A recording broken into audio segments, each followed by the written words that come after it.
Så ja, då verkar alla vara på plats. Fullmäktige ledamöter, press, radio, webbtittare och övriga.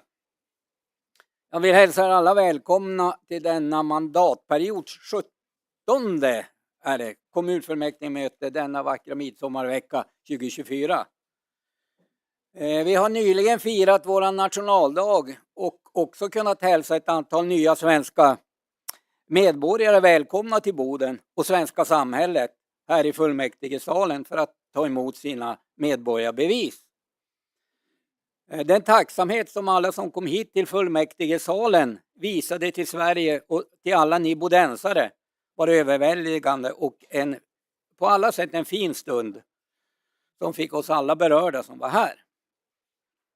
Vi har också för en dryg vecka sedan valt ledamöter till Europaparlamentet. Parlamentet där ledamöterna då företräder EU-medborgarnas intressen på europeisk nivå. Tyvärr så minskade också valdeltagandet totalt i hela landet. Så till dagens kommunfullmäktige, där ska vi fatta beslut om kommunens kanske viktigaste styrsystem, vår budget och strategiska plan för de kommande 3 åren.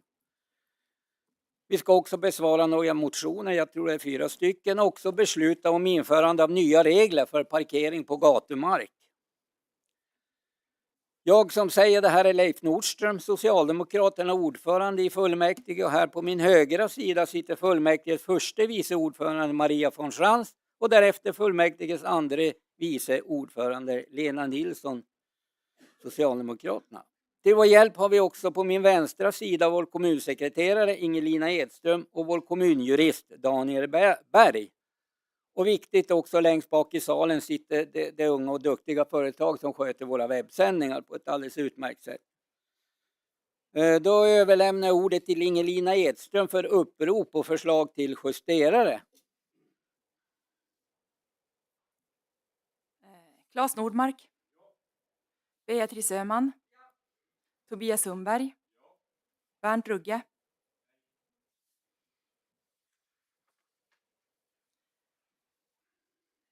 Robert Lund. Inger Eriksson. Rösträtt. Sara Legissa. Nej, Johan Lund. Sara Legissa.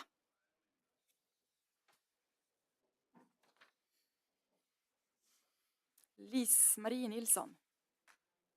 Leif Pettersson. Rösträtt.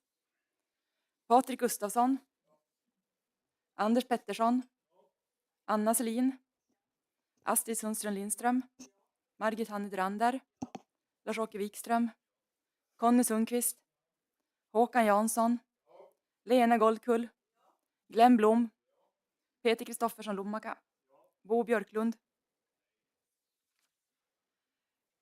Sigvard Hedman. Rösträtt. Katrin Isaksson. Peter Bom. Paul Holmgren. Rösträtt. Anna-Karin Nylund. Susanne Holmgren. Rösträtt. Emma Snellman. Rigmor Åström.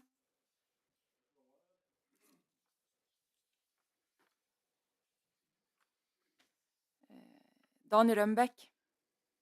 Göran Ahlman. Rösträtt. Susanne Törnäs. Fredrik Lovag. Susanne Ström. Robert Wemmenhag. Rösträtt. Kenneth Backgård. Matilda Lundström. Eivy Blomdahl. Inge Westman Arvesen. Tommy Kovero. Julina Gustafsson. Johan Selin. Helena Isaksson. Rösträtt. Leif Nordström. Ja. Christer Fjällström. Lena Pansare. Håkan Berg. Maria von Schantz. Ja. Anna Örling. Maria Wikström Nordmark. Jim Öhman. Mikael Engström. Lena Nilsson. Helge Stålnacke. Ann-Kristin Rutqvist. Eva-Britt Larsson. Rösträtt. Egon Palo. Jan-Olof Nylander. Rösträtt. Hans Grönberg. Rasmus Joneland. Berit Ekevén. Tobias Nilsson. Slutersättare för Sverigedemokraterna. Lennart Synnergren. Katarina Palm.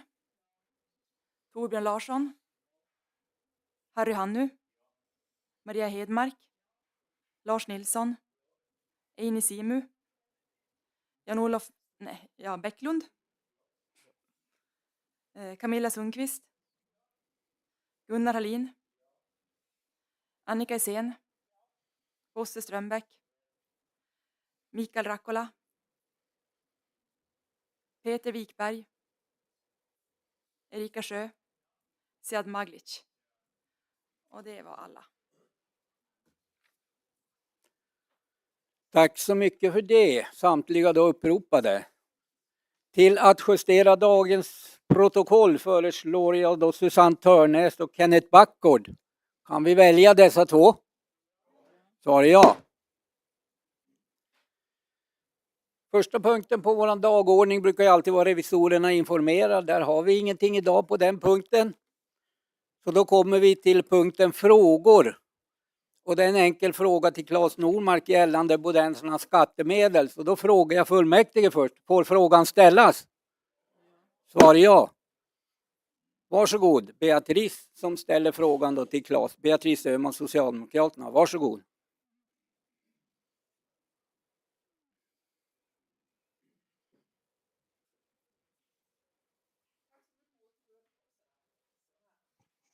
Är den på? Jo. Nu är den på. Tack så mycket ordförande. Jo, som ni ser från datumet var den faktiskt inskickad den 22 maj men kom för sent. Jag skickade in den för sent till förra tillfället. Och jag är budbäraren eftersom jag fick den frågan ställd till mig en hel del gånger under maj månad och jag kunde inte svara till det, vilket gör att jag tänkte att jag helt enkelt skickar den vidare. Och det är om delar av Bodensarnas skattemedel som är avsedda till lokalt partistöd i Boden till att finansiera trollfabriker på nationell nivå. Det var det som var frågan. Tack. Då går ordet till Claes Normark, Socialdemokraterna. Varsågod Claes.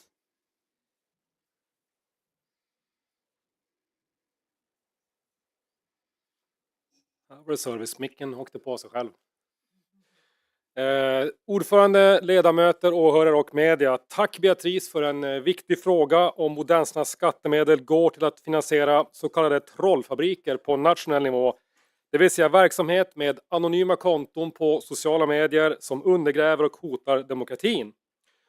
Och svaret på din fråga Beatrice, det är att det tyvärr inte går att veta, även om det framgår av lagstiftningen, att pengarna i partistödet är avsedda för lokal demokratisk verksamhet.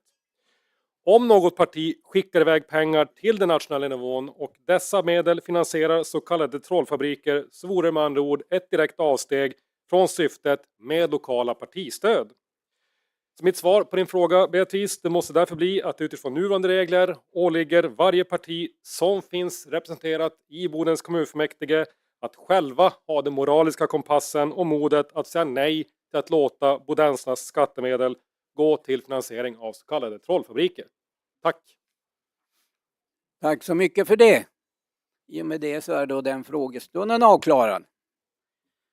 Då kommer vi till punkten 3 delgivningar. Och det handlar ju då om ej verkställda beslut och en redovisning av användning av partistöd. De här är ju också utsända, kan vi också anse de föredragna. Svar ja. Då har vi nästa punkt på dagordningen. Det är ett svar på en interpellation från Egon Palo och Moderaterna om tillgängliggörande av information för ökad demokrati. Och här går ordet då till interpellanten Egon Palo. Varsågod Egon. Nej, har han försvunnit?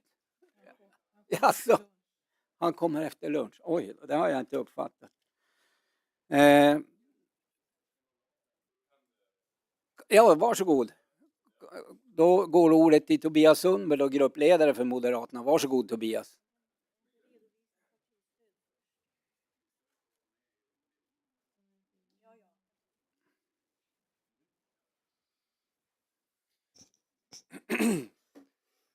Tack så mycket, herr ordförande.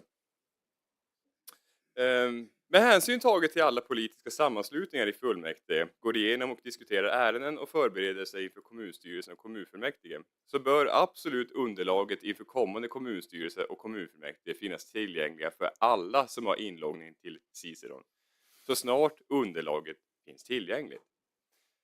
Detta för att alla grupper ska kunna genomföra en bättre demokratiskt arbete inför respektive kommunstyrelse och kommunfullmäktige. Vi har tidigare haft ett demokratiarbete under ett helt år i fullmäktige för att stärka den demokratiska modellen i vårt arbete. Att fortsätta som vi nu gör är inte demokratiskt klokt. Det innebär att några få som har access till underlagen har ett informationsövertag och hämmar demokratin. Därför frågar vi moderater: hur löser vi att mötesunderlaget inför kommunstyrelsen och kommunfullmäktige ska finnas tillgängligt för alla som har inloggning i Ciceron så snart som det är tillgängligt? Tack så mycket. Tack för det. Och då går ordet till Claes Nordmark som då ska svara på den här interpellationen. Varsågod Claes. Tack så mycket ordförande, och tack så mycket Tobias och Egons vägnar. Och det är då Egon via Tobias fallet då har då ställt interpellationen till undertecknad med frågan: hur löser vi att mötesunderlaget för kommunstyrelsen och kommunfullmäktige ska finnas tillgängligt för alla som har inloggning i Ciceron så snart det är tillgängligt? Och jag vill då med anledning av interpellationen anföra följande. Ciceron är ett ärendehanteringssystem som kommunen använder både som diarium och möteshanteringssystem. Varje mötesinstans i Ciceron är kopplad till motsvarande nämndsdiarium.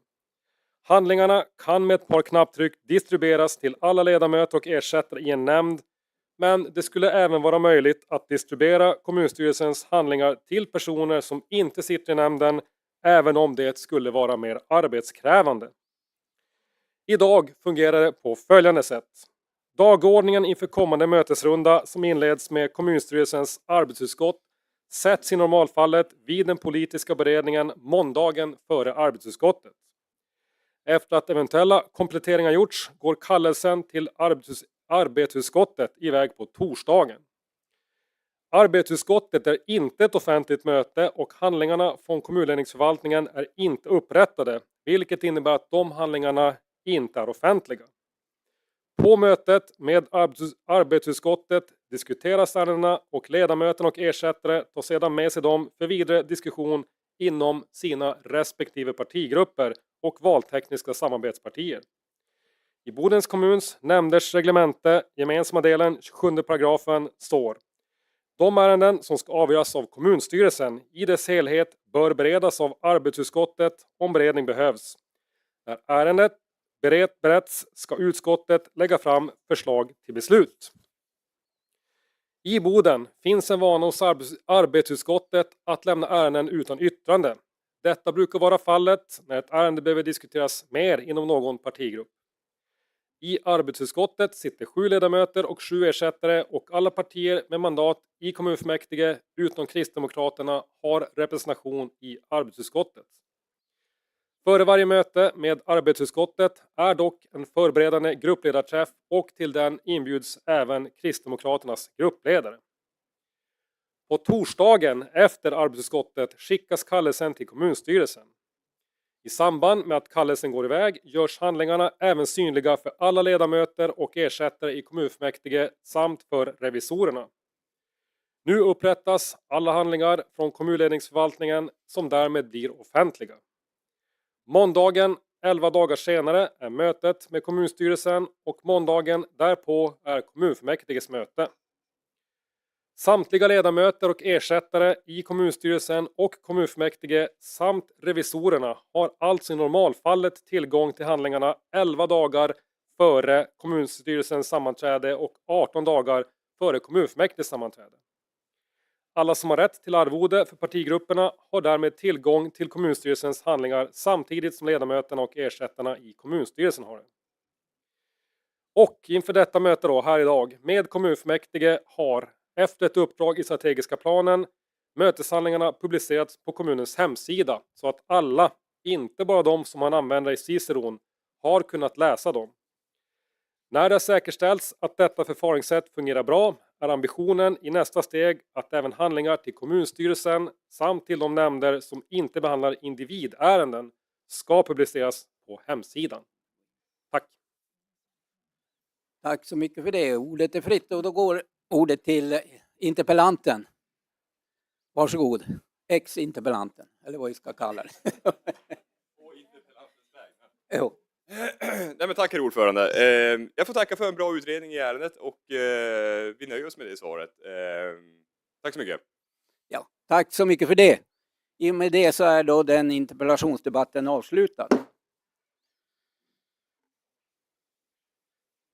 Då kommer vi in på nästa punkt. Det handlar ju om en tidigare bordlagd motion från Anders Pettersson, Bodenalternativet, om att förändra det ekonomiska omställningsstödet. Och här är ju då förslaget till beslut att kommunstyrelsen föreslår att fullmäktige avslår motionens förslag att minska längden på det ekonomiska omställningsstödet. Varsågod. Det är alltså motion till fullmäktige från Anders Pettersson. Bodens kommun har i tidigare beslut fastställt tillämpningsanvisningar för förtroendevalda OPFKL Bodens kommun 2018. Tillämpningsanvisningarna består av flera delar, bland annat en del som reglerar ekonomiskt omställningsstöd som ska tillämpas efter avslutat förtroendeuppdrag som totalt uppgått till 40% av en heltid och minst ett års sammanhängande uppdragstid. Bodenalternativet anser att de nu gällande reglerna är alltför generösa i förhållande till övriga branscher och därför fordrar en översyn. Bodenalternativet föreslår därför att fullmäktige beslutar att det ekonomiska omställningsstödet förändras och fastställs enligt följande. Förtroendevalda som avslutar uppdrag som totalt uppgått till 40% av en heltid kan efter minst ett års sammanhängande uppdragstid få ekonomiskt omställningsstöd. Längden på det ekonomiska omställningsstödet avgörs av uppdragets längd. Varje års uppdrag på minst 40% av heltid ger en månadsstöd under högst 8 månader. Det ekonomiska omställningsstödet ska samordnas med övriga inkomster, ersättningar. Månader 1-8 nivå 80%, samordning med förvärvsinkomst ja. Ekonomiskt omställningsstöd ska ges till kalendermånad innan hon fyller 65 år. Ersättningen betalas ut efter ansökan i efterskott. Perioden börjar löpa första dagen efter att förtroendeuppdraget upphört. Den förtroendevalde kan som mest få 3 månaders retroaktiv utbetalning. Boden 2022 1123 för Bodenalternativet Anders Pettersson. Tack. Då går... Ja.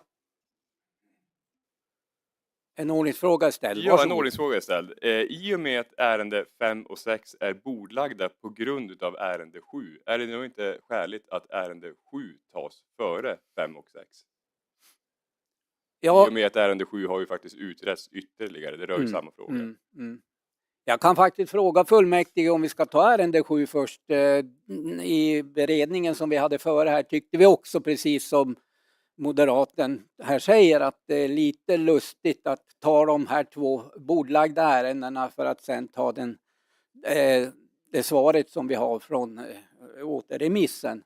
Så jag frågar fullmäktige helt enkelt, ska vi göra som det föreslås här, att vi tar ärende 7 först? Kan vi göra så? Svar ja. Men vi måste ju fatta beslut på de 2 andra givetvis. Men då tar vi ärende 7. Och det är då en motion från Tobias Sundberg och Johan Selin, Moderaterna, om att begränsa omställningsstödet till förtroendevalda. Och här är då kommunstyrelsens förslag att fullmäktige avslår motionen. Varsågod, ordet är fritt. Och då går ordet till Tobias Sundberg, varsågod. Moderaterna.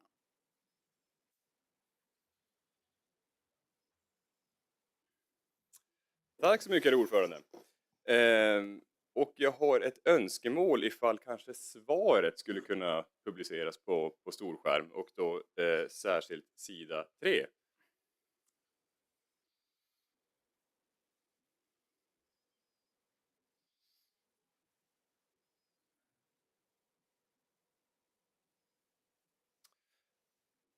Tack så mycket. Ja, frågan har debatterats tidigare. Men jag tänker att vi tar det igen.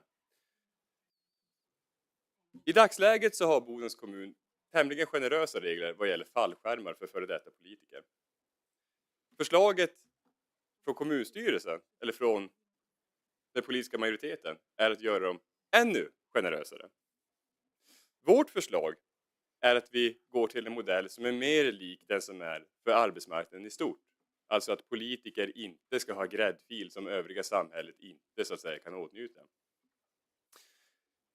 Om man ser på de siffror som har publicerats i den här utredningen som har gjorts till följd av återremissen, så ser man här vilka skillnader det blir i ekonomin för kommunen. Som ni vet så kommer vi att senare idag behandla kommunens budget, och som ni har sett så är kommunens budget tämligen ansträngd. Att i det här läget bevilja ytterligare förmåner till oss politiker, det är något som man inte med lätta ska kunna fatta utan att så att säga också kunna motivera det utifrån någon form av skälighet. Det är fullkomligt oskäligt att en politiker ska kunna avsluta sitt uppdrag på egen begäran, säga upp sig själv egentligen, vad som händer egentligen på öppna arbetsmarknaden, men att man avsäger sig uppdragen och från dag ett egentligen var beviljad till en form av a-kassa, eller som det är i det här fallet då, en fallskärm. Att den dessutom är väsentligt högre än vad någon på den öppna arbetsmarknaden skulle åtnjuta utgör ju i sig nära nog ett hån mot de kommunmedborgare som faktiskt betalar in den skatt som dessa fallskärmar sedan betalas ut med. Vi moderater yrkar fortfarande på bifall till vårt förslag, den här motionen. Och vi gör det utifrån att det är det rätta att göra, både i förhållande till våra kommunmedborgare men även i förhållande till den budget som nu läggs senare idag. Tack så mycket. Tack. Då går på ordet först till Anders Pettersson, Bodenalternativet.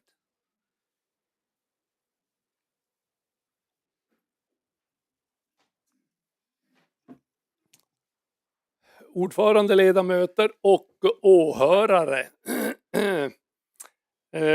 Vi har ju som sagt 3 ärenden som egentligen omfattar samma ämne. 2 stycken motioner och sen majoritetens förslag till beslut. Precis som Tobias nämner det. Vi ser ju att i den återremiss som är genomförd och den genomgång som man har gjort på ekonomikontoret och räknat på de här olika scenarierna, att det är dels en stor skillnad mellan Moderaternas förslag och majoritetens förslag. Men vi ser också att det är en stor skillnad mellan nuvarande regler och majoritetens nya förslag. Det är ju jättesvårt att räkna ut exakt hur saker och ting kommer att se ut i framtiden, eftersom bakgrunden, scenariet är olika beroende på vilka uppdrag man har, hur länge man har haft uppdragen, hur det samordnas med eventuell lön som man då får efter utfört uppdrag. Så att någon klockren indikation på exakt skillnaderna, det kan man inte få med de här framräkningarna.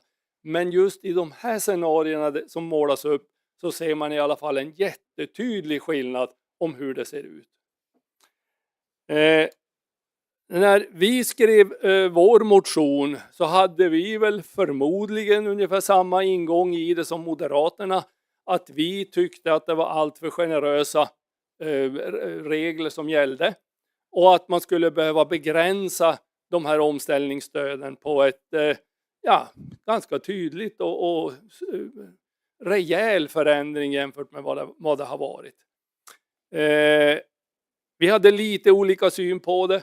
Och när jag nu sätter mig ner och räknar på vårt alternativ i jämförelse med Moderaternas och jämförelse med kommunens eller med majoritetens förslag, så hamnar vårt förslag ungefär mitt emellan. När det gäller generositet, om vi uttrycker oss så. Vi tycker att det bör finnas någon form av omställningsersättning. Men vi tycker att dagens regler och det som majoriteten föreslår är alltför generösa. Och föreslår därför förändringar i enlighet med den motion som lästes upp. Jag kommer naturligtvis när frågan kommer upp om vår motion att yrka bifall till den motionen. Därför att i första hand tycker jag att det är den linjen man ska gå efter. Nu är det ju så att nu behandlas de ju i den ordningen att Moderaternas motion kommer upp före våran motion. Jag ser samtidigt att kommunstyrelsens förslag från tidigare möten är att man föreslår att motionen ska avslås, alltså våran motion. Vilket betyder att jag utgår ifrån att så kommer det att bli. Även om jag hoppas att det är ledamöter ifrån majoritetspartiet som också tycker att vårat förslag är det bästa. Jag har lite svårt för att förstå att man så helhjärtat ställer upp på det här förslaget från majoritetens sida. Där man föreslår en kraftig utökning av omställningsersättningen. Men det må ju vara. I det här läget som vi då befinner oss i, att vår motion förmodligen kommer att avslås.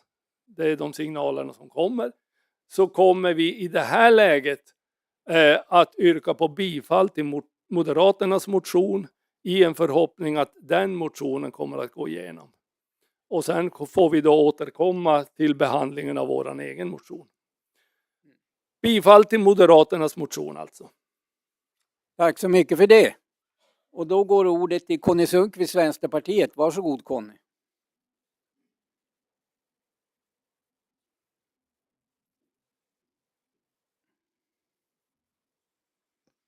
Tack ordförande och fullmäktige kamrater. Ja, den här frågan har ju debatterats en del genom några fullmäktige och kommunstyrelsemöten, så att jag tänker inte ta upp någon större tid, utan jag tycker både Anders och Tobias höll bra anföranden. Tobias lät nästan som en vänsterpartist, så jag blev glad för det. Så att jag kommer bara att yrka bifall till Moderaternas motion. Tack så mycket för det. Och då hade Beatrice Öhman, Socialdemokraterna, begärt ordet.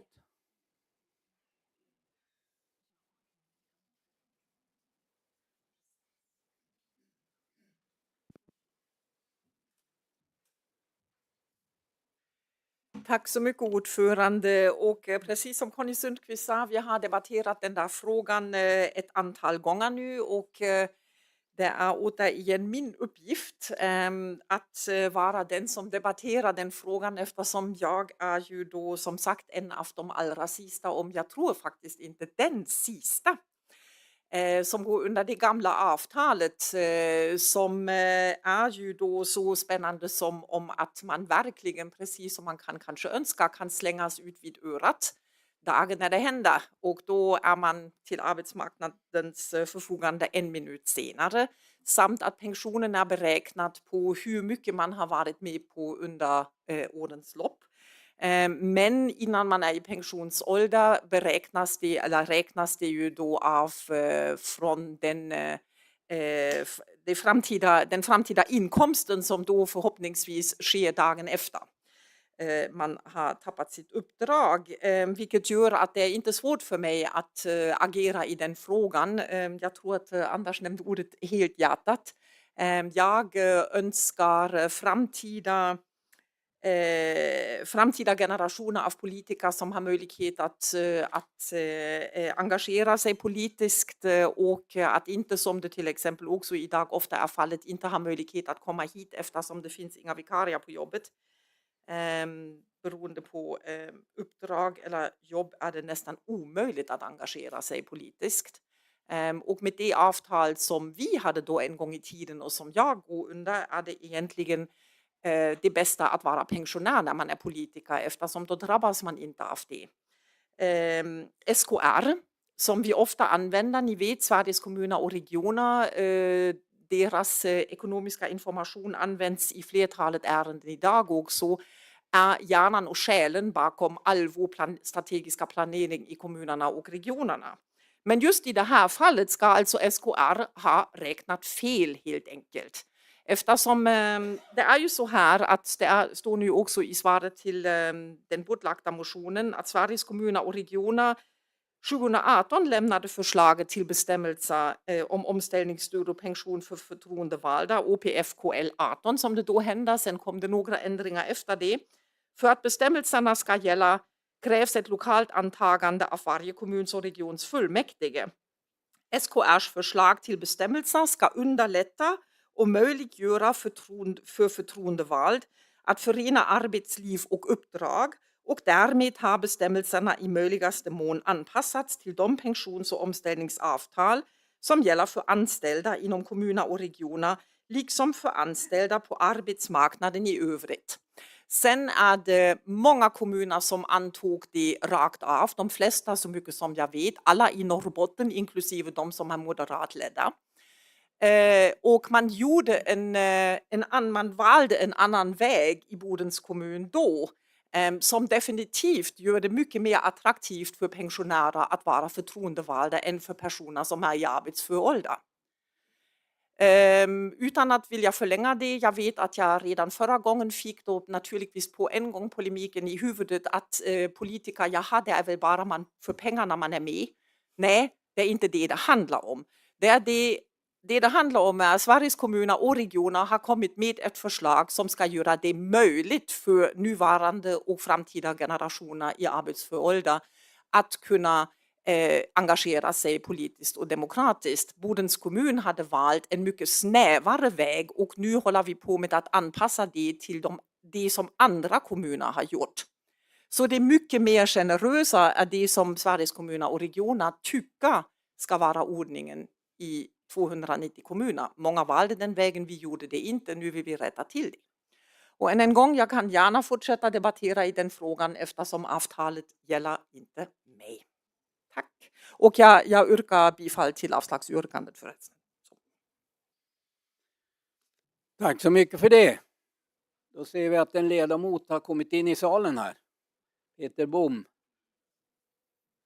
Då är det så att är det Susanne Holmgren som går tillbaka och blir ersättare. går tillbaka och blir ersättare och då Peter Bom är ordinarie. Så du får ta din plats där bak.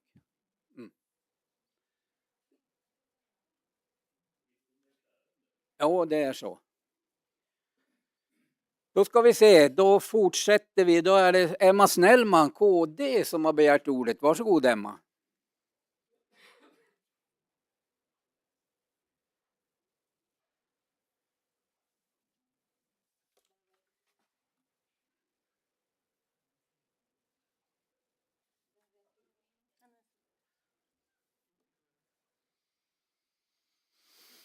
Hallå, hej, tack. KD yrkar också bifall till motionen, till Moderaternas motion.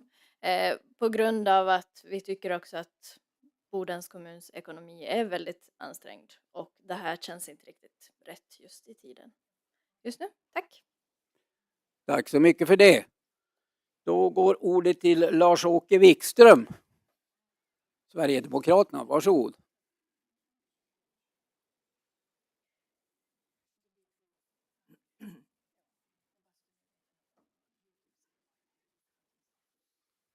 Tack ordförande, presidie, fullmäktiga ledamöter, åhörare och press.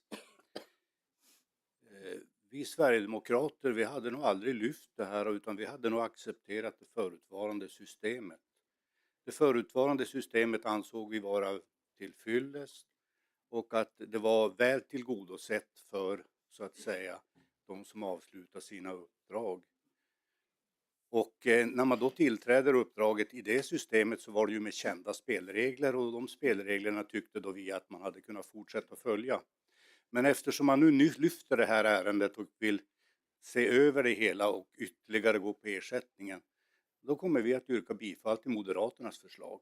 Det blir lite grann alltså när man gapar efter mycket så kommer man alltså att säga också att få lite mothugg. Det finns ingen anledning att höja generositeten i de här nivåerna. Så vi yrkar som sagt bifall till Moderaternas förslag. Tack. Tack så mycket för det. Då går ordet till Anders Pettersson, Bodenalternativet.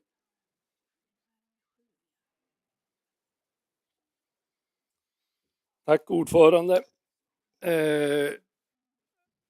Jag kommer inte ifrån det att det underlag som nu Ekonomikontoret har räknat fram ger en så otroligt tydlig bild över hur det kan se ut. Och jag har jättesvårt att förstå att ni i majoriteten ställer er bakom det här.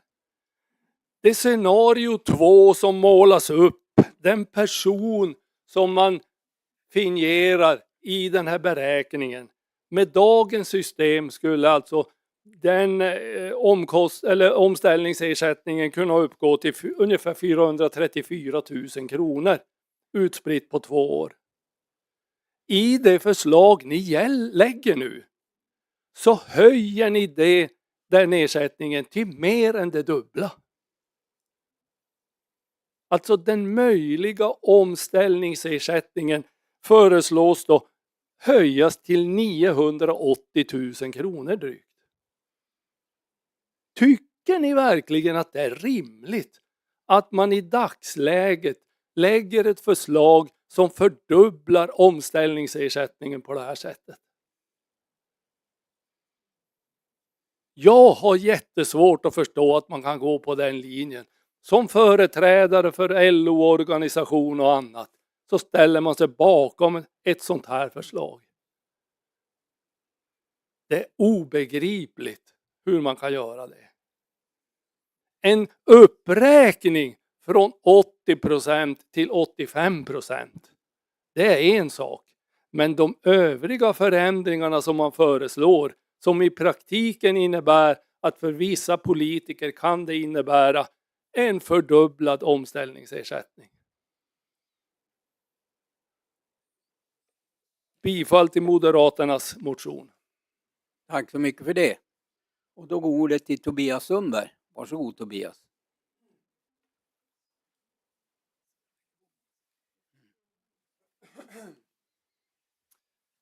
Tack så mycket, herr ordförande. Ja, jag fick ju höra att jag kunde låta som en vänsterpartist med mitt förslag här. Och det kan jag absolut förstå. Jag kan också tänka mig att jag låter som en klok kristdemokrat. En moderat. Jag kan till och med tänka mig att jag låter som en socialdemokrat när jag lägger fram det här förslaget. För att rim och reson och sunt bondförnuft har ingen politisk färg. Och det här förslaget strider mot båda två. Det förslag som Anders här tog upp, det scenario som har räknats ut, ni får hemskt gärna scrolla ner till nedre delen av sida 3. De siffror han tog upp, det är alltså en person som avslutar sitt politiska uppdrag och efter 3 månader återgår till en tjänst där vederbörande tjänar 35 000 kronor i månaden. Alltså lite grann över en svensk medellön. Enligt majoritetens förslag så ska den här personen ändå få en ersättning på 980 000 kronor. Trots att personen alltså har en lön som motsvarar medianen i Sverige. Det är helt orimligt att vi politiker ska tillskansa oss sådana ekonomiska förmåner. Det här är sånt som slår split i samhället. Och jag vill verkligen sträcka ut en hand till samtliga fullmäktigeledamöter, oavsett politisk färg. Rösta i det här förslaget enligt vad ni uppfattar är rimligt. Det här är inte rimligt. Det här kommer alla ledamöter att få stå till svars för. Så tänk på vad ni röstar idag. För det här är någonting som ni kommer att faktiskt få försvara. Varje enskild individ som sitter i detta rum. Tack så mycket. Tack så mycket för det. Och då går ordet till Peter Bom, oberoende. Varsågod.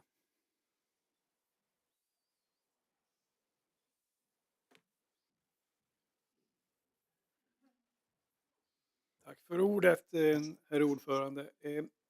Åhörare, Bodens skattebetalare och övriga fullmäktige. Jag fick lära mig när jag var liten av min far som var åkare uppe i Kiruna att se till att vara försiktig med andras pengar. Och här sitter vi allihop och bara tar hand om andras pengar. andra som har slitit ihop pengarna. Och vi ska använda deras skattemedel på ett klokt sätt. Vi har ett ganska kärvt läge i Boden. Det är positivt för framtiden, men det är kärvt nu. Så jag har några saker att säga. Alltså, vi ska inte slösa med skattepengar. Vi ska inte heller se till att förskansa oss själva.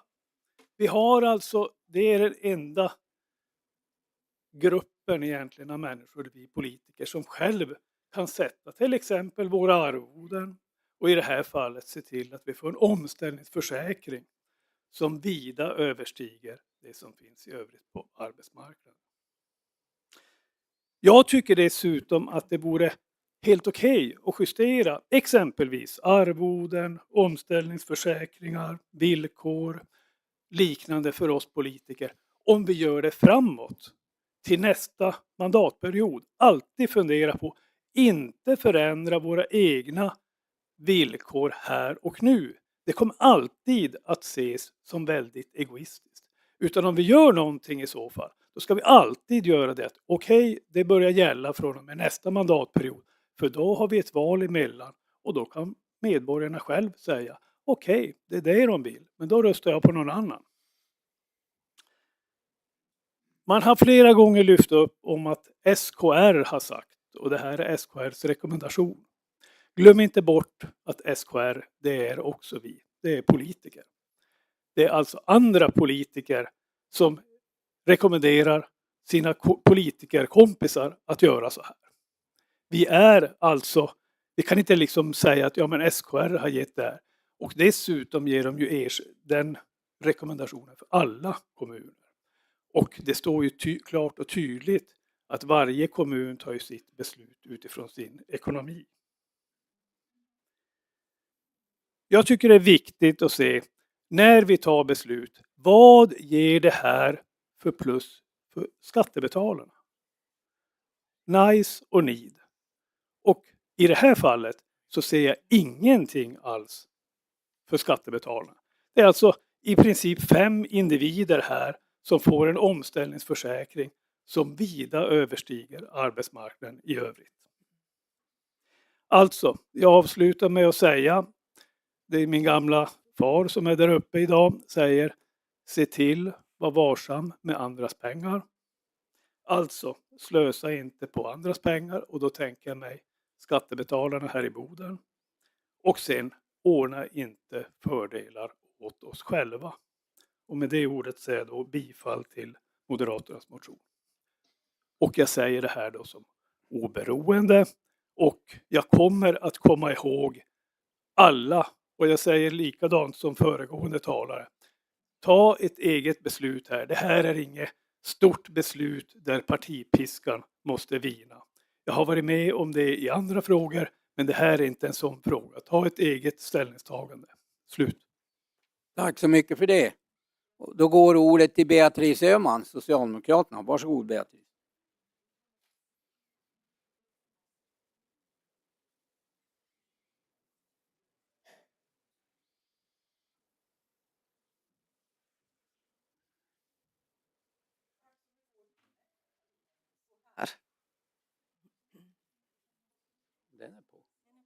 Nu tror du. Ja, nej, men då så. Tack så mycket.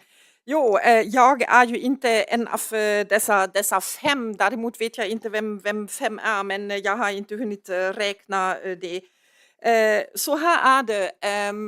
Helt rätt är SKR en politisk styrd församling, och i den har ju då alltså partier där röstat bifall till OPF KL18 inklusive Moderaterna i riket och de övriga partierna, så det var liksom ingen ko på is när det togs på SKR. Det är därför att jag återkommer till samma fråga. Då måste verkligen SKR ha räknat fel. Eftersom SKR säger att förslaget till bestämmelser ska underlätta och möjliggöra för förtroendevalda att förena arbetsliv och uppdrag. Och därmed har bestämmelserna i möjligaste mån anpassats till de pensions- och omställningsavtal som gäller för anställda inom kommuner och regioner, liksom för anställda på arbetsmarknaden i övrigt. Och då hade man begärt några räknekalkyler för hur det, i återremissen för hur det skulle kunna falla sig ut. Men sanningen är ju naturligtvis, det är ju bara så om man då väljer att vara den dyraste modellen, då blir man ju kanske det. Men människor i arbetsför ålder brukar ju faktiskt söka sig till ett nytt jobb så fort som de har möjlighet. Om man då väljer att göra det på något annat sätt, göra en utbildning, vad det än gör man vill göra efter man har avslutat sitt uppdrag, det tycker jag ligger hos varje individ. Men det har ingenting att göra med just den där ordningen som vi vill följa. Som sagt, alla Norrbottens kommuner följer den, moderatledda kommuner följer den, Moderaterna yrkade bifall på SKR när den togs.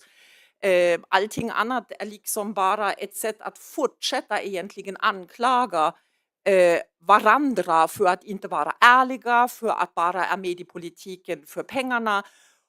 Och det här slår tillbaka, kanske inte imorgon, men när jag funderar på alla som gärna vill få majoritet och alla de som redan nu har majoritet i olika partier. Så när man anklagar varandra för att göra det här av girighet, ja, men då kommer vi att ha samma samtal om 2 år om till exempel vi då till exempel hamnar i minoritet och börjar anklaga alla andra för att bara vara giriga. Eller jag håller med till sakfrågan och där Sveriges kommuner och regioner tog ett förslag om omställningsstöd, det gjorde de. Det bifölls av politikerna i SKR, det bifölls av nästan alla kommunerna i Sverige. Här valde man en annan väg som var mer förmånlig för pensionärer. Nu vill vi ha en väg som följer SKR i riket och som är mer förmånlig för personer i arbetsför ålder. Jag har förstått att jag inte kommer att vinna den här debatten. Men för mig är det som är sakläget. Som sagt, inte en av dessa 5, men en som ser fram emot att ha många yngre politiska kollegor som engagerar sig i demokrati. Tack. Tack så mycket för det. Då har Tobias Sundberg begärt replik. Och sen Anders Petter. Ja, det är replikskifte först här. Sen får du begära ordet, Anders.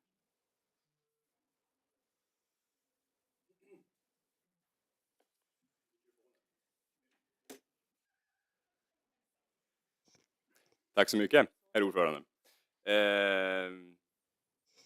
Jag skulle gärna se att vi scrollade ner den här, texten till sida 3, nedre halvan. Ändå lite grann ner och ändå lite till ner. Tack så mycket. Där har vi den, 980 000. Jag tänkte att jag måste ändå bemöta det Beatrice säger.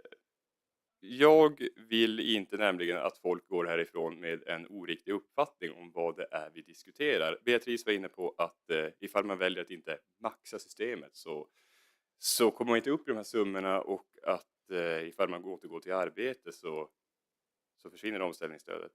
Det gör det inte.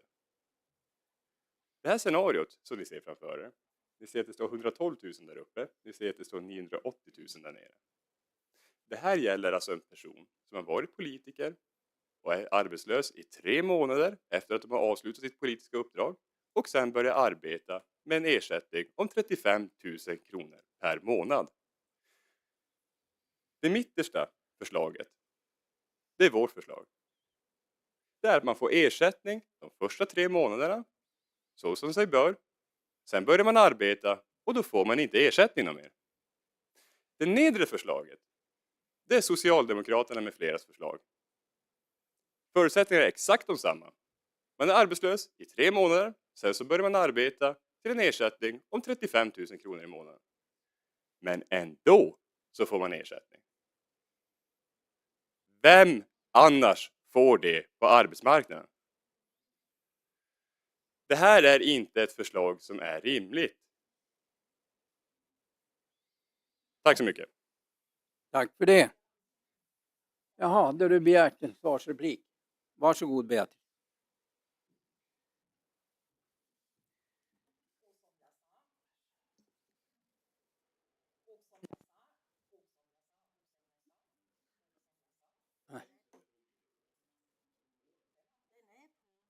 Nej. Den är på. Den lyser. Nu. Nu, den är på.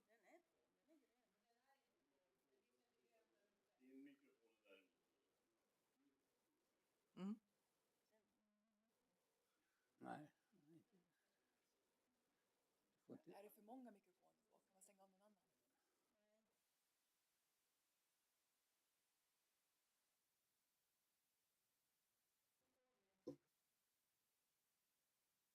annan? Fördelen med den tekniken är ju naturligtvis att man kanske glömmer vad man tänkte säga eller att man ger upp och slutar istället. Det jag tänkte säga det är precis, då är vi tillbaka till just den där frågan och då har ju SKR räknat fel och då har alla de partierna i riket som ställde sig bakom förslaget också räknat fel, inklusive Moderaterna i SKR. Så då är det här ju fel. Det är också fel att Älvsbyn använder det som är moderatstyrt. Då har vi alla räknat fel och vi tycker alla att det här är fel. Men de flesta kommunerna i Sverige tog det här ju rakt av när det kom sig, oavsett vem det var den ledande majoriteten. Det är det som på något sätt inte går in i mitt huvud i allt det här. Så med detta sagt, det är definitivt så att Ekonomikontoret har tagit fram dessa siffror. Och det är ju helt enligt det förslaget som finns i Sverige, oavsett vad man förresten tycker om det. Det var det, jag glömde inte vad jag skulle säga, tack. Ja. Och jag bibehåller avslagsyrkandet. I och med det så är det replikskiftet avslutat. Då går ordet till Maria Wikström Nordmark, Sverigedemokraterna. Varsågod. Nej, du står på talarlistan. Jo. Han vill ha Vill du ha replik på henne? Jaha, men då går ordet först till dig, Anders. Ursäkta, jag uppfattar aldrig det. Mm.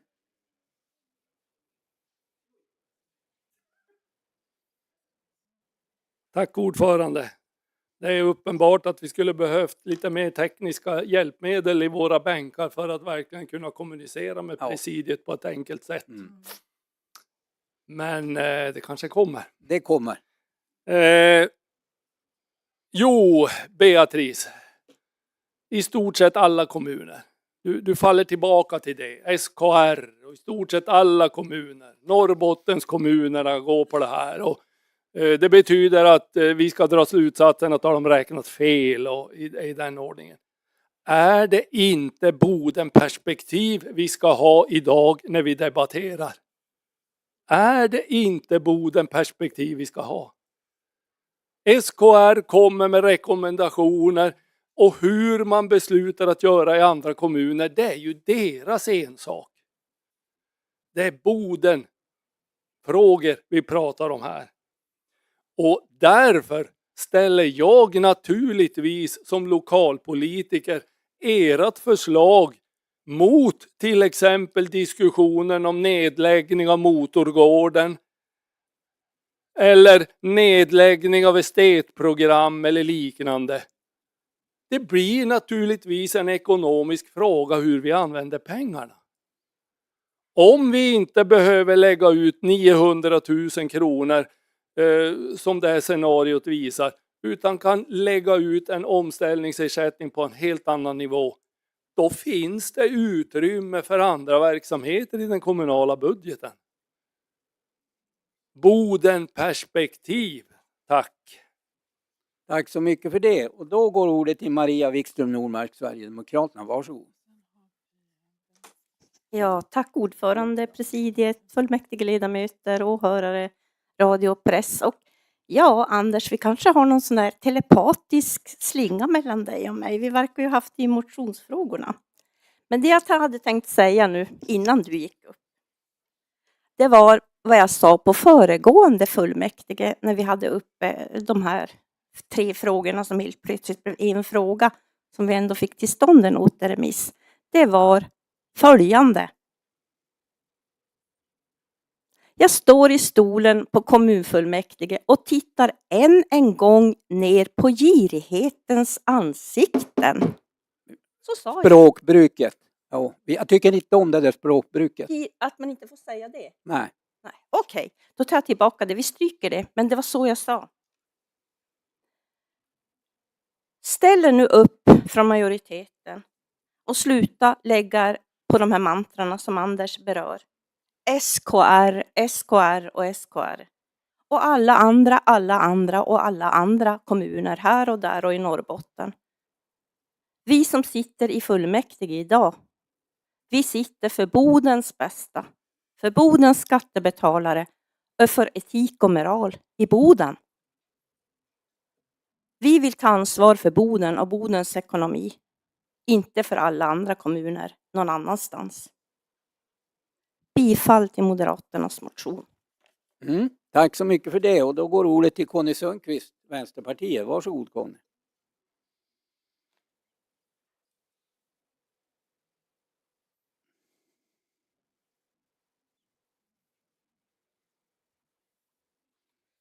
Tack ordförande. Ursäkta. Ja, vi har ju talat en del här idag och vi får ju fått höra mycket om att SKR har räknat fel då enligt oss. Men då har jag 2 enkla frågor. De övriga kommuner som har gått med på det här, hur många sitter i Bodens ekonomiska sits? Det är min första fråga. Eller i en liknande sits som Boden sitter i ekonomiskt. Sen undrar jag också hur ett omställningsstöd som berör kanske 5 personer i Bodens kommun kan locka fler unga människor att bli politiker. Tack. Tack så mycket för det. Då ser jag att vi har inga fler på talarlistan, ingen anmäld i alla fall. Är vi då redo att gå till beslut? Svar ja.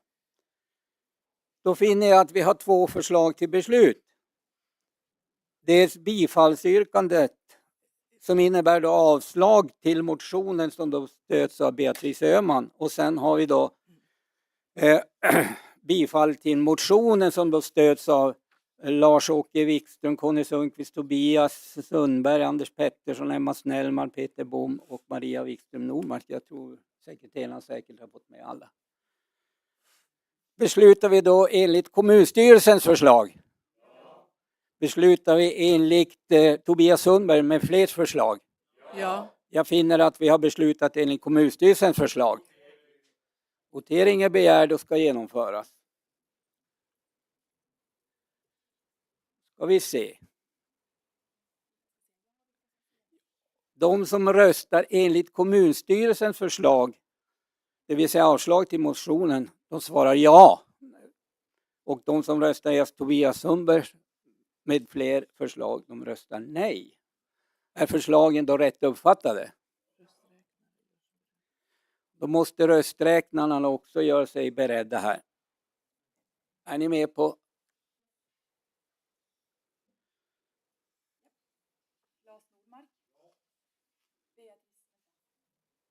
Beatrice Öhman. Tobias Sundberg.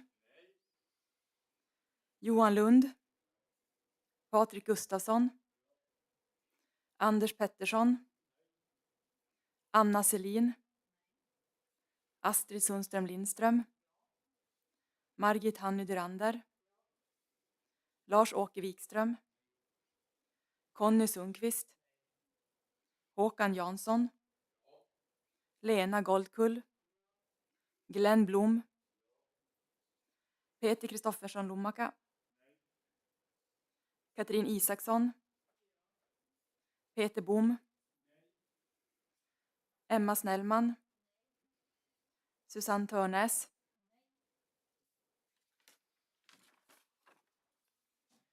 Fredrik Lovag. Kenneth Backgård. Matilda Lundström. Eivi Blomdahl. Inger Westman Arvesen. Tommy Kovero. Jolina Gustafsson. Leif Nordström. Ja. Christer Fjällström. Lena Pansare. Håkan Berg. Maria von Schantz. Nej. Anna Örling. Maria Wikström Nordmark. Jim Öhman. Mikael Engström. Lena Nilsson. Hans Grönberg. Rasmus Joneland. Berit Ekeven. Leif Pettersson. Paul Holmgren.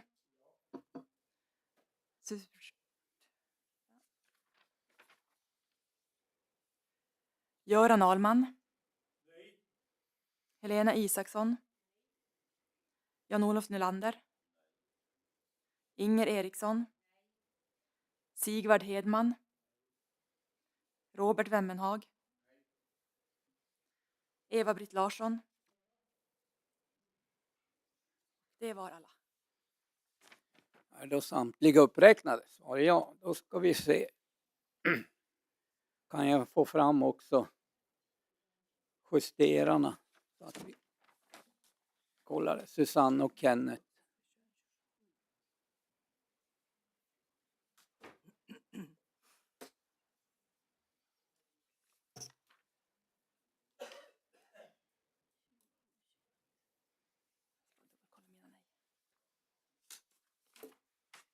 Men det verkar ju lovande. Alltså att vi har fått samma.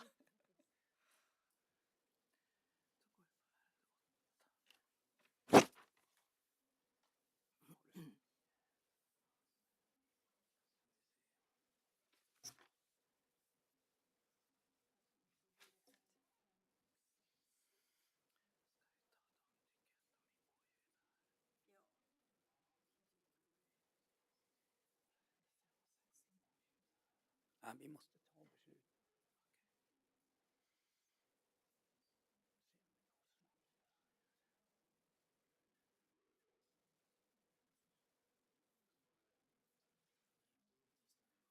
Men vi har fått samma. Vi har fått 27 ja, 21 nej. 27, 20. Ja. Ja, då har du missat 2 stycken röster har du missat då, tror jag. Men förhållandet blir ju samma. Ja. 27 ja, 21 nej.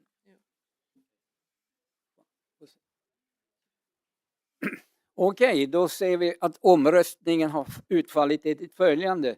27 har svarat ja, 21 nej. Det innebär att kommunstyrelsen beslutar att avslå motionen.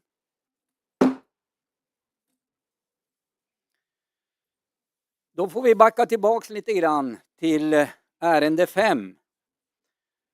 Och här föreslår ju då kommunstyrelsen att fullmäktige avslår motionens förslag att minska längden på det ekonomiska omställningsstödet. Då vet jag inte om du, Anders, har begärt ordet. Varsågod, Anders Pettersson.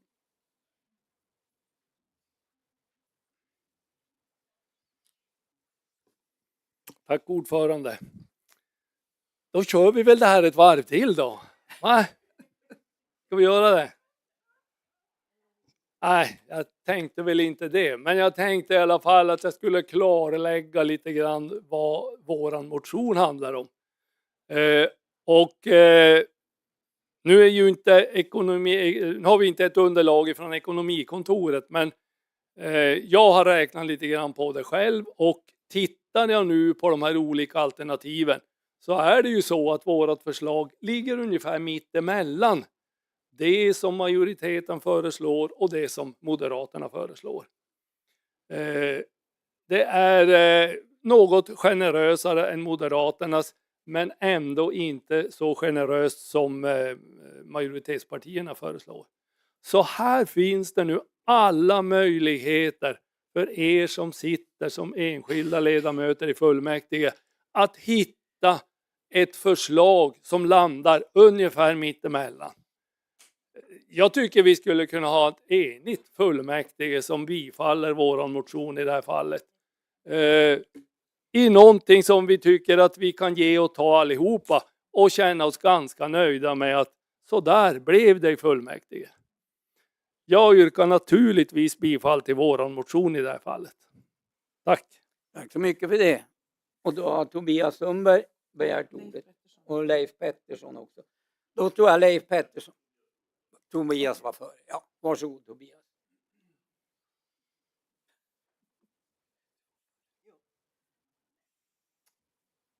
Ja, tack så mycket herr ordförande.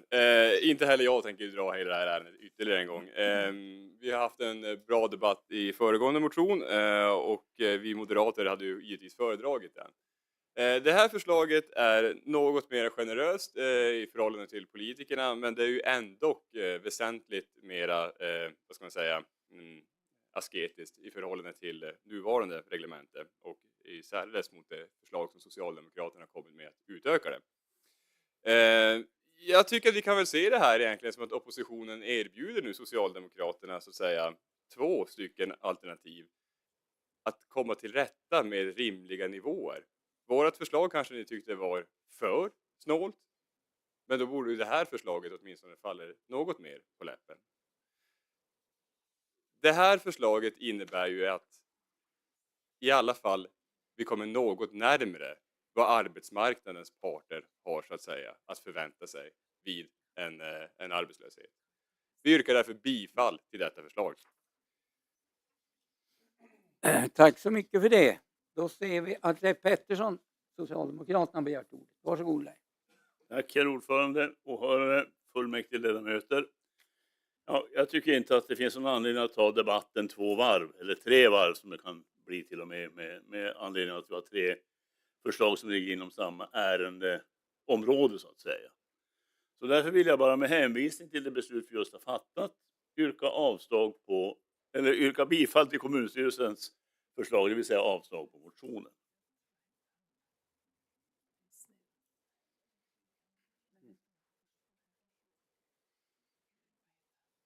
Då hade vi en replik begärd av Anders Pettersson. Varsågod.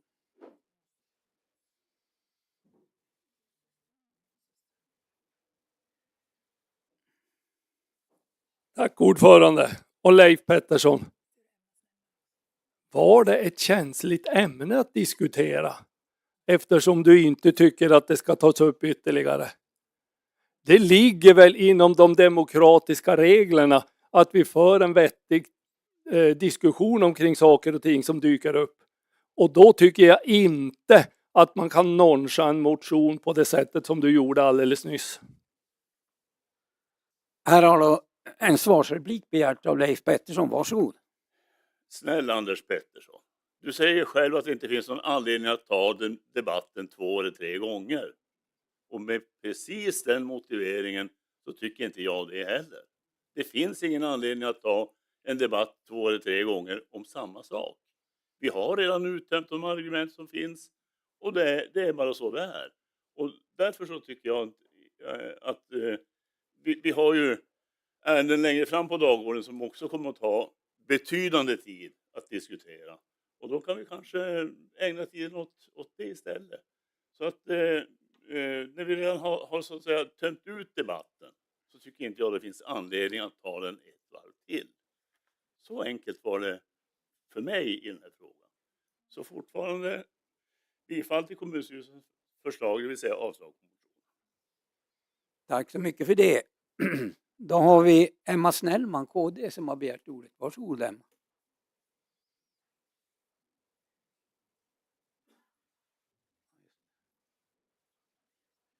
Tack. Senast igår så läste jag på sociala medier bodensare som skrev hur arga de är på kommunen för att jag tror att det var VA-avgifterna som de tyckte var skyhöga och sånt. Och då tänker jag att det här att höja eller att ge sån här omställningsstöd till politiker kanske också kommer att kännas lite jobbigt för bodensarna. Så jag yrkar bifall till Bodenalternativets motion. Ja, vi tar det där. Tack. Tack för det. Och då går ordet till Bosse Strömbäck som har begärt ordet. Varsågod Bosse. Vänsterpartiet.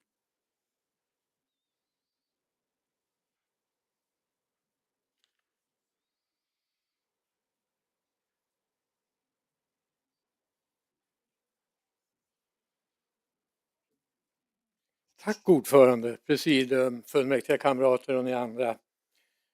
Jag kan väl säga då att jag debatterade inte förra, så att jag har kanske lite fritid då utveckla. Det var ett skämt. Nej hörni, det är så här att när jag har suttit och lyssnat på förra debatten som jag då vill föra in här lite grann, så finns det sånt här ute i samhället som ni vet inte alltid är så kul att möta. Det här med röstboskap och allt mellan himmel och jord. Alltså på den demokratiska nivån. Jag tror inte vi ska underskatta när det blir vissa frågor som närmar sig där man i ett personligt val faktiskt är klar emot. Men ska vara lojal till ett majoritetsbeslut. Jag har varit i den situationen många gånger. Där jag har haft synpunkter som inte stämde i den majoritet jag satt. Men jag var lojal med majoritetsbesluten för det var den typen av frågor. Det här är inte en sån typ av fråga. Det här är en medmänsklig, oerhört viktig moralisk etisk fråga. Och därför så när Leif gick upp till talarstolen, det var skälet att jag gjorde ordet. När Leif gick upp till talarstolen, då trodde jag att Leif skulle begära votering. Nej, förlåt mig, begära ajournering. Därför jag har aldrig varit med som fin kärleksförklaring som framfördes med alternativet förslag att försona hela fullmäktige, gå ut till sommaren med ett förslag som alla kan vara stolta över. Nämligen ett bättre än tidigare, men att ta på några röster ett sånt här viktigt förslag, det känns så där. Ni hör ju, när det gäller siffror och annat har jag inte kvalitetshöjt. Men jag vet ju kamrater där borta, många av er, som räcker upp handen och begär ajournering, gå ut och kom in och skapa kärlek i fullmäktige, så kommer det bli mycket mer lätt att jobba med de svåra ekonomiska frågorna ni har framför. Tack ordförande Leif, och även när det blir stressigt så håller vi ju trevlig ton. Tack. Tack för det. Tack för det. Då går ordet till Lars-Åke Wikström, Sverigedemokraterna. Varsågod.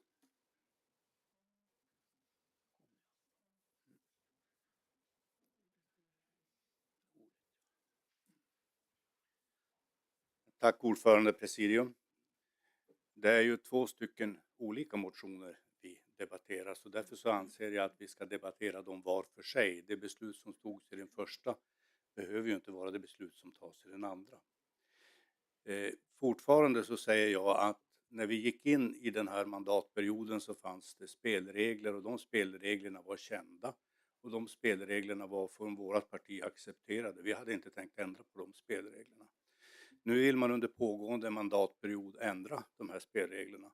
Det har vi ingen förståelse för.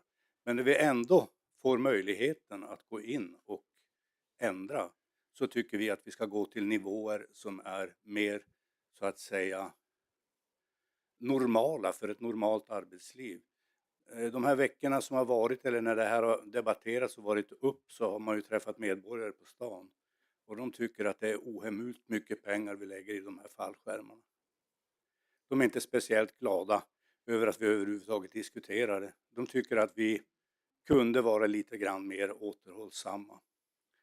Och det upplever jag som politiker. Vi är ju inte här på något sätt för att berika oss själva, utan vi är här för att göra någonting bra för Bodens kommun. Jag tycker att vi ska tänka på det. Men vi är ju där vi är i debatten, och jag ser inte någon annan möjlighet än att yrka bifall till Bodenalternativets motion. Tack. Tack så mycket för det. Då begärde du replik? Nej, det är bra. Då är Beatrice Öhman och sen Conny Sundqvist och sen då Anders Pettersson som har begärt ordet. Hon stryker sig. Då är det Conny Sundqvist, Vänsterpartiet. Varsågod Conny.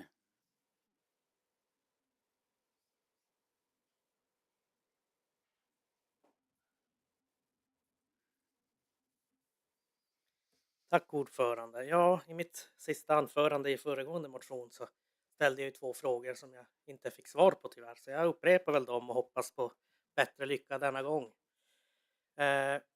Enligt SKRs riktlinjer så bör man anta Socialdemokraternas och majoritetens förslag. Men jag frågar fortfarande, har de övriga kommunerna en liknande ekonomisk situation som Boden har?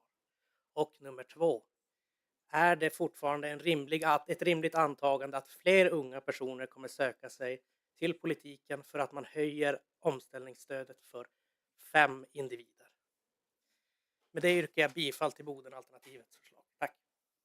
Tack så mycket för det. Då går ordet till Anders Pettersson.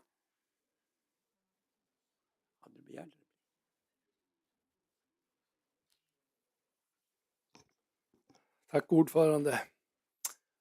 Snälla Anders Pettersson, sa Leif. Snälla Leif Pettersson. Snälla socialdemokrater. Snälla sjukvårdspartister. Snälla centerpartister. Ska vi inte ta ett klokt gemensamt beslut vid dagens fullmäktige som dessutom bodensarna skulle gilla? Vi har världens chans att göra det idag.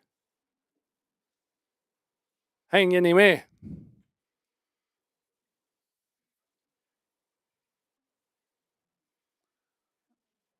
Tack för det. Då har Peter Bom oberoende begärt ordet. Varsågod Peter.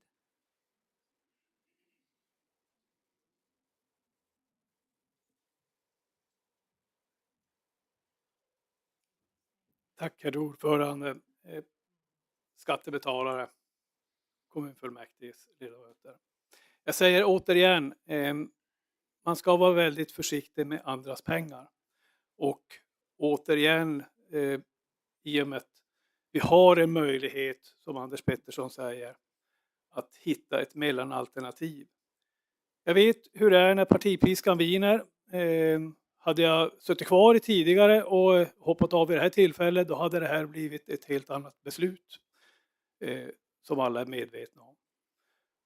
Men nu är läget som det är, men det är vad jag återigen bara vill påminna er om, för jag förstår ju att det kommer inte bli någon ändring enligt det vad jag hörde Leif Pettersson sa, utan beslutet blir detsamma även här. Så vill jag bara påminna er alla att ni har också inför nästa val, så ska ni komma ihåg det här tillfället också, att man tar alltså beslut som i princip bara gynnar några få befattningshavare, nämligen 5.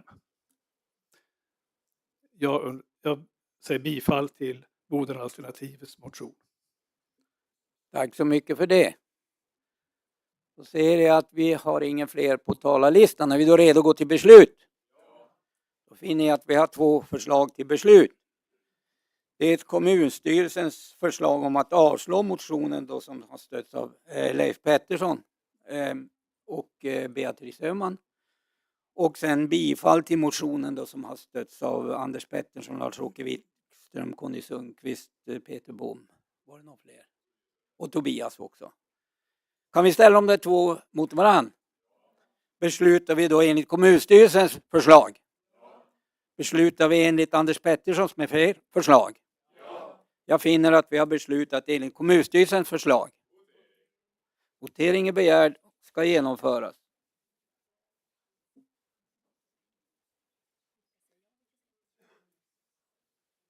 Då kör vi samma. De som röstar enligt kommunstyrelsens förslag att avslå motionen röstar ja. Och de som röstar enligt Anders Petterssons motion med fler röstar nej. Är förslagen då rätt uppfattade? Då kör vi, varsågod. Ja. Claes Nordmark. Beatrice Öhman. Tobias Sundberg. Johan Lund. Patrik Gustafsson. Anders Pettersson. Anna Selin. Astrid Sundström Lindström. Margit Hanne Durander. Lars-Åke Wikström. Conny Sundqvist. Håkan Jansson. Lena Goldkull. Glenn Blom. Peter Kristoffersson Lommacka. Katrin Isaksson. Peter Bom. Emma Snellman. Susanne Törnäs.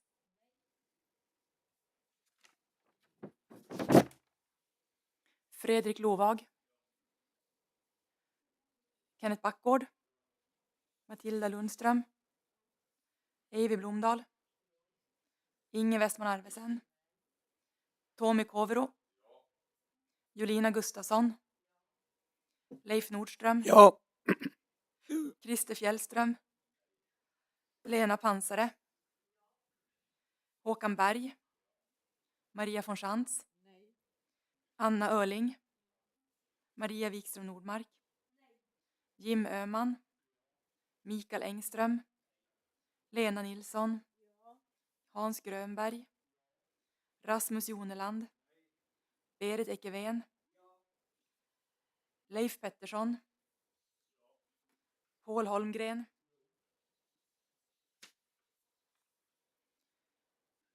Göran Ahlman, Helena Isaksson, Jan-Olof Nylander, Inger Eriksson, Sigvard Hedman, Robert Wemmenhag, Eva-Britt Larsson. Är då samtliga uppräknade? Var det ja. Då ska vi se om våra justerare Susanne och Kenneth kan komma fram och se om vi kommer fram till samma resultat som kommunsekreteraren.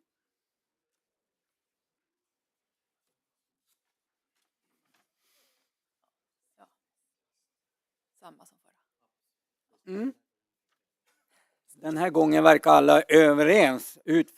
Omröstningen har utfallit enligt följande: 27 ja, 21 nej. Jag finner då att fullmäktige har beslutat att avslå motionen.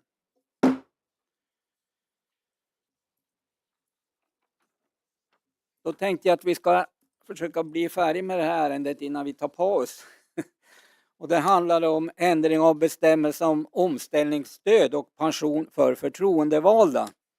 Och här är då förslaget till beslut att kommunstyrelsen föreslår fullmäktige att besluta om att nuvarande bestämmelser enligt OPF KL 18 i reviderad form upphävs och att fullmäktige antar SKRs förslag på bestämmelsen enligt OPF KL 18. Varsågod, ordet är fritt. Tobias Sundberg har begärt ordet. Varsågod.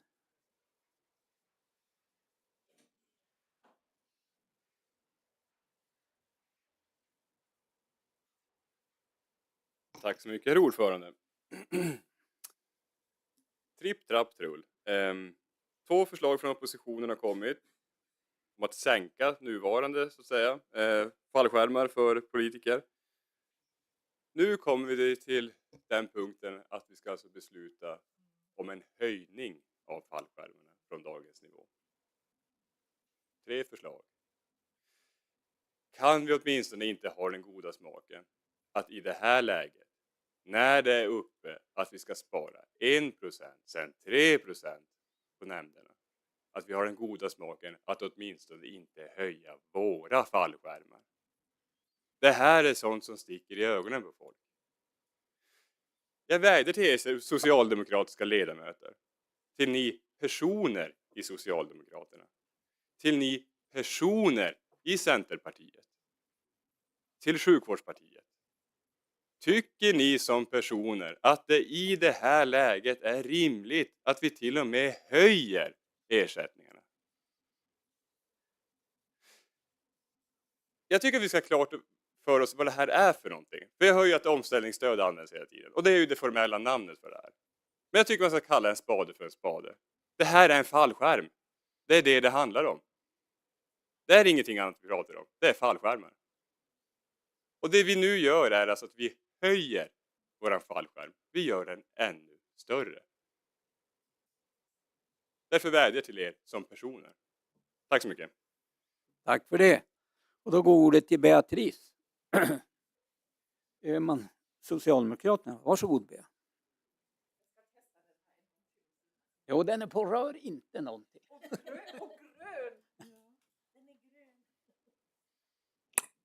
Det är så. Tack så mycket.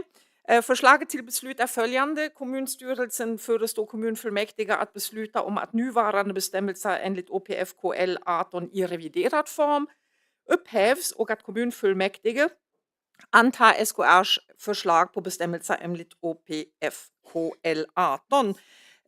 Jag har med en dåres envishet läst upp resten av texten flera gånger. Jag tänkte lägga till det sista stycket i frågan. Omställningsbestämmelserna tar sikte på aktiv omställning, aktiva omställningsinsatser och tidsbegränsade ekonomiska omställningsstöd. Bestämmelserna syftar till att öka möjligheterna för en förtroendevald att röra sig mellan arbetsliv och uppdragstid. Huvudprincipen är att samtliga omställningsstöd ska ses som tidsbegränsade stöd. Syftet med omställningsbestämmelserna är att öka möjligheterna för personer att kunna gå vidare i sin karriär, vilket jag tycker är en ypperlig beskrivning. Och jag tänkte ju ändå inte gå härifrån utan att ha besvarat de frågor som Conny ställde. Jag kan inte den ekonomiska situationen som de kommuner alla befann sig i 2018 när det då begav sig och lagstiftningen antogs, eller omställningsstödsordningen antogs av de flesta kommunerna. Och det har mindre att göra med det än att vi hade tagit en annan ordning som var väldigt begränsande och som sagt väldigt förmånlig för pensionärer.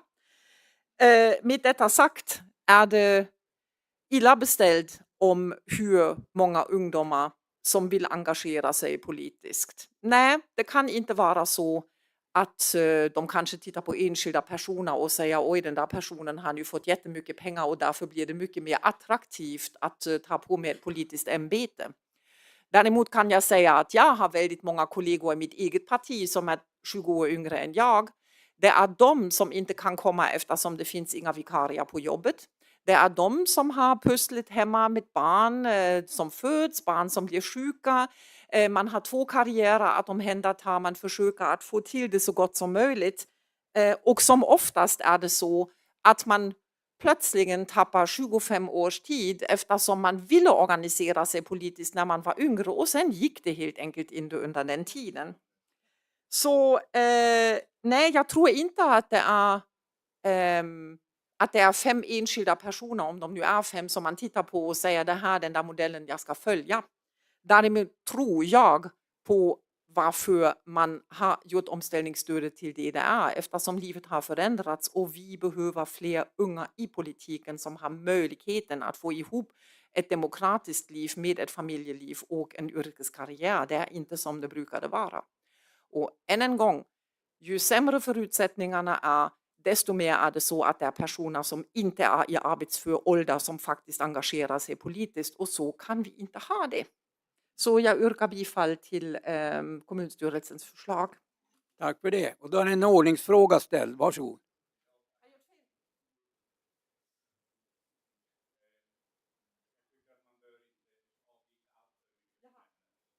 Nej. Det håller jag med om. Jag tycker inte det var någon speciell avvikelse. Ja. Men Be om ursäkt, jag hade dragit tillbaka ordet under förra ärende och tänkte nu att jag har blivit skyldig svaret. Ingen hade besvarat det, så jag tänkte göra det. Ursäkt.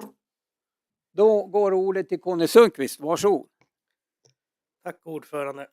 Jag tackar för svaren, även om jag kanske inte håller med om allting. Så kan det ju vara. Men jag ser fortfarande inte rimligheten att jämföra att det inte finns vikarier med att vi ska höja ett omställningsstöd. Jag har mycket svårt att säga korrelationen där. Men om jag har kvar ordet, ordförande, tack, så kommer jag att yrka på återremiss på ärendet, eftersom att jag anser att det borde ha skett en medborgardialog i det här fallet, eftersom att det rör så pass mycket pengar och det kan slå mot andra verksamheter. Därför yrkar jag på återremiss med att det ska föras en medborgardialog i ärendet. Tack. Nu måste vi göra så här att jag måste få prata med våran kommunjurist här innan jag kan ta ställning till ett återremissyrkande. Men i alla fall så kan Rasmus Joneland ha begärt ordet. Ja. Jo. Jag tänkte vi tar talarlistan först här så. Ja, men vi bryter inte talarlistan. Varsågod. Tack. Vi som sitter här och framförallt ni utanför, så blir jag blir så illa berörd över, jag vet inte om man får använda ordet cynism, men den här trånga världen här inne där vi sitter under mandatperiod och försvarar höjningar. Men det som förvånar mig mycket också från majoriteten, det är att en ledamot kommer upp och försvarar de här höjningarna. Men vi har ju representanter för fackliga föreningar. Vi har en kamp bland sjuksköterskepersonal som slåss nu för sina löner och sina arbetsmiljöfrågor. Och det är tyst från det här hållet när det gäller den biten. Så att i det här flummiga inlägget så tycker jag att fler representanter, även ni som försvarar på arbetsgolvet och är representanter fackligt, ta ett ansvar och kom in och berätta. Jag ställer mig bakom Tobias förslag. Tack. Då har Anders Pettersson begärt ordet.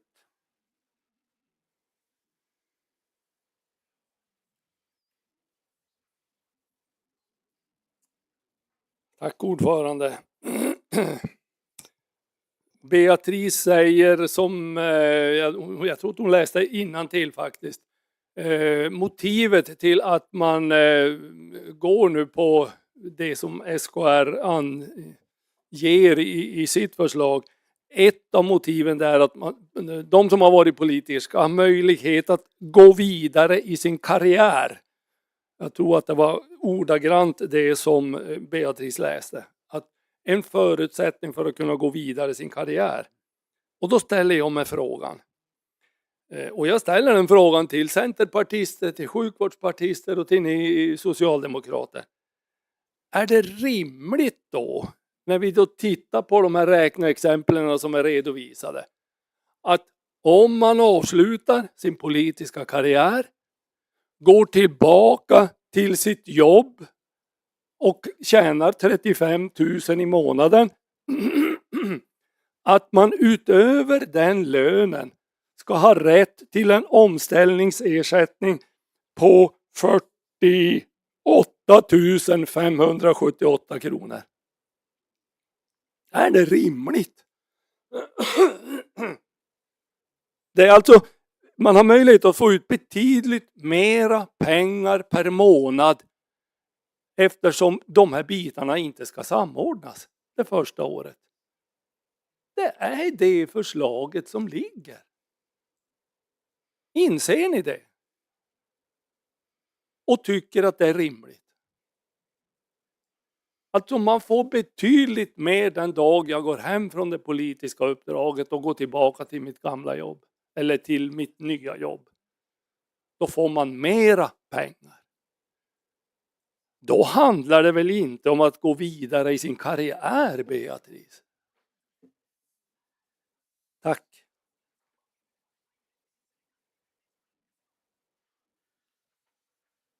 Då finner jag inga fler på talarlistan. Jaha, hade du begärt ord? Ja.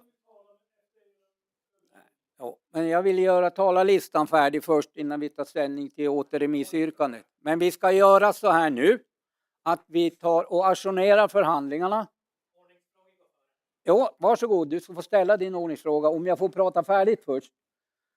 Att vi ajournerar förhandlingarna efter det att den här ordningsfrågan är ställd fram till klockan, vad ska ni ha på er, en kvart, ni får ta lite fika också. Så vi säger väl 5 i kan vi säga, 5 i 11.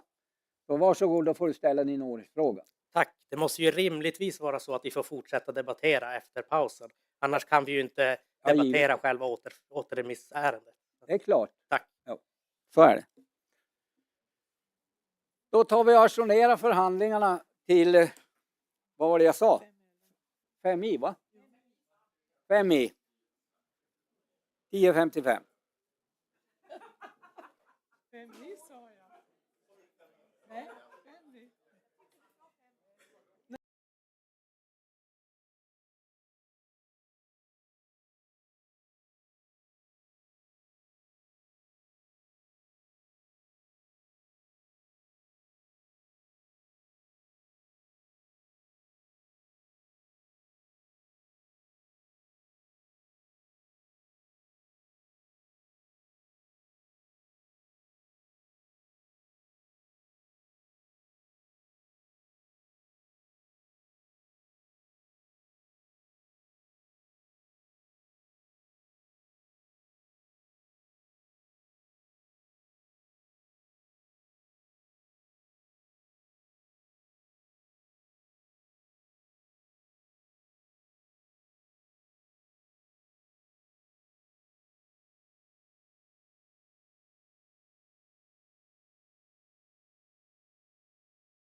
Vi är som sagt inne på... Är vi då redo att uppta förhandlingarna, ska jag fråga först. Svar ja. Och vi är inne på ärende 6, om det är bekant för alla. Längre har vi inte hunnit idag, men i alla fall. Och vi hade ju då tagit ställning till ett återremissyrkande. Och här vill jag läsa direkt vad kommunallagen säger i 50:e paragrafen.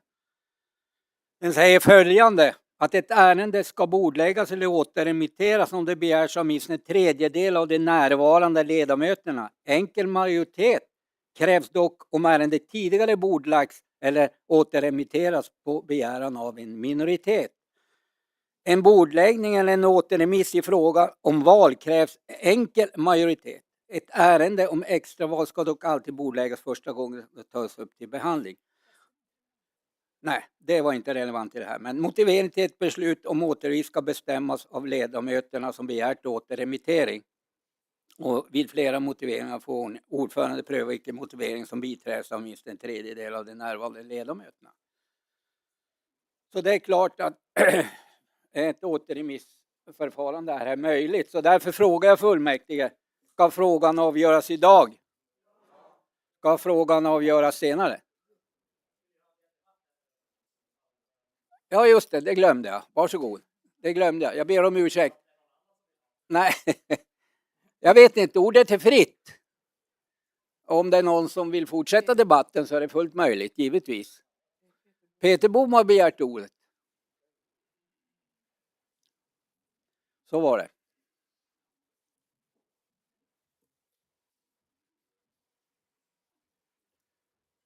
Herr ordförande, kommuninvånare, fullmäktigedeltagare. Jag vill bara påminna en sak. Ibland vi pratar om att vissa saker i Bodens kommun är väldigt bråttom i vissa av våra politiska beslut. Jag skulle vilja säga att det här är ett beslut där det inte är bråttom. Alltså, man kan, jag har redan nu under fikat förstått att alla är inte insatta i frågan i detalj vad det egentligen handlar om. Till exempel att det faktiskt är ett helt år där man inte behöver räkna av den andra lönen. Det var ju inte alla medvetna om som sitter här. Och jag vill återigen då säga att tänk till, vi har tid, det behöver inte tas beslut om här och nu. Det är en fråga som kan bida sin tid, gå tillbaks, analysera, tänk om, hitta en bra lösning. Moderaterna hade en bra lösning, Bodenalternativet hade en och vi har nu en tredje där man då så att säga vill höja det ytterligare. Jag tror att vi kan hitta tillsammans en lösning, kanske inte nu före sommaren, kanske inte till hösten heller, men i god tid innan nästa val. Och det här är ingen panik. Slut. Då finner jag debatten avslut. Jag ser ingen fler på talarlistan, ingen som begär ordet i alla fall. Och då återgår vi till återremissyrkandet. Och jag frågar fullmäktige, ska frågan avgöras idag? Ska frågan avgöras senare? Jag finner att frågan ska avgöras idag. Votering är begärd och ska genomföras.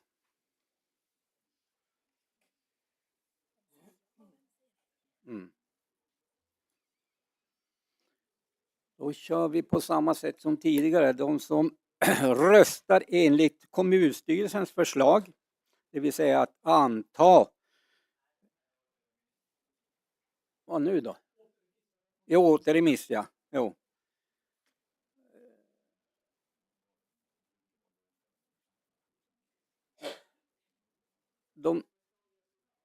Nu gör vi så här att enligt ska ärendet avgöras idag? Ja. Återremiss? Nej. Ärendet avgöras idag? Ja. Återremiss? Nej. Är vi överens? Kan vi då påbörja omröstningen? Jo.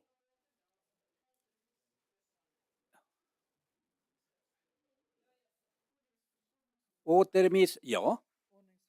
Jag har en ordningsfråga begärd. Varsågod.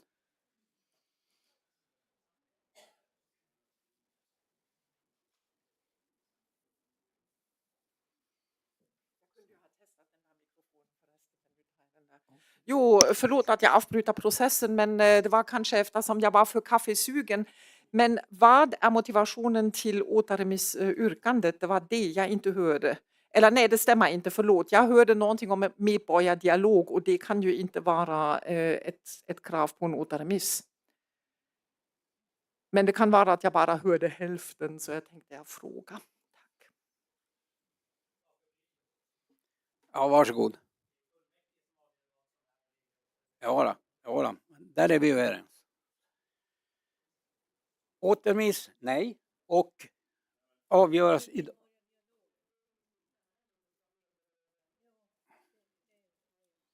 Nej, men det var inte frågan om det.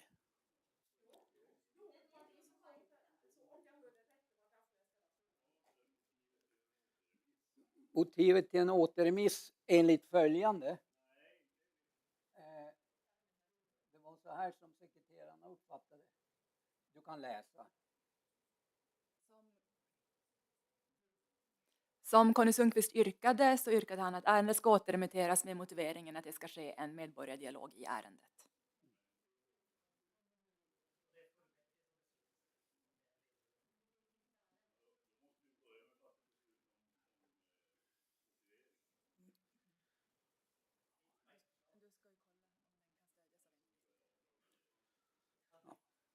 Vi ska ju se sen om den här kan stödjas som en tredjedel, så att det framgår ju sen. Så. Ja. Hur hade vi det här? Återremiss och avgöras. Ja. Då börjar vi omröstning. Återremiss nej, avgöras idag ja. Är det nu rätt uppfattat? Ja. Varsågod. Men det har du väl hört?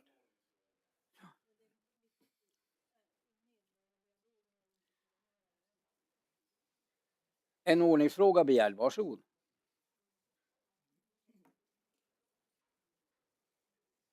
Den är inte på. Nu så. Jo. Alltså, ett krav på en medborgardialog kan aldrig vara en grund för en återremiss av ett ärende. I så fall så kommer varenda ärende i fullmäktige kunna att återremitteras på grund av samma orsak, att det inte har skett en tillräcklig medborgardialog för. Så det är en orimlig motivering som inte fullmäktiges presidium ska kunna godta, enligt min uppfattning.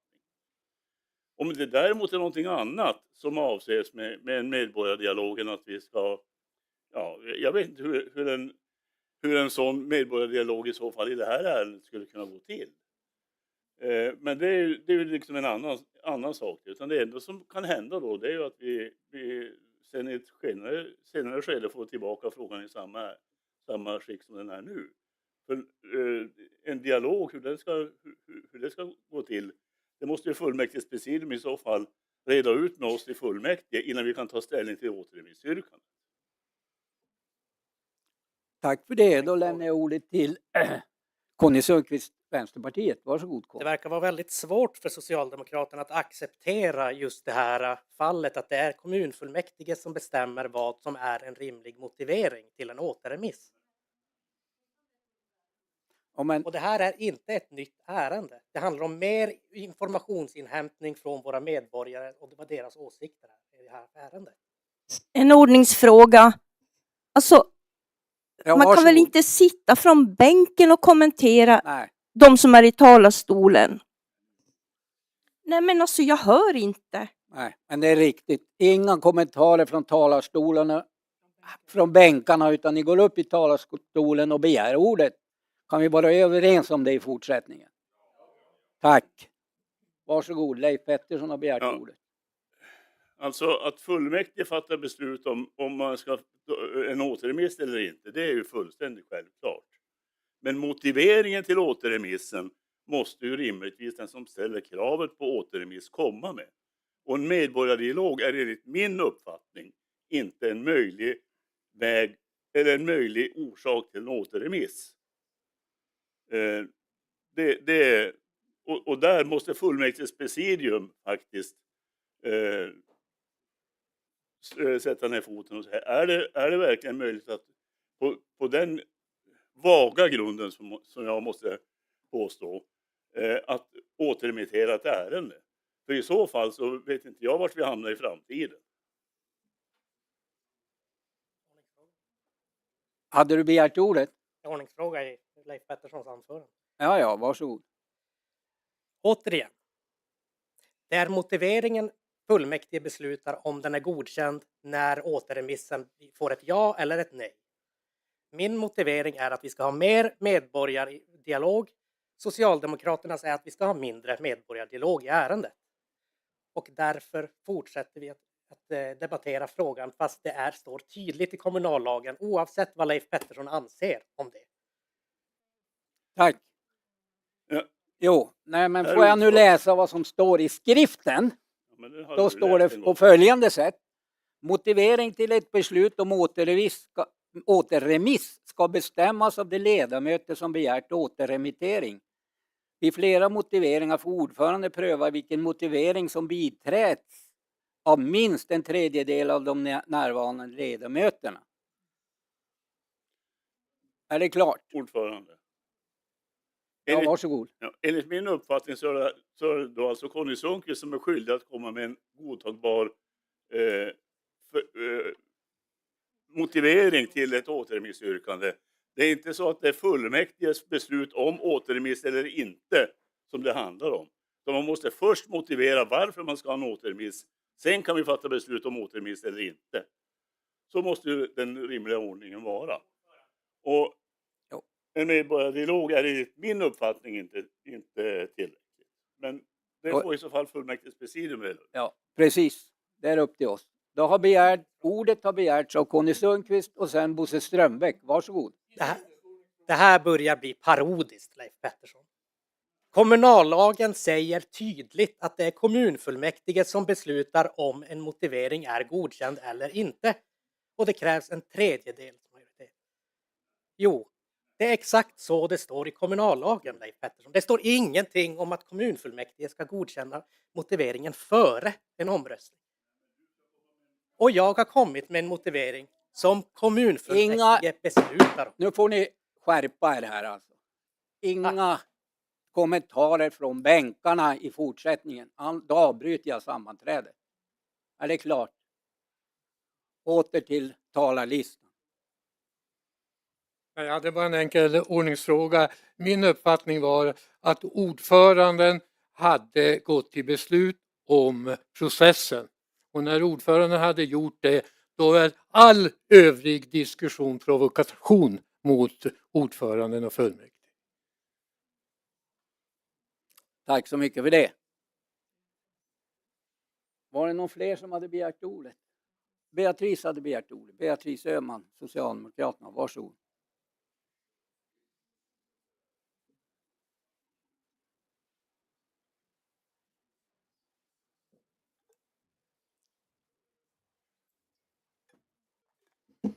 Det är nog bra att demokrati skapar stora känslor eftersom vi är den högsta demokratiska beslutande församlingen i en kommun. Så egentligen är det ju skönt att se att det väcker många känslor. Medan jag fortfarande befinner mig på sakfrågan, det är många av dem idag i mitt huvud. Jag läser just nu, och jag ber så hemskt mycket om ursäkt, men det är SKRs hemsida än en gång som jag refererar till. Medborgardialog i komplexa samhällsfrågor.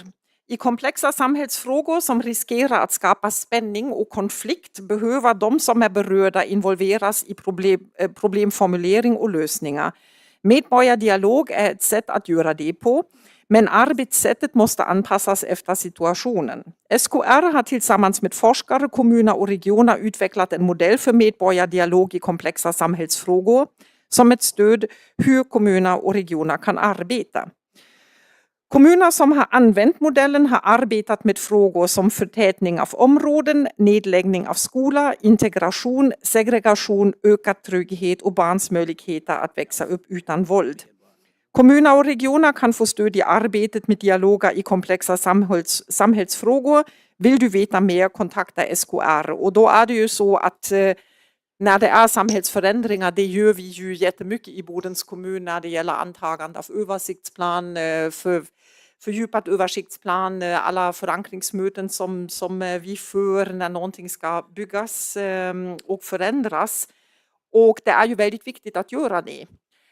Däremot, trots alla känslor, förstår jag ju också den oron som kan uppstå om vi säger att en minoritetsåterremiss kan som giltigt skäl ha att vi ska föra en medborgardialog, oavsett vad det här nu handlar om.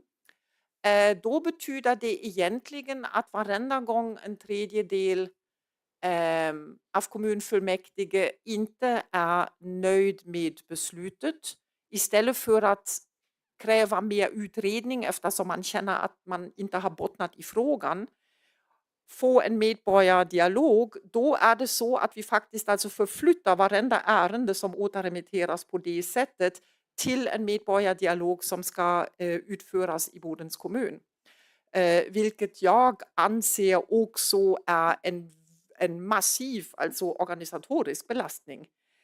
Så att jag nästan undrar om det här är prejudicerande eller inte, eftersom jag har aldrig hört talas om det, men nu vet jag ju inte allt om alla, men jag har aldrig hört talas om att man inte godkänner kommunfullmäktiges beslutsordning och istället flyttar det till en medborgardialog för att kolla vad alla andra tycker, eftersom vi har ju en representativ demokrati.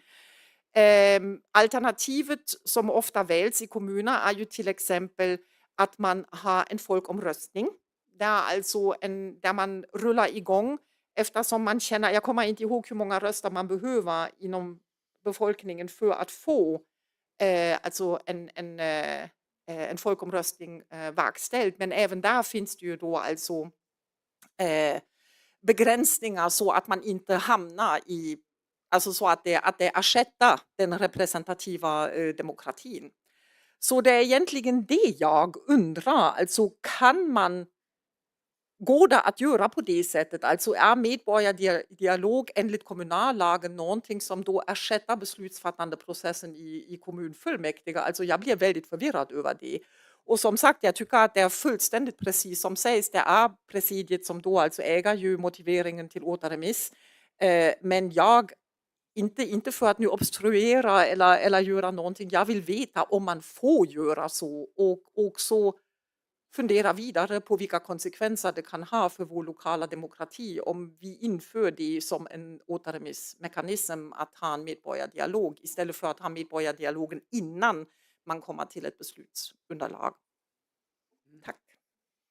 Tack så mycket för det. Och då tar vi och ajournerar förhandlingarna i några minuter, så får jag överlägga med våran jurist just när det gäller just det här med medborgardialoger, så att vi blir klar över detta.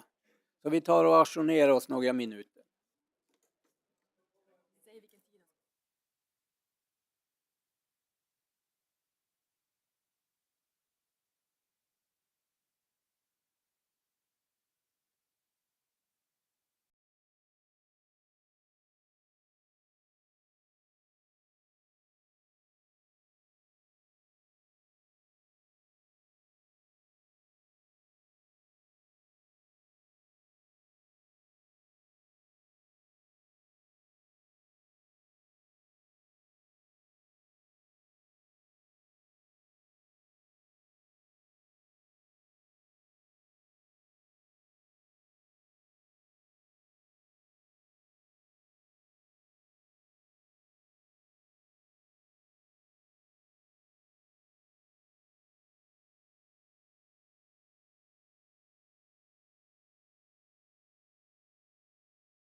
Ja.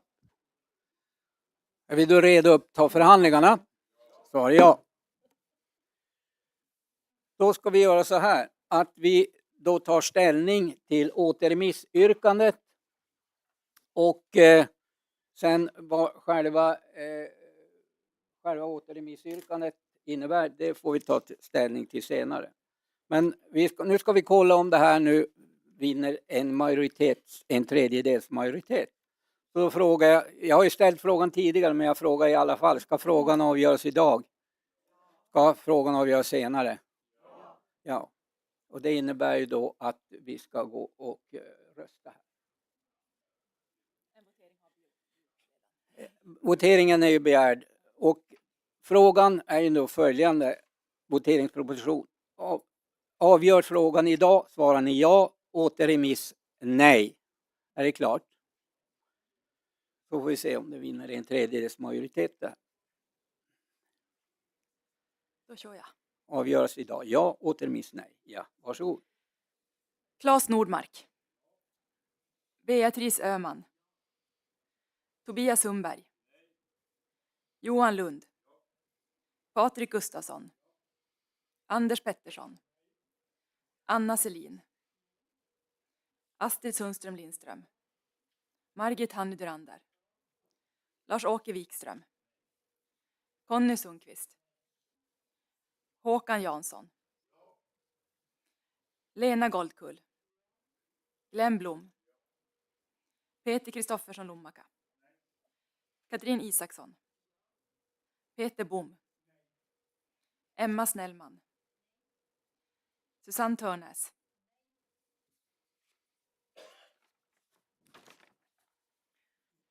Fredrik Lovag. Kenneth Backgård. Matilda Lundström. Eivi Blomdahl. Inge Westman Arvesen. Tomi Kovero. Julina Gustafsson. Leif Nordström. Ja. Christer Fjällström. Lena Pansare. Håkan Berg. Maria von Schantz. Anna Örling. Maria Wikström Nordmark. Jim Öhman. Mikael Engström. Lena Nilsson. Hans Grönberg. Rasmus Joneland. Berit Ekeven. Leif Pettersson. Paul Holmgren.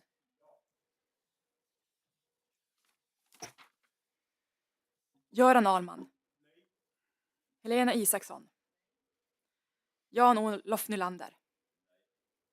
Inger Eriksson. Sigvard Hedman. Robert Wemmenhag. Eva-Britt Larsson. 27 ja, 21 nej.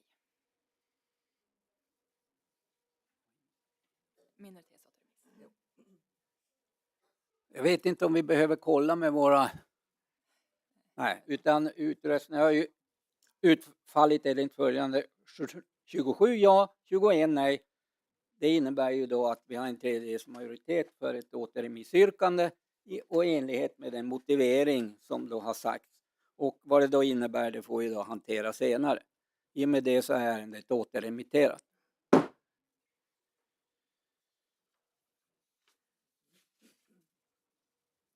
Då är vi inne på nästa ärende och det är ärende 8. Det handlar om en motion från Lars-Åke Wikström, Sverigedemokraterna, om byggande av skyddsrum. Och här är då förslaget att kommunfullmäktige avslår motionen. Varsågod, ordet är fritt. Jag finner ingen på talarlistan, är vi då redo att gå till beslut? Kan vi då besluta enligt kommunstyrelsens förslag? Svar ja. Ärende 9, det handlar om en motion från Peter Kristoffersson, Moderaterna, och Johan Selin, Moderaterna, om att revidera reglemente för elevresor på gymnasiet så att hänsyn tas till funktionsnedsättning och medicinska skäl. Och här är då kommunstyrelsens förslag att fullmäktige avslår motionen om att utöka reglementet för elevresor på gymnasiet. Varsågod. Jaha. Ja, jag kan läsa själv. Ja, men motionären kommer upp senare. Ja, vi kan läsa lite snabbt bara.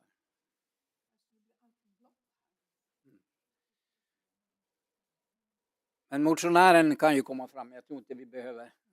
Så jag välkomnar ju motionären då, Tobias eller Peter. Är ni välkomna upp i talarstolen? Mm.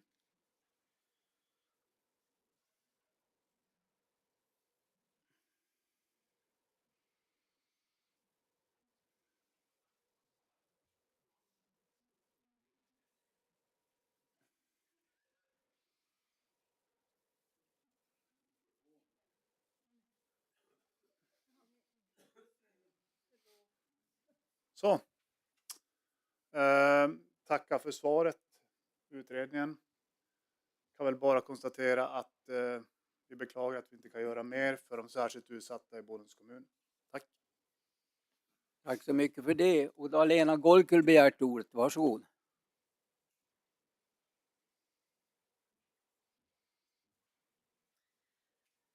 Tack, herr ordförande. Jo,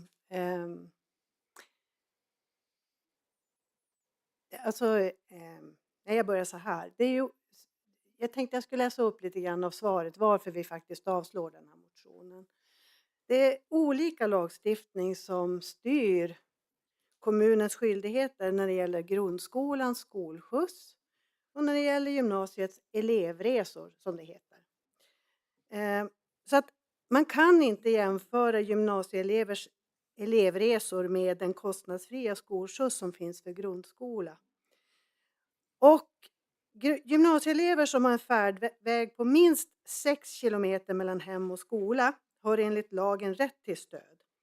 Och det är alltså till skillnad då från de avståndskrav som vi har fastslagit då, i fullmäktige när det gäller riktlinjerna för grundskolans skolskjuts. Det här avståndskravet om 6 kilometer, det är alltså reglerat i lag. Så att bevilja stöd för elevresor med kortare färdväg än 6 kilometer, alltså de som läser då på gymnasieskolan, det bryter mot lagstiftningen. Och vi kan ju inte ge tjänsten i uppdrag att ta fram någonting som vi vet bryter mot lagen. Så går det inte till i en rättsstat. Så att därför så yrkar jag på bifall till beredningens förslag om att avslå Moderaternas motion. Tack. Tack så mycket för det. Ska vi se, hade Egon Paul begärt ordet? Nej. Jag tackar för erbjudandet, men jag avstår gärna. Då ska vi se.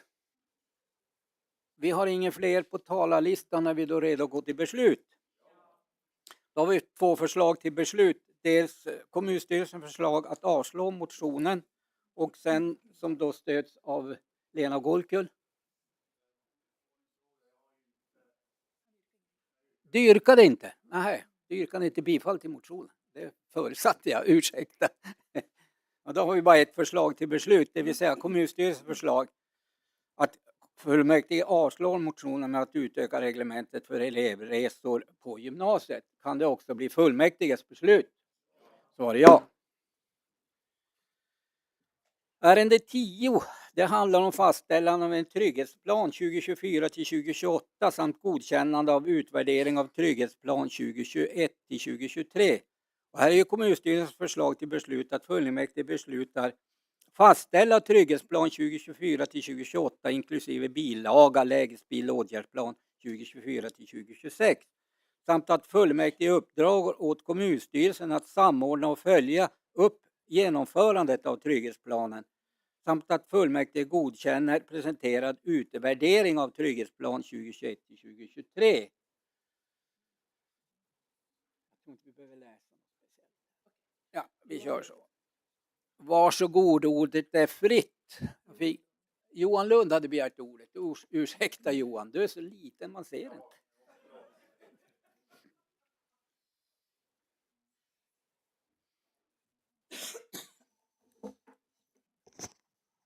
Så där ska vi se om jag kommer ner till mikrofonen. Det är lite svårt att stå här, för det är lite fel vinklar och allting. Och så vill man inte, så ska jag vilja sätta mig ner. Ja, just det. Ja, får göra det nästa gång. Nej, men jag tänkte att trygghetsplanen kan beskrivas lite mer än bara den lilla beskrivningen. Det är ju, vi har ju haft en trygghetsplan, men det är en ny lagstiftning. Den heter Lagen om kommuners ansvar för brottsförebyggande arbete, som kom förra året. Den kräver att man ska göra en lägesbild och en åtgärdsplan. Och det vi tänkte göra är att vi då helt enkelt använder en trygghetsplan och så lägger vi den på 4 år, precis som vi har haft tidigare. Den utvärderingen finns ju i handlingarna där. Jag går inte igenom den helt och hållet, men det brottsförebyggande arbetet då i den här lägesbilden och åtgärdsplanen, den ska då enligt lag revideras vartannat år. Och det tänker vi göra, och då är ju då en bilaga till själva trygghetsplanen. Och de saker som har tagits upp, de områden som är särskilt prioriterade, det är ju bland annat det är tolerans, tillit som är en fråga, alkohol, narkotika, doping, tobak och spel, ANDTS-frågor. Det är en annan del som vi ska arbeta med. En attraktiv offentlig miljö är också en sak som vi arbetar med. Ungdomars situation och våld i nära relationer. Det har vi haft i den förra planen. Men det vi lägger till nu, det är att förebygga arbetslivskriminalitet. Kopplat till de risker som vi ser med ökad exploatering. Det kommer in massvis med pengar. Kommer in massvis med nya arbetare. Det är många olika delar som vi vill titta och framförallt förebygga. Det kan vara en sån sak som att identifiera personer som är på en arbetsplats.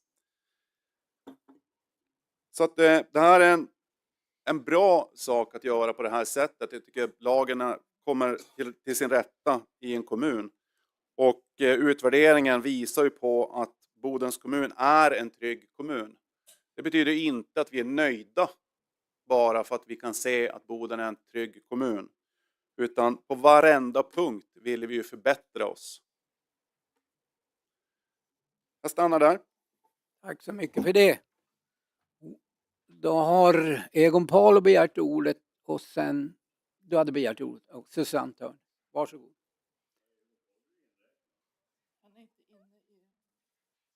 Jaha. Har vi med han på listan? Ja. Egon Paul. Ja. Det var inte...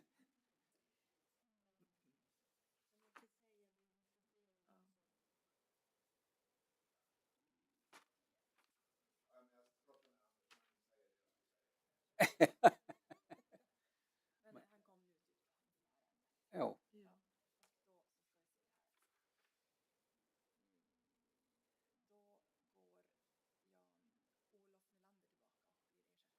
Jan-Olof Nylander går tillbaka och blir ersättare och Egon Paul går in som ordinarie. Men då hade Susanne Törnes begärt ordet. Eller var det Anders Pettersson? Jo då, varsågod. Du är välkommen in i mötet.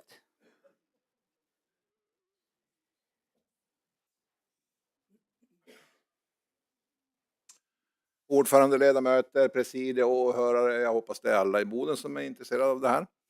Hur som helst i alla fall så satt jag och läste lite på det här ärendet. Och den sociala insatsgruppen, jag hade förmånen att vara i Rådet för trygghet och hälsa när den skapas den där. Det var 9 kommuner i Sverige som fick den där siggen. Sen har jag förstått, jag vet inte exakt hur det har spritt sig i övrigt.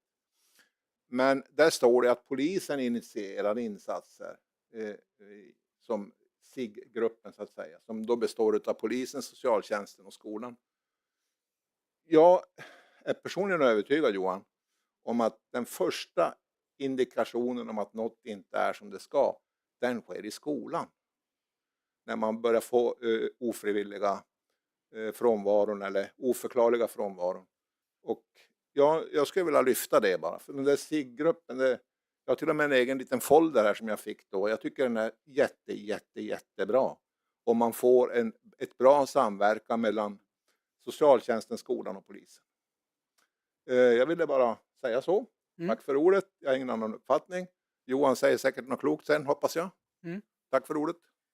Replik är då begärt av Johan Lund, Socialdemokraterna. Varsågod. Tack. Nej, jag tycker Egon har lyft en väldigt klok synpunkt. Även du är klok. Det är självklart så att alla de delarna lyfter ärenden. Polisen kan lyfta det i den gruppen. Men det sker naturligt också att SOS, om de får till sig, det kan ju komma från en tredje part, inte en del av gruppen, att en viss individ behöver ett särskilt uppmärksamhet. Och då lyfter ju socialtjänsten det. Och det kan komma från skola och då lyfter ju de det till socialtjänsten.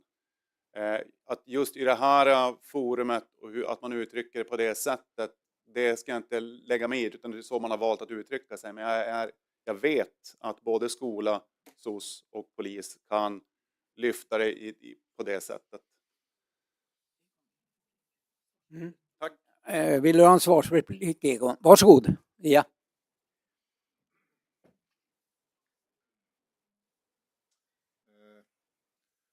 Tack ordförande. Tack för det Johan. Jag vill bara säga det att jag har en känsla av att ibland så drar man sig för eller väntar onödigt länge innan man initierar någon åtgärd. Och då tänker jag så här, då är det ju bättre att man gör det en gång för mycket än en gång för lite. Tack för ordet. Tack. Ja, då får du ställa dig på talarlistan. Nu är det Susanne Törnes, varsågod. Replikskiftet är avslut. Tack presidiet, åhörare och kommunfullmäktige. Jag ska bara lämna ros i det här ärendet. Plus kanske förslag till en liten förbättring också. Vi i Bodenalternativet, och jag tycker att det här är ett fantastiskt arbete. Det är jättemånga personer som är involverade i det här. Det är strategiskt, det är långsiktigt, det är robust och det är hållbart. Utifrån de här olika parametrarna av information, man skaffar sig mycket fakta i och utvärderar och sådär. Det finns en tydlig röd tråd genom det hela. Det är också bra med de här 6 prioriterade områdena som Johan tog upp. Och speciellt då att man också har lyft in arbetskriminalitet i arbetet. Det står också jag citerar, det här ska trygghetsplanen leda till. Höja människors upplevelse av Boden som en trygg och attraktiv ort. Att öka graden av upplevd trygghet och tillit i olika befolkningsgrupper. Och när jag har funderat och tittat på det här så finns det ju i åtgärdsplanerna tydliga förslag på hur man ska gå vidare och sådär. Som bodensare så får man ju också en känsla för sin stad och sin trygghet. Och vi har tidigare pratat i kommunfullmäktige om att på Coop-parkering eller inne på Coop att det känns otryggt, att det blir en spiral, att det är mycket brott och så vidare. Den här trygghetsplanen säger ju att det mesta i brott har ju gått neråt. Men vet bodensarna det? Vad blir deras känsla? Vad pratas det om på stan och så vidare? Så. Vi kommer att yrka bifall till de här 3 första punkterna. Sen har vi ett eget tilläggsyrkande med en punkt 4. Uppdra till avdelningen demokrati, kommunikation och säkerhet att skapa en kommunikationsplan kring trygghetsplanen 24-28. Och det är alltså i syfte att man ska få ut den här informationen. Att brotten har gått ner, vi har ett tryggt ställe. Vi berättar om hela trygghetsplanen.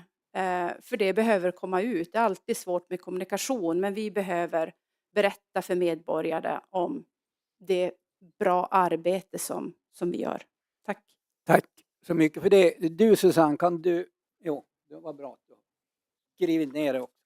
Tack så mycket för det. Då har Johan Lund begärt en replik på Susanne. Du, ordet.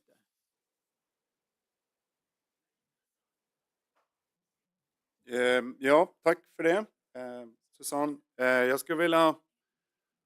Jag uppfattar ändå att det svar på den yrkandet skulle bli besvarad utifrån att det är ett uppdrag som alla delar har. Och i Trygghet och folkhälsorådet så ingår det via den. Den här återkopplas ju till Trygghet och folkhälsorådet och kommunstyrelsen. Och i Trygghet och folkhälsorådet så ingår det i planen att öka kommunikationen. Att det inte är tydligt här kan vara en brist, men jag ser att det ändå är ett uppdrag som man har. Att kommunicera det här med medborgarna. Jag skulle vilja önska att bara titta på den frågan lite mer. Och istället för att svara ja eller nej som en detaljstyrning så skulle jag hellre ta och titta på den. Jag känner mig positiv. Jag känner att vi gör det redan. Men att vi kan bli bättre. Men det handlar inte om att man inte har uppdraget. Uppdraget finns.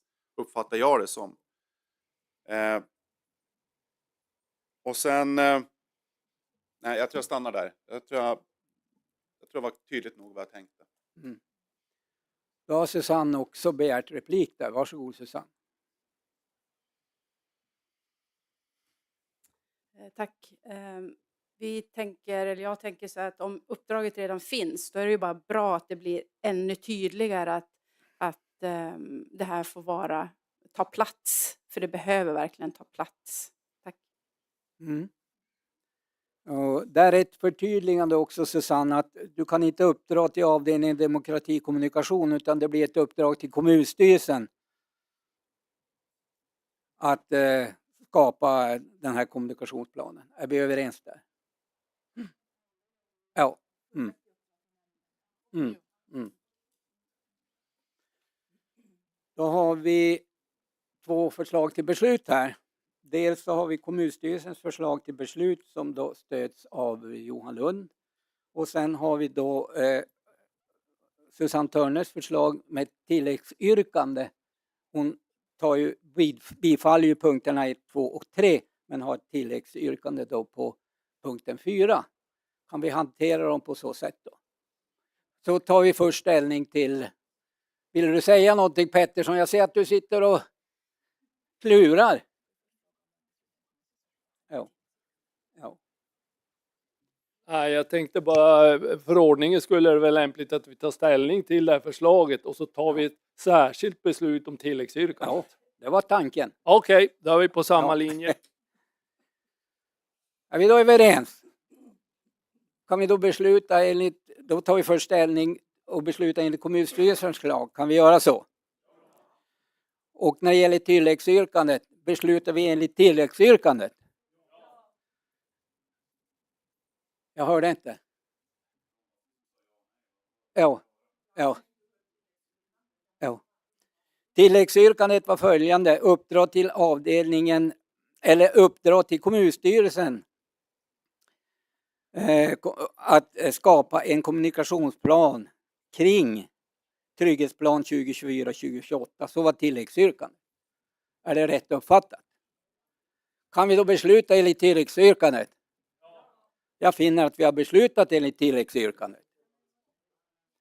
Eller ja, ska jag fråga först om vi bifaller eller avslår? Det kanske är klokast att göra så. Jag ber om mycket ursäkt.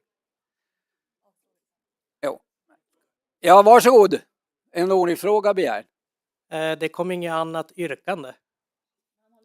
Ja, vi håller på att ta fram det nu. Ja, men det kom inget avslagsyrkande till förslaget. Ja.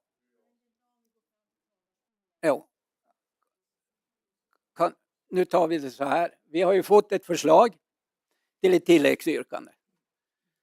Och vi har också ett förslag till beslut när det gäller punkterna 1, 2, 3, 4. Punkten 1, 2 och 3. Och där är vi överens. Och sen har vi att ta också beslut om ett tilläggsyrkande. Så då frågar jag, vi är överens om kommunstyrelsens förslag. Och sen så gäller det nu att ta beslut om tilläggsyrkande. Ja, vi ville ha en kort ajournering här för att reda Okej. ut hur ordning går till. Ja. En kort ajournering är begärd, så kan vi göra. Då tar vi några minuter. Säg 5. Varsågod. Nej. Ja. Mm.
Så vi kan fortsätta förhandlingarna.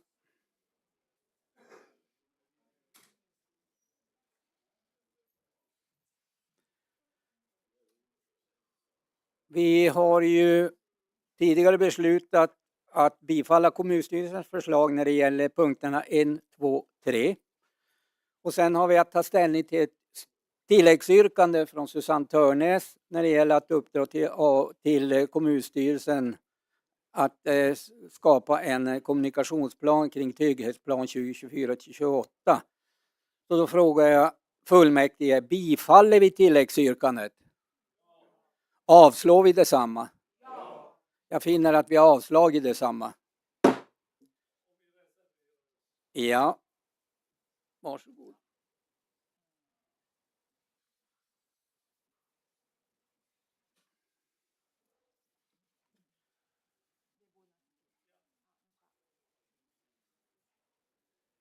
Anders Pettersson. Reservationer då. Anders Pettersson. Säg ja. Susanne Törnäs.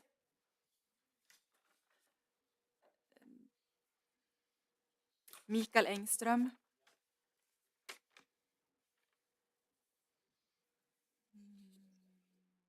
Och sen var det inga fler. Mm. Tack. Alla rätt uppfattade. Då är vi inne på ärende 11 och det handlar om en revidering av klimatanpassningsplan för Bodens kommun. Här är då kommunstyrelsens förslag att fullmäktige antar klimatanpassningsplanen. Varsågod. Tack. Under 2023 gav kommunfullmäktige enheten fysisk planering i uppdrag att revidera den klimatanpassningsplan som finns framtagen inom ramen för borgmästaravtalet. I uppdraget framgick att klimatanpassningsplanen skulle tas fram som ett fristående dokument för att i ett senare skede kunna arbetas in i handlingsplanen för borgmästaravtalet när en genomgående revidering av denna sker. Den föreslagna klimatanpassningsplanen innehåller en beskrivning av förväntade klimatförändringar i Bodens kommun samt vilka konsekvenser dessa kan ha för samhället. Behov av anpassningsåtgärder finns för både befintlig bebyggelse och befintliga miljöer som för nybyggnation och planering. Genom samverkan med representanter från olika förvaltningar och enheter har åtgärder identifierats och prioriterats, varav ett 30-tal som prioriterats högt presenteras i klimatanpassningsplanen. Tack så mycket för det. Och det här har Claes Nordmark, Socialdemokraterna, begärt ordet. Varsågod Claes.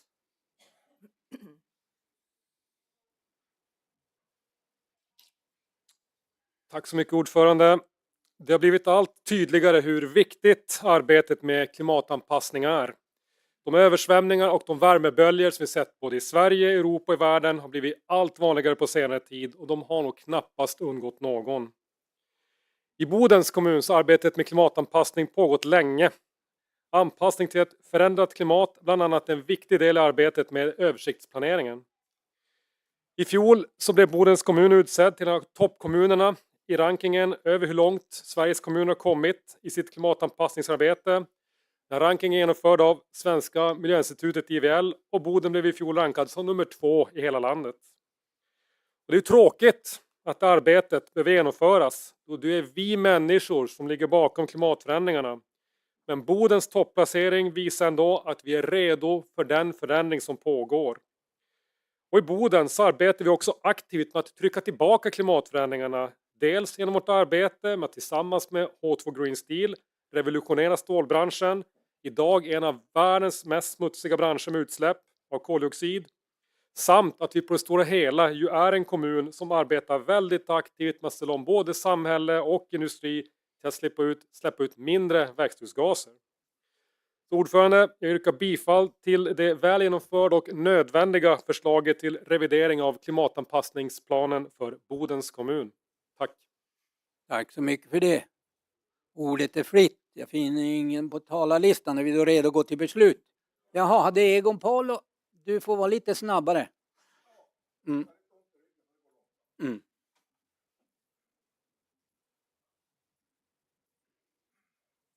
Tack för ordet, ordförande. Jag har tidigare vid något sammanhang tagit upp att vi borde faktiskt anslå det här på ett bra sätt, att Bodens kommun är så pass miljövänlig. Varför inte något någon skylt eller någonting liknande. Norrbottens mest miljövänliga kommun. Övertorneå marknadsför sig så, om ni inte visste det. Att de är en otroligt miljövänlig kommun. Och det är väl bra att de är det. Men är vi bäst så är vi bäst.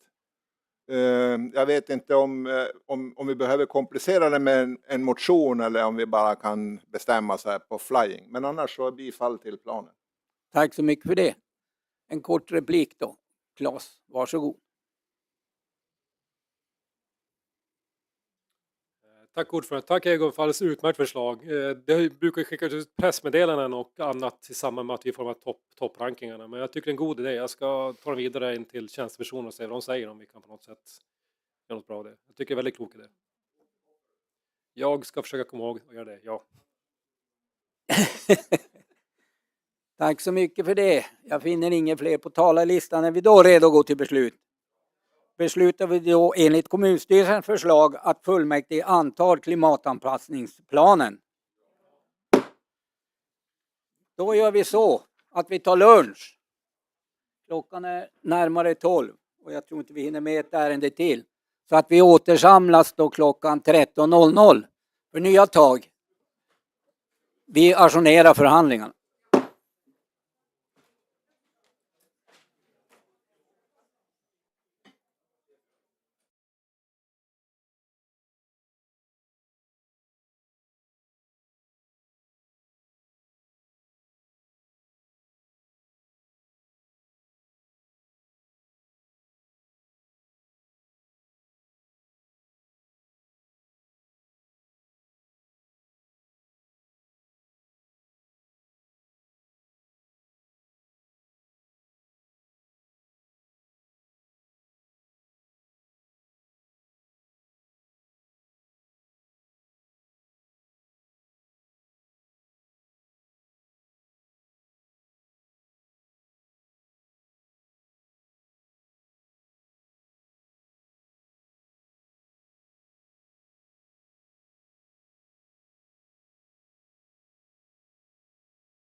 Är vi då redo att uppta förhandlingarna?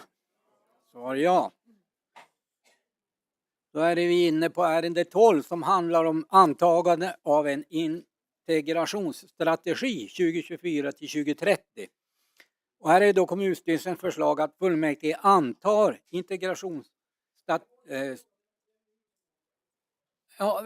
vi ska göra så här. Jag läser bara kommunstyrelsens förslag, sen ska vi ha ett upprop. Kommunstyrelsens förslag är att fullmäktige antar integrationsstrategin 2024 till 2030 samt att strategin följs upp och revideras i sin helhet i slutet av 2030. Och då ska vi ha ett upprop här så att vi får klart, vissa har tillkommit och någon har gått också. Varsågod.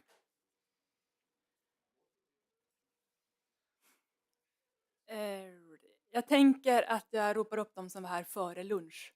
Och sen kan ni ju säga på slutet om det är någon som har tillkommit. Bra. Claes Nordmark.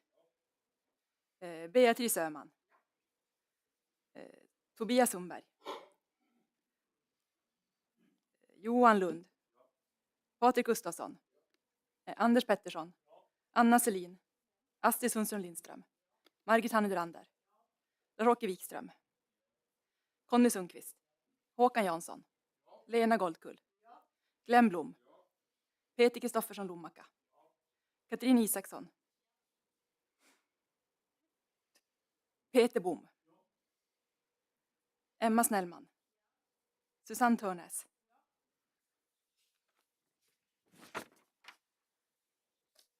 Fredrik Lovag. Kenneth Backgård. Matilda Lundström. Eivy Blomdahl. Inge Westman Arvesen. Tommy Kovero. Jolina Gustafsson. Leif Nordström. Ja. Christer Fjällström. Lena Pansare. Håkan Berg. Maria von Schantz. Anna Örling. Anna Örling. Okej, vänta, ska jag skriva.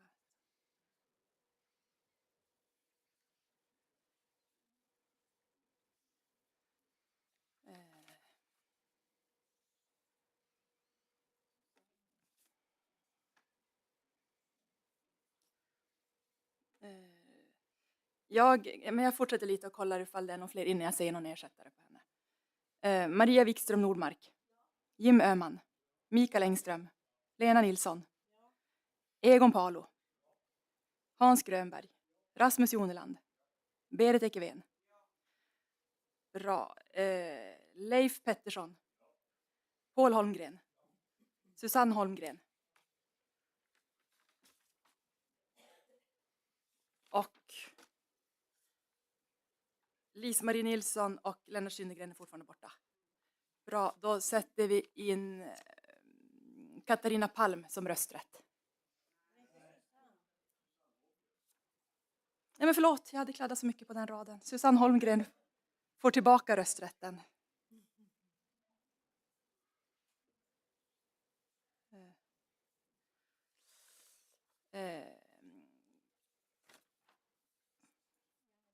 Leif Pettersson.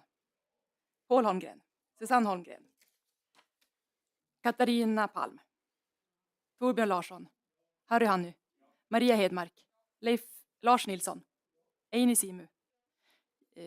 Jan-Olof Bäcklund har gått, han meddelat. Göran Ahlman.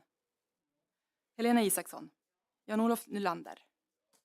Inger Eriksson. Sigvard Hedman. Robert Wemmenhag. Camilla Sundqvist. Gunnar Hallin. Eva-Britt Larsson. Annika Esen. Bosse Strömbäck. Erika Sjö. Siad Maglic. Och var det någon som hade tillkommit? Nej. Samtliga upprop. Sorry, ja.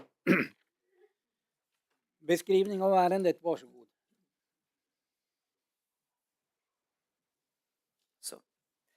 Kommunfullmäktige beslutade 2021-06-21 i paragraf 71 att uppdra kommunstyrelsen att framta en kommunövergripande integrationsstrategi för den dagliga hanteringen av integration i de kommunala verksamheterna och för att möta behovet av kompetensförsörjning. Integration är den process som leder till att skilda enheter förenas, exempelvis genom att människan och samhället anpassar sig efter varandra för att tillsammans skapa ett nytt samhälle. Utifrån internationella, nationella och lokala mål har följande 4 fokusområden valts ut som viktiga för integrationen i Bodens kommun. Arbete, utbildning, bostäder samt aktiv fritid och social delaktighet. De 4 fokusområdena har kvantitativa eller kvalitativa mål som bidrar till kommunens strategiska plan i utvecklingsområdena näringsliv och kompetensförsörjning, livsmiljö och offentliga rummet. Tack så mycket för det. Och här har då Claes Nordmark, Socialdemokraterna, begärt ordet. Varsågod Claes.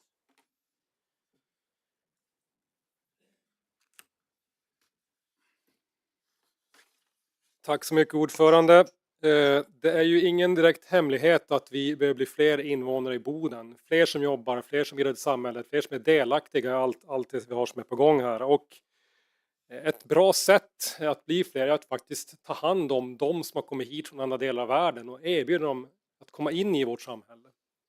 Och i Boden så vi är duktiga på integration. Tidigare i år så fick vi veta att bland annat att de ukrainare som kommer hit till Sverige som har flytt från krigets Ukraina så är det lättast att få jobb för dem i Boden i hela Sverige. Jag tycker det var väldigt fint att höra glädjen att vi är entreprenöriella, vi är framåt, vi tänker väldigt klokt vad gäller integration. Den här integrationsstrategin tycker jag är ett väldigt bra dokument. Och jag tycker att det är de 4 fokusområdena tycker jag de är värda att lyfta fram. Och det är då arbete, utbildning, bostad och en aktiv fritid och social delaktighet. Och arbete, det säger sig självt. Har man ett jobb, har man ett sammanhang, då är det lättare att lära känna samhället, en av sina kollegor och en av sin arbetsplats. Utbildning, det svenska språket. Språket är väldigt viktigt för att komma in i samhället. Så utbildning är en väldigt viktig punkt att trycka på. Bostäder. Vi har haft bostadsbrist i Boden i många år. Vi har haft en väldigt låg vakansgrad på hyresrätter. Nu äntligen börjar det släppa tack vare H2 Green Steel. Det har byggts ungefär 300 lägenheter i Boden de senaste året. Vi har lika många produktion och det är ännu fler som väntar runt hörnet. Och det är väldigt, väldigt bra. Och sen som sagt, aktiv fritid och social delaktighet. Så här har ju inte minst civilsamhället, våra föreningar, ett stort uppdrag i hur man kommer in i vårt Boden. Så jag tycker att det är ett väldigt bra dokument, ett viktigt dokument. Vi i Boden ska vara fortsatt längst fram inom integration och därmed vill jag yrka bifall till liggande förslag till beslut. Tack. Tack så mycket för det. Då har Conny Sundqvist, Vänsterpartiet, begärt ordet. Varsågod Conny.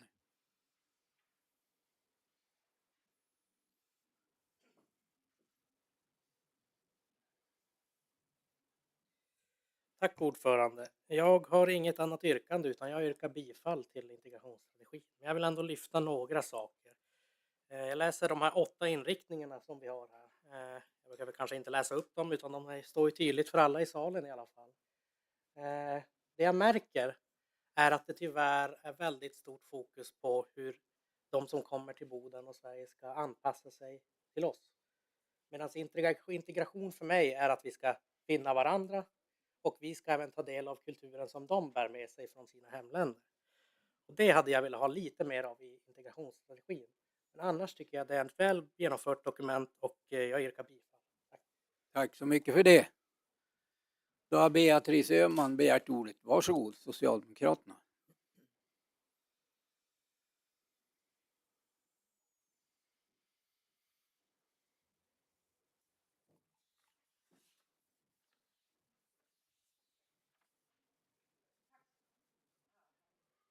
Back again. Nej, men då, tack. Tack ordförande. Jo, jag börjar med att naturligtvis också yrka bifall till det fantastiska dokument som har tagits fram och som vi nu egentligen bara behöver efterleva och leva som vi lär. Det är kanske det viktigaste i det där. Och jag håller med dig Conny att det finns en skillnad mellan att bara anpassa sig eller anpassa sig till varandra. Jag kan dock säga som en av de utrikesfödda som det handlar om att det roligaste som kan hända till mig nu för tiden efter 20 år i Boden det är när jag är på ett verksamhetsbesök någonstans där någon kommer och ler och säger hej du och jag gick SFI tillsammans. Det är så roligt. det är precis lika roligt att kunna ha hjälpt med faktiskt svenska för invandrare efter jag själv hade gått SFI och träffa folk på arbetsplatser som säger hej, du var ju min lärarinna på Björknäs. Det är också jätteroligt eftersom då vet man att vi har lyckats med att bli en kommun där folk verkligen är integrerade, där man har ett jobb, ett ställe att bo, där man har vänner, där man har nätverk. Men det vi alla kan berätta om, det är varför kommer vi ihåg varandra? Eftersom vi är utrikesfödda som har kommit hit. Eller hur? Jag ser Sead Maglic som nickar. Det svåraste är nämligen inte att lära känna varandra. Det är att lära känna alla andra som redan finns här. Och det är det som Bodens befolkning, de allra flesta, har varit otroligt duktiga på. Och det vi också får som kommentar när vi har besökare som säger men gud vad roligt det här i Boden, här är det ju verkligen blandat. Här ser man ju folk på Sködemarknaden som faktiskt är allt och allo. I alla färger, alla kläder. Och som umgås med varandra. Inte bara med de som är likadana. Det är nämligen det som är nyckeln till integrationen. Att kunna acceptera att det finns skillnader. Inte att bara växa in och börja bete sig som folk. Eftersom sanningen är, ni märker det, jag kommer aldrig att vara det. Jag har ett svenskt pass, men ja. Jag är ju precis fortfarande den där fransyskan och den där tyskan som jag alltid har varit. Och det är lätt inom EU. Man är ju nästan likadan, fast inte. Ju mer olika man är, desto svårare blir det. Och desto viktigare är det med det ömsesidiga. Så jag håller med dig, Conny.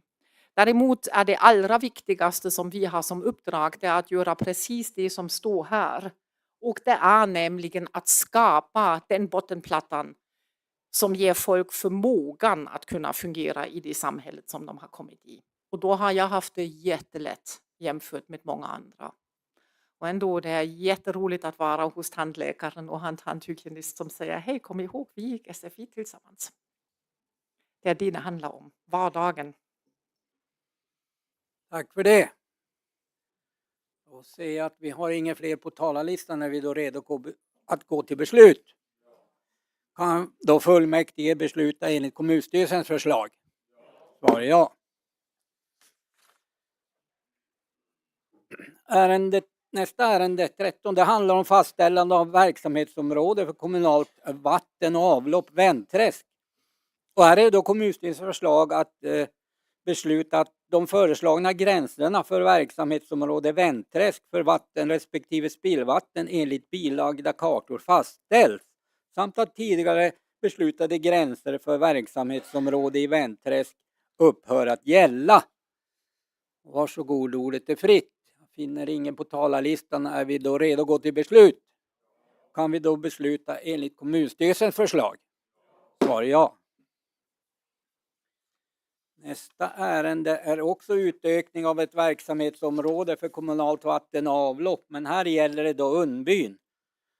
Och här är då kommunstyrelsens förslag att fullmäktige fastställer de föreslagna utökade gränserna för verksamhetsområde för dricksvatten respektive spillvatten i Unnbyn enligt de bilagda kartorna. Varsågod, ordet är fritt. Jag finner ingen på talarlistan. Kan vi besluta enligt kommunstyrelsens förslag? Bara ja.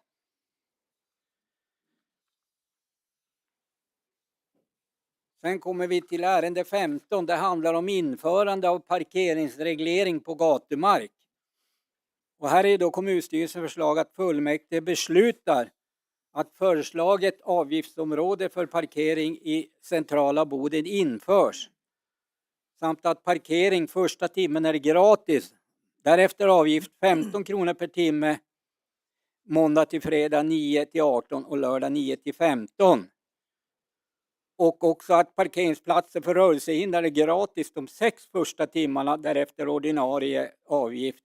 Sen att samhällsbyggnadsnämnden får anpassning av avgiftsområdets storlek. Varsågod. Samhällsbyggnadsnämnden beslutade 2023 1130 paragraf 138 att ge tekniska avdelningen i uppdrag att ta fram ett förslag för parkeringsreglering på gatumark för återrapportering till nämnden i april 2024. Samhällsförvaltningen har kompletterat utredningen med ett tilläggsuppdrag till upphandlad trafikkonsult att också ta fram ett förslag till avgiftsreglering. Förvaltningen har under utredningen haft en nära dialog med flertalet aktörer, däribland Handelsnätverket, Fastighetsägarnätverket, Boden tillsammans, Boden Business Park Näringsliv, Pensionärsrådet, Coop Norrbotten, Företagarna, kommunledningens så kallade måndagsberedning, kommunfullmäktiges partigruppledare, Landsbygdsrådet, Samhällsbyggnadsförvaltningens ledarträff och kommunens förvaltningschefer. Under dialogtillfällen har det framkommit ett brett stöd för att införa en reglering på gatumarksparkeringen i centrum. Några grupperingar har föreslagit avgifter från första minut och andra har föreslagit minst en timme gratis innan avgiftsregleringen startar. Samtliga har varit eniga om att en reglering behövs för att skapa rotation, då antalet offentliga parkeringsplatser inte kommer att räcka till den samhällsomställningen som pågår. Tack så mycket för det. Ordet är fritt och här har Lena Golkull, Socialdemokraterna, begärt ordet. Varsågod.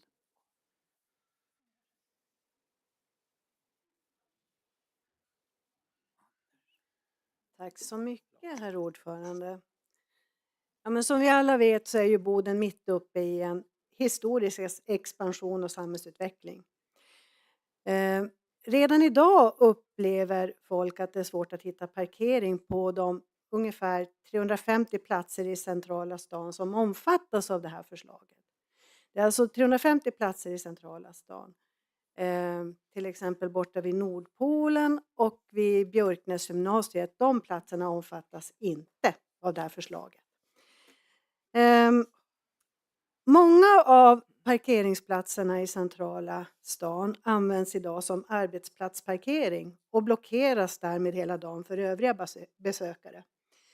Vi vet att det finns gott om så kallade elektroniska p-skivor som snurrar automatiskt fram så att folk kan stå en hel dag utan att och blockera en plats därmed.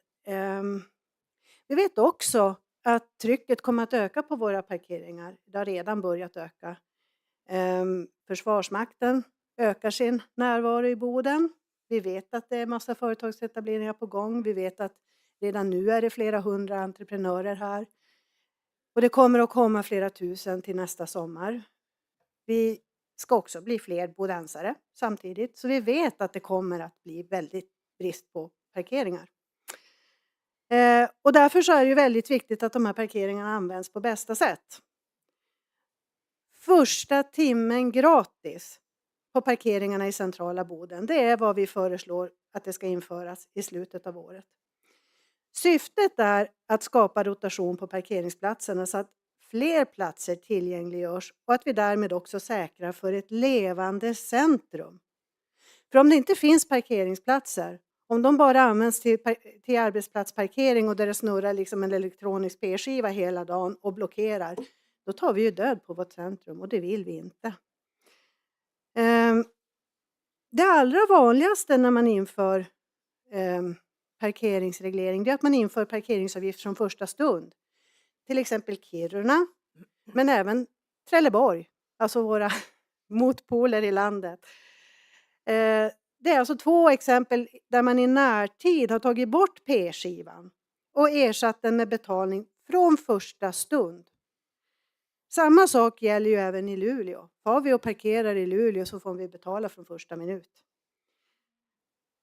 Varför beslutar då vi i Boden, då i den styrande majoriteten, att inte ta ut avgift från första sekund? Med tanke, det är ju många som har varit uppe och pratat om den ansträngda ekonomiska situationen idag. Det hade ju kunnat ge intäkter till en ansträngd kommunkassa. En av orsakerna är att vi har lyssnat till näringslivet och deras önskemål. De vill ha ett system som leder till ökad tillgång till parkeringsplatser, men även att det fortsatt ska upplevas attraktivt att besöka vårt centrum för exempelvis handel, besök eller nöjen. Vi valde därför att införa första timmen gratis. Ett system som möjliggör kostnadsfri parkering för kortare besök som till exempel ett lunchbesök eller om man ska in och handla snabbt. Men som även naturligtvis ger möjlighet att parkera längre för den som önskar det. Första timmen gratis innebär att varje bilägare har en timme på banken att nyttja varje dag. Därefter kommer det att kosta 15 kronor per timme. Om man parkerar bilen för ett kortare ärende så finns det med andra ord tid kvar att nyttja vid ett senare tillfälle samma dag. Den här avgiften den införs under samma tider som gäller för dagens P-skiva, det vill säga vardagar mellan 9 och 18 och lördag mellan 9 och 15 och övriga tider blir avgiftsfria. Vi har också beslutat oss för att vi inte vill att parkeringsplatserna för rörelsehindrade ska omfattas av avgiften. Och den främsta anledningen till det här är att vi vill inte skapa en situation där personer med rörelsehinder måste ägna kraft och energi till att förflytta sig för att kunna betala för sin parkering. För att parkeringen inte heller ska bli, parkeringen i centrum ska jag säga, det är ju 350 platser som sagt som omfattas. För att parkeringen i centrum inte heller ska bli en fråga om digitalt utanförskap så har vi bestämt att det ska finnas tillgång till en kortautomat för den som inte vill eller kan använda appar. Det är en lösning som många kommuner väljer bort då det medför en extra kostnad för kommunen. Men det är en extra kostnad som vi är villiga att ta eftersom vi anser att det ska vara möjligt att parkera även för den som inte är van vid appar eller för den som till exempel har en urladdad telefon. Jag kan säga att Trelleborg nu när de tog bort P-skivan och införde P-avgift då gjorde de det med enbart appar som möjlighet. Ingen kortautomat överhuvudtaget. Men som sagt, vi är villiga att ta den extra kostnaden. Vi har också varit tydliga med tjänstepersonerna i vår organisation om att riktade informationsinsatser till olika grupper behöver genomföras inför det planerade införandet av parkeringsavgifter i slutet av året. Där ser vi att vårt nyöppnade seniortorg och de digitala onsdagarna på biblioteket kan vara viktiga mötesplatser där information om de nya reglerna kan kommuniceras ut. Det som står klart är att om inget görs åt parkeringssituationen i centrum kommer inom kort en trafikinfarkt att skapas som i förlängningen tar död på centrumhandeln och andra målpunkter i centrum. Efter många dialoger med olika berörda parter inför vi därför den generösa kompromisslösningen första timmen gratis för att möjliggöra att vi alla även fortsättningsvis har möjlighet till tillgång till ett levande och blomstrande centrum i Boden. Tack! Tack så mycket för det. Och då har Conny Sundqvist, Vänsterpartiet, begärt ordet. Varsågod.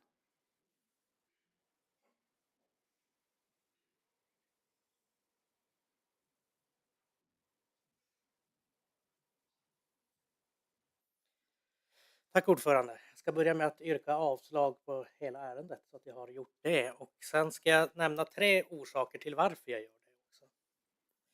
Det första är att det blir billigare för bodensarna att åka till Storheden. Det andra är det digitala utanförskapet. Man lyfter en automat för hela Bodens centrum. Det innebär att man kan behöva gå här uppe i stan för att parkera nere på Kungsgatan vid Nackas frisör exempelvis. Det är orimligt för mig. Sen finns det en tredje sak. Och det är informationen och dialogen med de berörda företagen.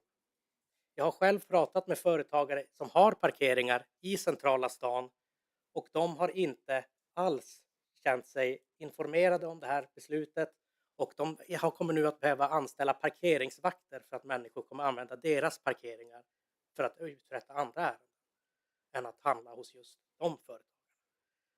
Därför yrkar jag avslag på ärendet. Tack! Tack så mycket för det. Och det här har begärts replik av Lena Golkull på det anförandet. Varsågod.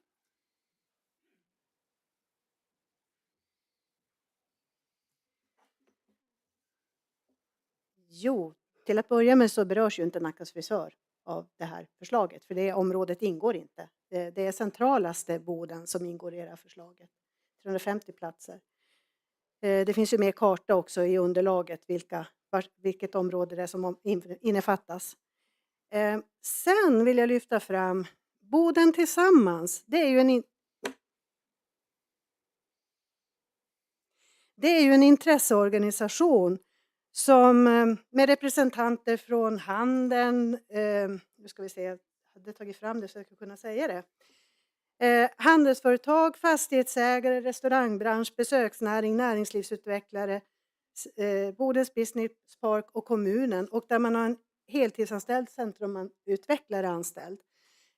Boden tillsammans, där var tjänsten Men herregud vad alla surrar.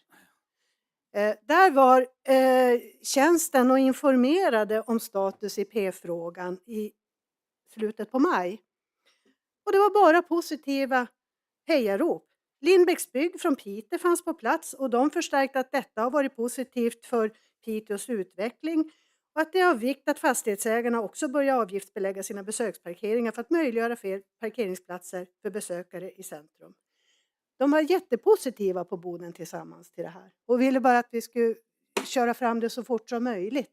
För de vill ju verkligen se ett levande centrum och det vill ju vi i majoriteten också och det är ju därför vi inför det här. Tack. Tack. Hade Conny Sundqvist begärt svarsreplik? Varsågod. Till att börja med så är jag tacksam för kartan där vi tydligt ser att Kungsgatan är med.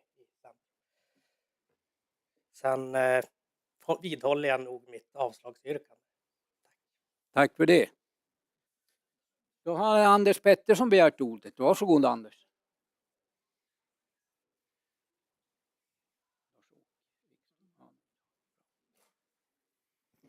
Tack ordförande.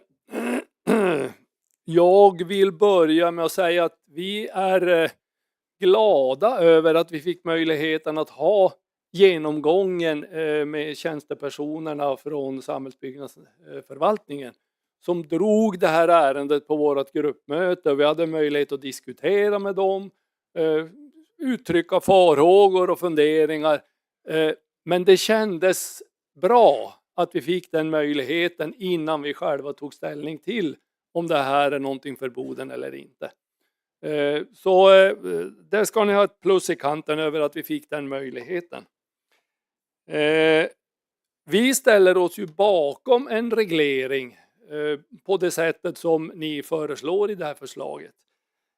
Med tanke på det Lena har presenterat och med det som Boden står inför, utmaningar av olika slag, så är det nog viktigt att vi tänker lite grann i förväg. Och därför så tycker vi att i grunden är det här ett vettigt förslag. Och det här är ju också prövat i andra kommuner. Du nämnde några kommuner. Piteå genomförde ju det här för några år sedan. Och vad vi förstår så har det här fallit ganska väl ut även i Piteå. Så varför ska det inte fungera även i Boden?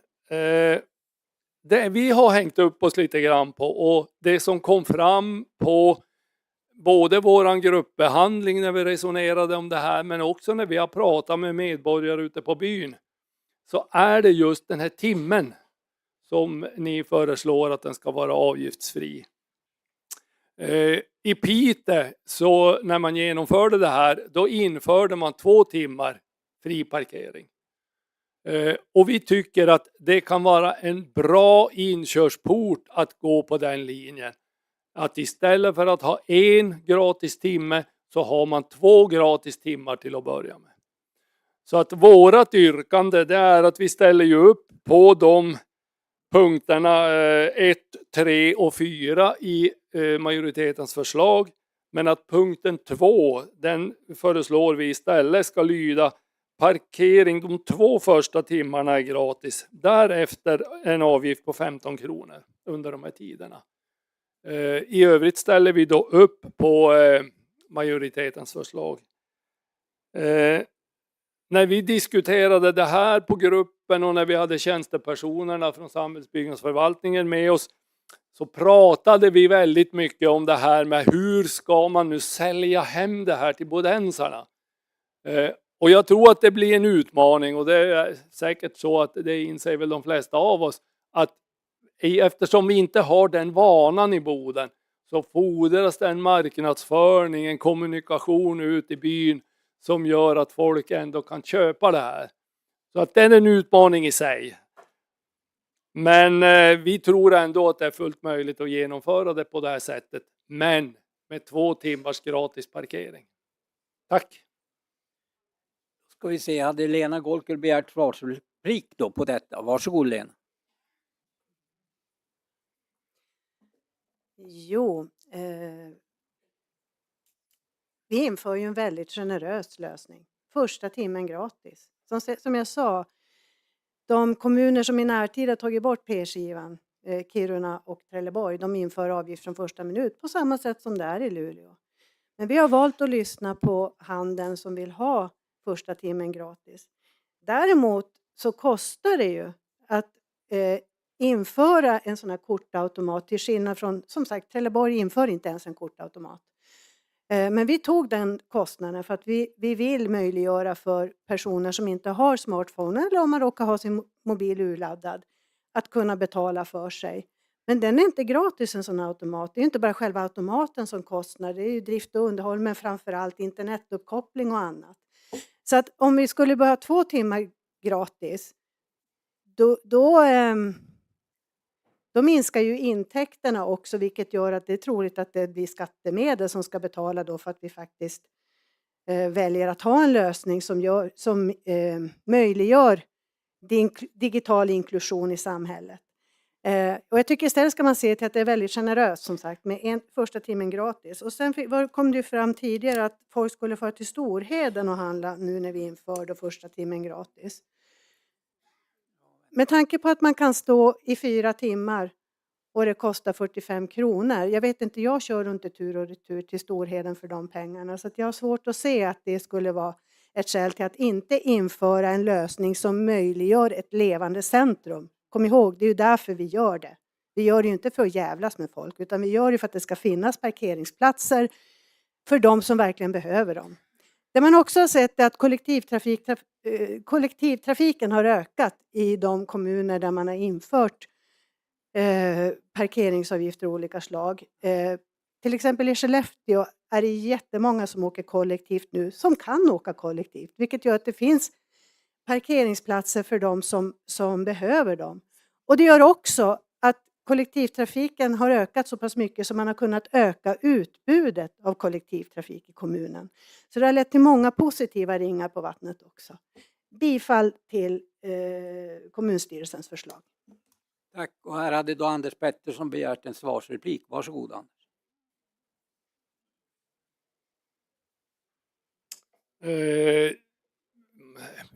Naturligtvis är det ju så att man kan vara mer eller mindre generös i olika frågor och ärenden, så är det ju.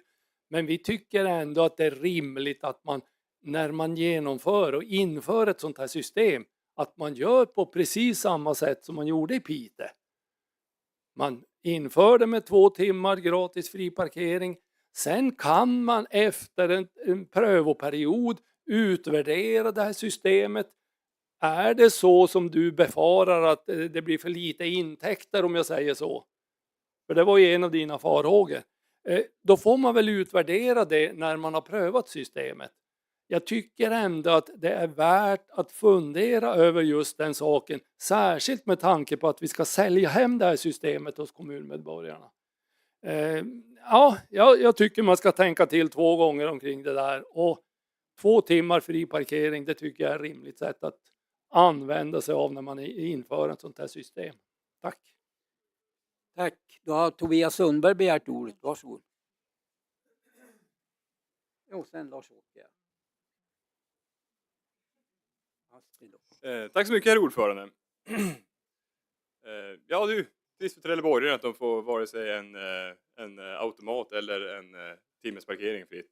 Men om vi håller oss till Boden. Även vi moderaterna förstår så att säga poängen med att vi inför ett parkeringssystem, eftersom att det system vi har i dagsläget gör att bilar står lite för länge på de parkeringar som är anvisade åt dem.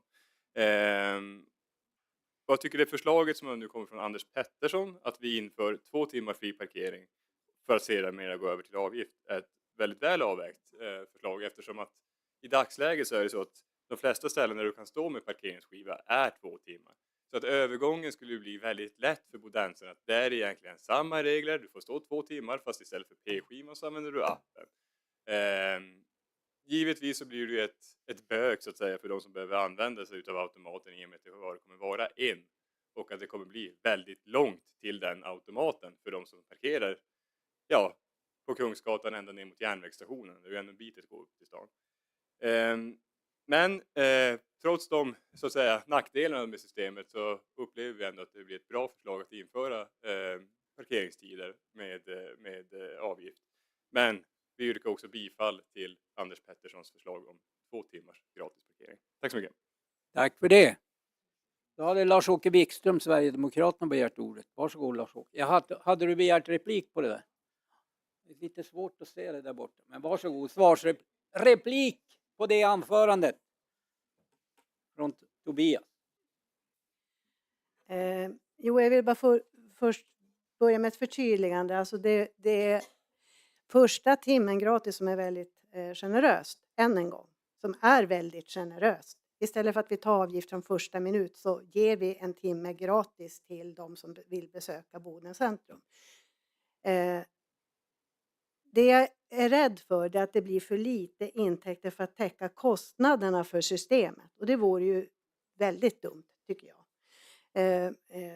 För ni har ju som varit ganska många som har varit uppe och predika i talarstolen idag om att vi måste vara ekonomiskt återhållsamma. Och att då införa ett system som kanske riskerar att vi måste gå in med skattepengar är väl lite dumt. Så jag vidhåller att vi ska behålla första timmen gratis. Dessutom så finns det de i näringslivet i centrum som vill att vi inför parkeringsavgift från första minut. Vi har valt att lägga det här förslaget som ett väl balanserat kompromissförslag med första timmen gratis. Tack. Tack för det. Och på det har då...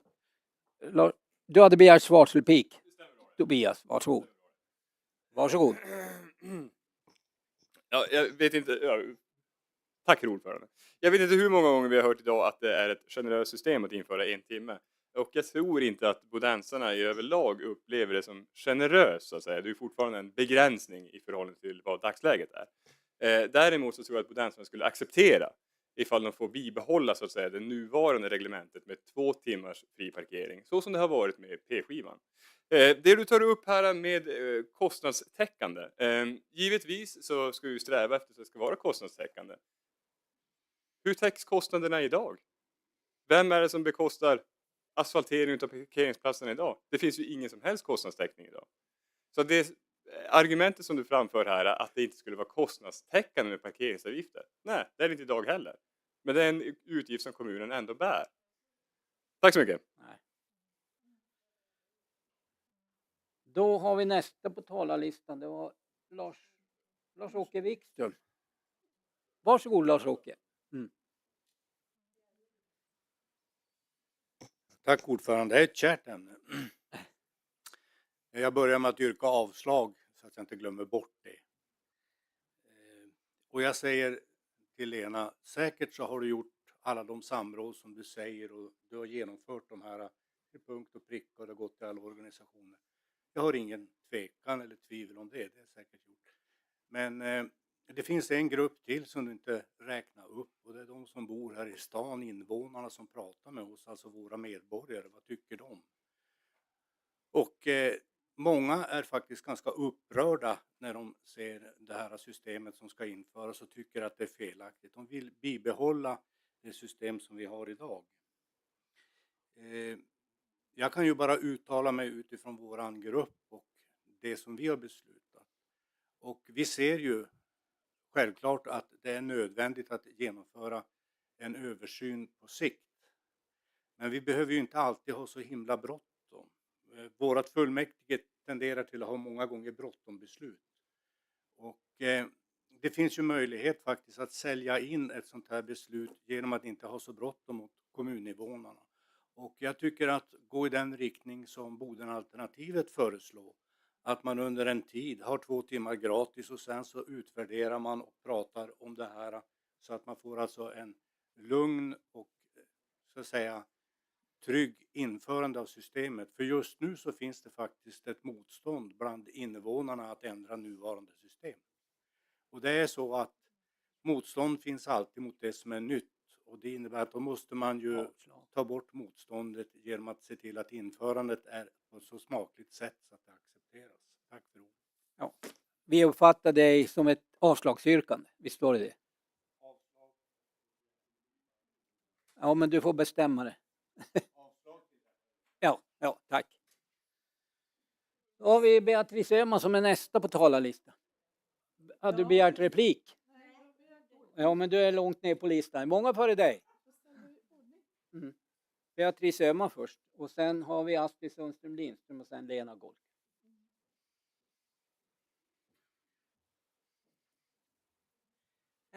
Tack så mycket ordförande. Jag tycker att ni har gjort ett fantastiskt jobb. Det var definitivt dags kan jag tycka och att vi nu hamnar i en situation precis som ordförande i samhällsbyggnadsnämnden också beskrev det, att det kommer att vara trafikkollaps. Det är ju inte bara eftersom det är flera tusen och att det kommer att bli många fler bilar. Det kommer ju också att bli många fler cyklar och det kommer att bli många fler som tar bussen dessutom. Så vår kommun håller ju på med att förändras väldigt mycket. Frågan är inte nu. Frågan har funnits så länge som jag har bott i Boden. Så länge har jag inte ägt en bil. Jag har inte haft bil sedan 93, även på andra ställen. Så att när jag tar bussen till Luleå då kostar det 82 kronor. Vilket jämfört med 15 kronor för att kunna parkera en bil längre än en timme kan jag tycka är väldigt dyrt för den som nu kommer att flytta till Boden och vilja också besöka andra delar av länet. Så att jag från mitt perspektiv vet egentligen inte precis varför det är så infekterat eftersom 15 kronor efter en timme det är infekterat om vi tycker att alla ska kunna parkera kostnadsfritt mycket längre än det. Och jag råkar tycka att jag borde kunna ta bussen kostnadsfritt till Luleå eftersom jag är mycket mer miljövänlig än de som äger en bil. Men ingen kommer att ta mig på allvar om jag säger det här. Det jag vill ha sagt är att vi har en stor befolkning som består av väldigt olika grupper som har helt olika behov och helt olika förväntningar. Vi byggde en stadskärna som ska vara jämlik. Där alla transportmedel inklusive fötter skulle vara lika varandra.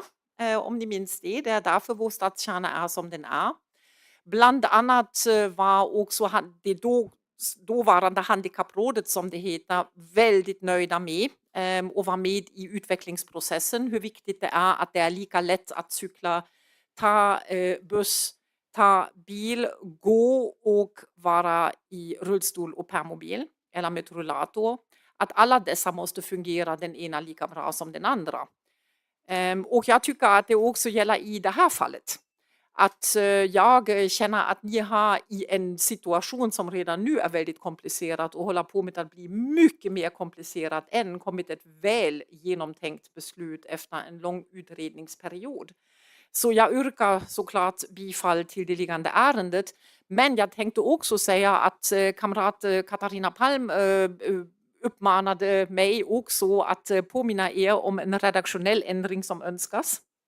Och det är bland de råd som var med i samrådshandlingen var det också det kommunala tillgänglighetsrådet som hade väldigt många positiva uppfattningar också om det här ärendet. Och det nämns alla andra våra råd men inte vårt tillgänglighetsråd. Så jag lovade att jag skulle gå upp och nämna det. Det är inte, jag förstår att det inte tillhör beslutstexten men vi vill ha bokförd att även tillgänglighetsrådet var del av samrådsorganen. Tack. Tack så mycket för det. Då har Astrid Sundström Lindström, Centerpartiet, begärt ordet. Varsågoda. Ja, tack ordförande. Föredömligt att det gick upp. Centerpartiet yrkar bifall till liggande förslag till beslut. Och vi ser det som en stor fördel att man sätter en timme. För då blir det en rörlighet inom det området. Och det är viktigt att det sker, att man kan göra ett hastigt besök. En timme räcker. Vill man stå längre får man ju betala för det. Och det kan man ju göra. Man får stå längre. Den här frågan har vi behandlat inom Centerpartiet. Vi har haft det till och med på medlemsmöte. Att jag har tagit upp det. Och det har inte kommit en enda protest mot det. Alla tyckte att det har varit bra. Okej. Det är ett litet område. Faktiskt ett ganska litet geografiskt område det här gäller. Och man har möjlighet att parkera på andra ställen helt gratis under lång tid. Vi har också haft uppe det i landsbygdsrådet och det var ju som samma reaktion där. Alla tyckte att det var positivt. Och att rörelsehindrade kan stå 6 timmar utan avgift, då är man ju garanterad att de som mest behöver ha kort avstånd har möjlighet att stå där. Annars är det ju väldigt bra att röra på sig, så en liten promenad här och där kan nog vara nyttigt. Så återigen yrkar bifall på liggande förslag till beslut. Tack. Tack för det. Och då hade Lena Golkel begärt ordet. Varsågod Lena. Jo, Lars-Åke Wikström sa att vi hade börjat för tidigt med det här. Det tar tid att upphandla inom offentlig verksamhet. Vi vill ju se till att vi får dels appar som är de som vi helst vill ha. Så att, och sen ska det upphandlas dessutom denna kortlösning som också ska möjliggöra då att man betalar om man inte har möjlighet att använda sig av appar. Så det här är ingenting man bara liksom snyter ur näsan. Utan där har tjänsten börjat redan för flera månader sedan med att ta fram de här underlagen. Och ändå är det så att det troligtvis inte kan införas förrän framåt årsskiftet någon gång. Det tar tid att göra rätt. Sen vet jag inte om Tobias med vilje missförstod mig när jag sa att det ska täcka kostnaderna. Det är väl klart att vi måste asfaltera de nya parkeringsplatserna också. Det är ju ingen skillnad. Men det vi får nu, det är ju kostnad för kortautomaten, internetanslutning av den och underhåll och annat av den. Plus apparna, de är inte heller gratis. Så att det är ju därför efter första timmen gratis som vi inför avgift. För att den avgiften ska täcka de ökade kostnader som kommunen får för att införa denna lösning som möjliggör ett levande centrum även framöver. Tack. Tack så mycket för det. Då ser jag att vi har ingen fler på talar. Jaha, där hade vi. Varsågod Egon Palo. Moderaterna.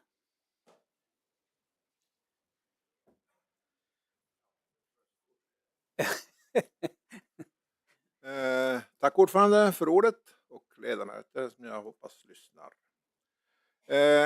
På den tiden när man tog den parkeringspolitiska planen då verkade vi moderater yrkade för att det skulle tillföras minst 50 parkeringsplatser till i området, i centrum. Det blev ju naturligtvis inte, men man pratade om att man skulle bygga på en våning till på befintligt parkeringshus. Och det är också ett sätt att lösa det än att sätta in en avgift. Men så sa man då, och det står till och med där att man ska göra en del parkeringsplatser till sociala mötesplatser. Men gubevars så gör vi inte det i alla fall. Är det en betalkortautomat som ska sättas upp, Lena, så tycker jag då kan vi lika gärna strunta i det. Jag höll på att vara lite vulgär här. Om jag ska parkera vid Rönnbäck och parkeringsautomaten står nere vid Brännkläppen eller någonstans, eller var det kan vara, Brännastrand. Ja, då blir det som icke ändå. Så det tycker jag den pengarna kan man spara in om det är från om en automat. Då ta bort den. Med bestämt. Sen när det gäller, jag har förut sagt den här talarstolen, det är exakt 22 minuter om man håller hastighetsbegränsningar från korsningen Kyrkgatan, Kungsgatan till centrum på Storheden. Så man säger att det är bra från näringslivet och jag måste ju tro på dig. Jag måste ju det. Jag inte tro att du står här och fabulerar, Lena, men det känns som att vi har inne på en farlig väg. Dessutom är det oerhört bekymmersamt att ta sig överhuvudtaget i centrum om man jämför med andra städer. Till exempel Piteå nämns. De har tydliga trafikleder som de leder Timmerleden och Sundsgatan, Nygatan. I Luleå har man tydliga trafikleder som man leder trafiken. Och man har inte stängt Smedjegatan till exempel. Man har inte stängt Smedjegatan, men vi har mer eller mindre stängt igen. Nåväl, 2 timmar. Det kan också vara så då att om man erbjuds att parkera längre än 2 timmar så kanske vi får motsatt effekt. Man står där längre än vad man annars hade gjort. Så kan det ju bli. Jag vet inte, det får väl framtiden utvisa. Men jag tycker att Bodenalternativets förslag om 2 timmar är utomordentligt genomtänkt och klokt så tillvida att det är 2 timmar med parkeringsskivan idag. Det är ingen större förändring, men de som vill stå längre, de kan göra det. Det skulle vara mycket, mycket lättare att introducera det här för bodensarna på det sättet. Hur som helst, vi stöder ju Bodenalternativets yrkande. Tack för ordet. Tack för det. Och då hade Lena Golkel begärt replik. Varsågod Lena.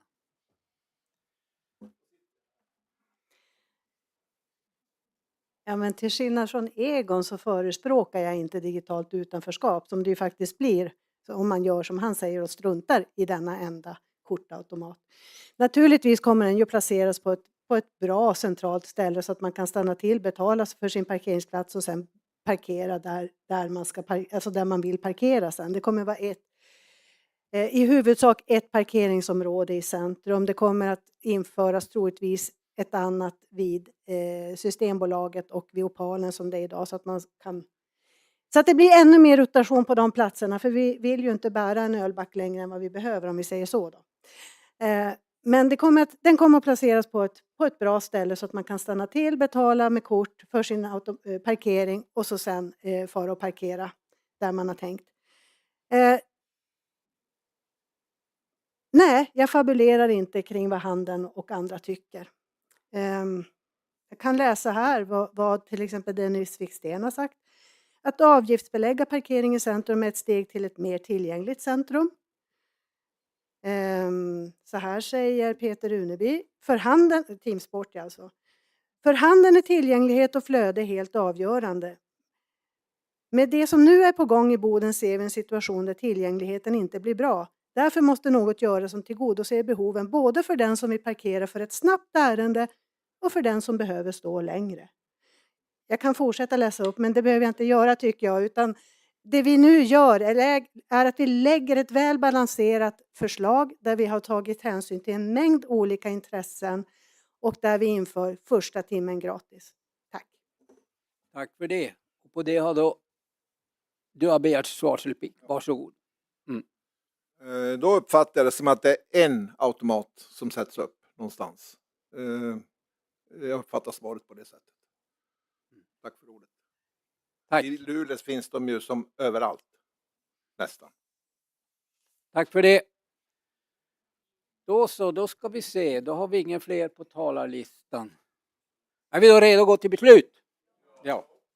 Då ser jag att vi har 3 förslag till beslut. Dels bifallsyrkandet som då stöds av Astrid Sundström Lindström, Lena Golker och Beatrice Öhman. Sen har vi ett avslagsyrkande som stöds av Conny Sundqvist och Lars-Åke Wikström. Och sen har vi då Anders Petterssons yrkande om 2 gratis timmar istället för första timmen. Det ska vara 2 gratis timmar i övrigt att man tillstyrker förslagen 1, 3 och 4. Är förslagen rätt uppfattade? Svar ja. Då frågar jag. Fullmäktige, beslutar vi enligt kommunstyrelsens förslag? Beslutar vi enligt Conny Sundqvist med fler förslag? Beslutar vi enligt Anders Petterssons förslag? Jag finner att vi har beslutat enligt kommunstyrelsens förslag. Reservationer.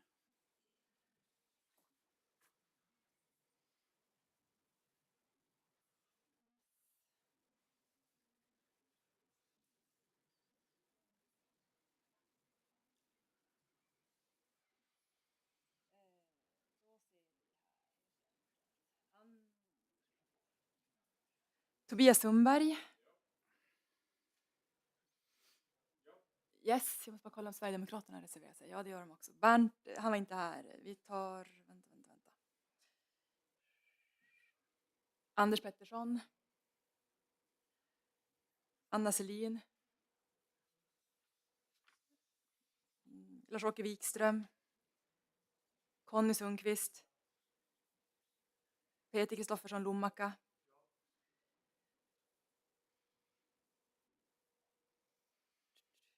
Emma Snellman, ja. Susanne Törnäs.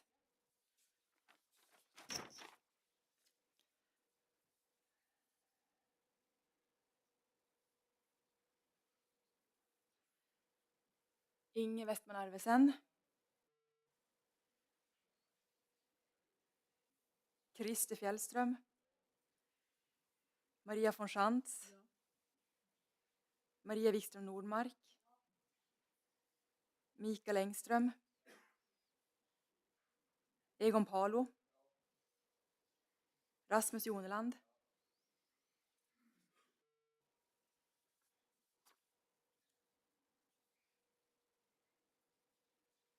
Göran Ahlman. Helena Isaksson. Jan-Olof Nylander. Han har farit. Eller han en gång farit. Nej, han har tappat sin rösträtt. Jag vet, jag har koll. Trott eller ej. Inger Eriksson. Sigvard Hedman. Robert Wemmenhag. Och det var alla. Alla uppfattade. Så var det jag. Då är vi inne på ärende 16. Det handlar om fastställande av avgifter och regler för ett nyttoparkeringstillstånd. Och här är då kommunstyrelsens förslag att fullmäktige beslutat att regler och villkor för nyttoparkeringstillstånd fastställs. Och att avgiften för ett sådant tillstånd enligt kategori A är 2000 kronor per år eller 500 kronor per månad. Och för kategori B är avgiften 300 kronor per vecka, maximalt då en månad. Varsågod. Tekniska avdelningen har haft i uppdrag att utreda parkeringsreglering på gatumark i Bodens kommun. Och utifrån det föreslås en avgift för parkering på gatumark. Förslaget till avgiftsreglering innebär också ett så kallat nyttoparkeringstillstånd bör införas inom den avgifts- och tidsreglerade parkeringszonen på allmän platsmark. Förslaget till regler och villkor för nyttoparkeringstillstånd anger bland annat följande. Nyttoparkeringstillståndet ansöks via e-tjänst. Tillståndet ska kopplas till ett registreringsnummer och fordonet ska ha en tydlig företagsorganisationsnamn och användas av företaget vid räkning vid yrkesutövningen. Parkering med nyttoparkeringstillstånd aktiveras på samma sätt som övrig parkering via mobilapp. Tekniska avdelningen föreslår också att nyttoparkeringstillståndet uppdelas i 2 kategorier. Kategori A, hemtjänst, rehabilitering, sjukvård, omsorgsföretag, biblioteksbuss, 2000 kronor per år eller 500 kronor per månad. Kategori B, övriga yrkesgrupper, 300 kronor per vecka, max en månad. Tack så mycket för det. Varsågod, ordet är fritt. Jag finner inget på talarlistan. När vi då är redo att gå till beslut. Kan vi då besluta enligt kommunstyrelsens förslag? Var det ja. Sen ska vi också i ärende 17 fastställa en avgift för ansökan om dispenstransport. Och här är då kommunstyrelsens förslag att fullmäktige beslutar att en avgift om 2000 kronor exklusive moms för ansökan om dispenstransport fastställs samt att avgiften för ansökan om dispenstransport regleras varje år enligt Sveriges kommuner och regioners prisindex för kommunal verksamhet, PKV, med start från 1 januari 2025.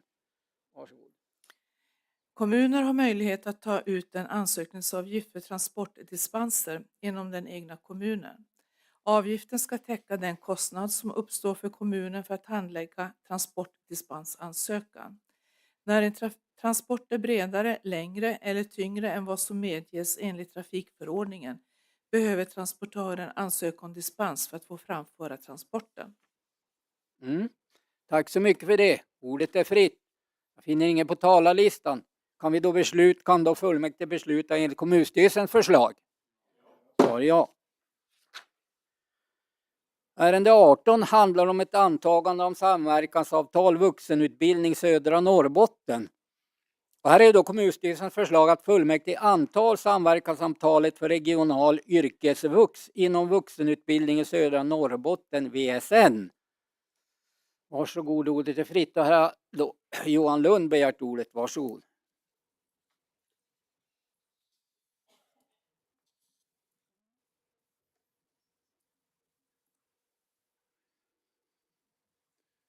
Så, tack ordförande. Jo, jag tänkte bara gå igenom lite snabbt att vi går in i det här avtalet och det är mycket på grund av, vi har haft ett avtal sedan tidigare men vi ändrar lite grann på grund av den ändringen i skollagen. Och ändringen i skollagen kan vi ha med oss till annat som kommer, men också som vi gör ändringar på samma sätt kommer för gymnasiet, ett sånt här avtal. Men det är för att öka tillgängliga utbudet av utbildningar på gymnasial nivå. Och gymnasial nivå betyder inte bara på gymnasiet utan även vuxenutbildning självklart. Men också att underlätta ungdomars och vuxnas etablering på arbetsmarknaden. och att förbättra kompetensförsörjningen till välfärd och näringsliv. Och arbetsmarknadens behov ska få betydelse när kommuner, enskilda huvudmän och regioner planerar och dimensionerar vissa utbildningar inom gymnasieskolan och kommunal vuxenutbildning. Och så det kommer att komma. Det skulle lika gärna kunna varit med i samma ärende, eller inte samma ärende men i alla fall på samma möte, att man har avtalet när det gäller gymnasiet. I gymnasiet så har vi fyrkanten, inte med Kalix som är med i femkanten när det gäller vuxenutbildningen. Men det kommer att se ungefär likadant ut med vissa skillnader när det gäller prislistan, när det gäller interkommunala ersättningar och sånt där. Men ha med er det att en del av det här kommer självklart att kontrolleras och anpassas till arbetsmarknaden. Och i det läge som vi är idag så kollar vi ganska mycket på var kommer pengarna ifrån, vilka bidrag får vi från statligt håll för att kunna göra industrisatsningar och hur kan vi ställa om personer. Exempelvis kan man säga att på vård och omsorg så har vi ganska få personer på gymnasiet idag. Men samma typ av utbildning på vuxenutbildningen har vi ganska många, över 100-tal som avslutar den varje år. Så att de här behöver ju komma närmare varandra. Vi har gjort det dels för att vi har satt in arbetsmarknad in i samma förvaltning som utbildningen. Så vi kommer närmare varandra. Och tanken är, och det är dit vi är på väg, att det här kommer att synka ännu bättre in i framtiden. Så det här avtalet är en del utav en storhet som också innefattar gymnasiet. Tack! Tack så mycket för det. Jag ser att vi har ingen fler på talarlistan. Är vi då redo att gå till beslut? Kan vi då besluta enligt kommunstyrelsens förslag? Svar ja. Då är vi inne på punkten 19 på dagordningen. Det handlar om en investering av välfärdsteknik. Och det är socialnämnden med förslag om konvertering till driftsbudget. Och här är då kommunstyrelsens förslag att fullmäktige beslutar att minska socialnämndens investeringsram 2024 med 100 000 kronor gällande investering välfärdsteknik. Nämnden får sedan använda det tillskott den fått för kapitalkostnader för investering i välfärdsteknik till den del av de utökade kostnaderna samt avvakta beslutet om eventuellt tillskott i strategisk plan 2025 till 2027. Varsågod, ordet är fritt. Jag ser ingen på talarlistan. Är vi redo att gå till beslut? Kan vi då besluta enligt kommunstyrelsens förslag? Svar ja. Punkten 20 handlar om en revidering av riktlinjer för god ekonomisk hushållning. Och här är då kommunstyrelsens förslag att fullmäktige fastställer föreslagna revidering av riktlinjer för god ekonomisk hushållning. Varsågod.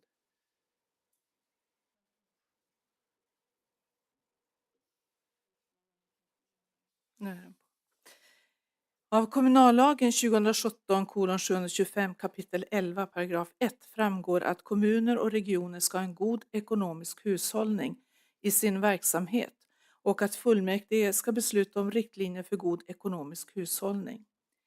Riksdagen fattade i oktober 2023 beslut utifrån propositionen om en effektiv ekonomistyrning i kommuner och regionen. De nya reglerna trädde i kraft den 1 januari 2024 och gäller från och med räkenskapsåret 2024. Förändringarna i regelverket innebär att resultatutjämningsreserven ersätts av en resultatreserv, men med samma förutsättningar för reservering som tidigare. Däremot införs en begränsning gällande reservens storlek som får uppgå till högst 5% av summan av skatter och utjämning. Reserveringen till resultatutjämningsreserven är inte tillåten efter bokslut årsredovisning för 2023. Däremot så finns det möjlighet att nyttja reserverade medel i reserven till utgången av 2033. Tack så mycket för det. Ordet är fritt. Jag ser att vi har ingen på talarlistan. Är vi då redo att gå till beslut? Kan vi då besluta enligt kommunstyrelsens förslag? Var ja. Ärende 21 handlar om antagande av en avfallsplan 2024 till 2032 för Bodens kommun. Och här är ju kommunstyrelsens förslag då att fullmäktige antar avfallsplanen 2024 till 2032 för Bodens kommun. Varsågod, ordet är fritt. Jag finner ingen på talarlistan när vi är redo att gå till beslut. Kan vi besluta i kommunstyrelsens förslag? Var det ja? Då är vi inne på strategisk plan och budget för 2025 till 2027.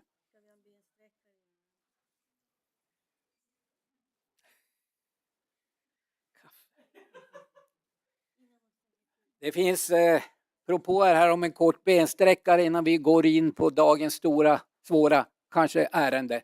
Kan vi göra så? Klockan är 10 över nu och jag föreslår att vi träffas här 5:30. Ni får en kvart på er. Men inte mer. Ja, men precis. Det hoppar.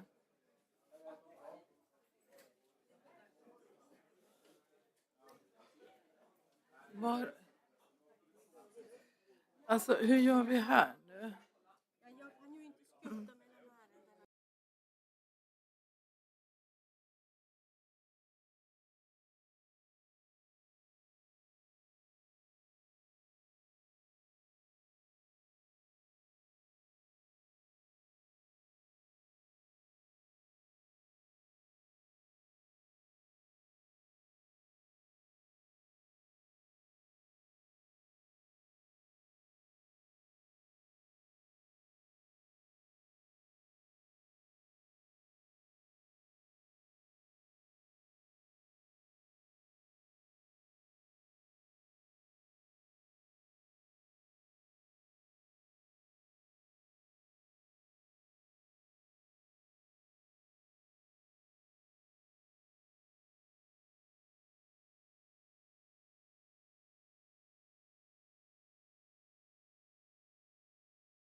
Handlingarna. Då handlar ju som sagt vad det här om strategisk plan och budget för 2025 till 2027. Och här är då kommunstyrelsens förslag att fullmäktige fastställer förslaget till strategisk plan 2025 till 2027 enligt punkterna 1 till 14 i beslutsunderlaget. Samt att fullmäktige i samhällsbyggnadsnämnden uppdraget att belysa vilka effekter de höga investeringsnivåerna i taxifinansierade verksamheter får på taxorna samt att presentera möjliga alternativ som finns, exempelvis översyn av ambitionsnivå och behov av tillskott från skattekollektivet om nuvarande plan genomförs. Samt att fullmäktige samtliga nämnder i uppdrag att löpande bevaka omvärldsfaktorer för att pröva möjligheten att flytta fram investeringarna i tid. Arbetsmarknads- och utbildningsnämnden får särskilt i uppdrag att planera för olika befolkningsscenarion i sin pågående dimensionsutredning. Samt att fullmäktige socialnämnden i uppdrag att utreda möjliga alternativ för att öka antalet demensplatser som taktar de demokratiska behoven utan alltför hög kostnad. Och redovisning ska då ske redan under hösten 2024 för eventuell budgetkorrigering. Samt att fullmäktige i socialnämnden i uppdrag att beräkna och bruttoredovisa effekten av de åtgärder man planerar genomföra för att sänka nettokostnadsavvikelsen. Varsågod. Den strategiska planen innehåller fullmäktiges styrning av nämnderna och bolagens stiftelserna samt resurstilldelningen till nämnderna. Planen utgår från föregående års strategisk plan, aktuella planeringsförutsättningar samt nämnderna och bolagens stiftelsernas inlämnade budgetförutsättningar. Med utgångspunkt från den strategiska planen ska nämnderna och bolagens stiftelserna sedan ta fram sina verksamhetsplaner. Nämndernas verksamhetsplaner ska innehålla framgångsfaktorer som beskriver hur de ska bidra. Tack så mycket för det. Då gör vi en talarlista som brukligt är i enlighet med valresultatet i föregående riksdagsval. Ursäkta mig.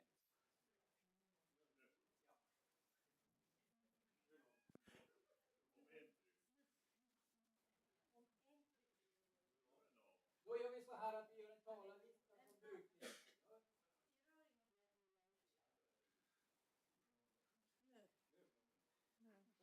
Som brukligt är så gör vi en talarlista i enlighet med valresultatet i föregående riksdags- och kommunalval. Det innebär att Socialdemokraterna börjar, sen har vi Moderaterna, Sverigedemokraterna, Bodenalternativet, Centern, Vänsterpartiet, KD och Sjukvårdspartiet. Och då går ordet till Claes Normark, Socialdemokraterna. Varsågod Claes. Tack så mycket ordförande.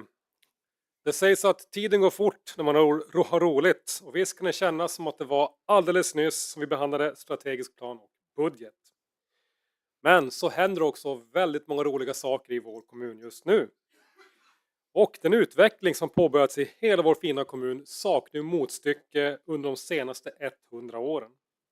Bodens kommun befinner sig mitt i den stora pågående gröna samhällsomvandlingen. Ja, man kan till och med säga att vi tillsammans med flera kommuner i norra Sverige och givetvis med ett flertal entreprenörer mer eller mindre fungerar som vägvisare. Vi leder vägen mot en mer hållbar och spännande framtid och alla vi som sitter här kan ju med våra egna ögon se vad som händer i realtid. Hur den nya väg- och järnvägssträckningen tar sig allt närmare Boden Industrial Park. Hur stålverkets stomme reser sig allt mer. Så nog händer det roliga saker, men allt är ju såklart inte odelat roligt. Den här kraftiga tillväxten innebär en förväntad påfrestning både på kommunens organisation och ekonomi. Kommunen och den kommunala bolagskoncernen har en oerhört viktig roll som möjliggörare.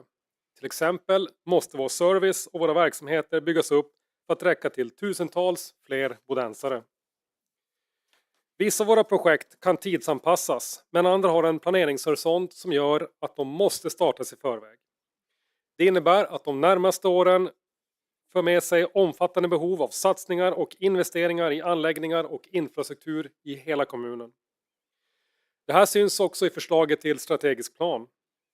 Vi planerar för en ny förskola, nytt demensboende och en kraftfull uppdatering av vårt reningsverk. I grund och botten fortsätter vi på den linje som vi gemensamt har slagit an de senaste åren. Våra nyss nämnda satsningar måste finnas på plats när tillväxten sker.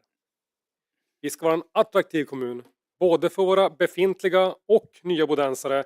Då krävs det att vi upprätthåller en bred och god kommunal serviceverksamhet. Där ingår bland annat bra utbildning, kultur- och fritidsverksamhet, omsorg om barn och äldre, god kollektivtrafik och mycket annat. Och det här ska ske samtidigt som kommunen bidrar till att förverkliga möjligheter genom en ofta komplex samverkan med andra aktörer. Och vi önskar att Tidöpartierna på nationell nivå ska visa ett engagemang och ansvarstagande när det gäller denna gröna samhällsomställning. Hittills har våra önskningar klingat ohörda, vilket innebär att de berörda kommunerna nu får bära ett stort ansvar för åtgärder som på sikt kommer att generera miljarder i intäkter till statskassan. Under förra veckan gick dock faktiskt regeringen ut med att det ska inrättas ett så kallat grönt accelerationskontor som ska öka takten i industrins omställning. Och beskrivningen av accelerationskontoret är att det ska underlätta industrins omställning och större företagsinvesteringar. Arbetet ska främja koordinering mellan offentliga och privata aktörer och genom kontoret kommer staten att bli mer proaktiv och accelerera den gröna industriella omställningen. Och det här är ett steg i rätt riktning från regeringen. Men konkret stöd till kommunerna, det lyser som sagt fortfarande med sin frånvaro.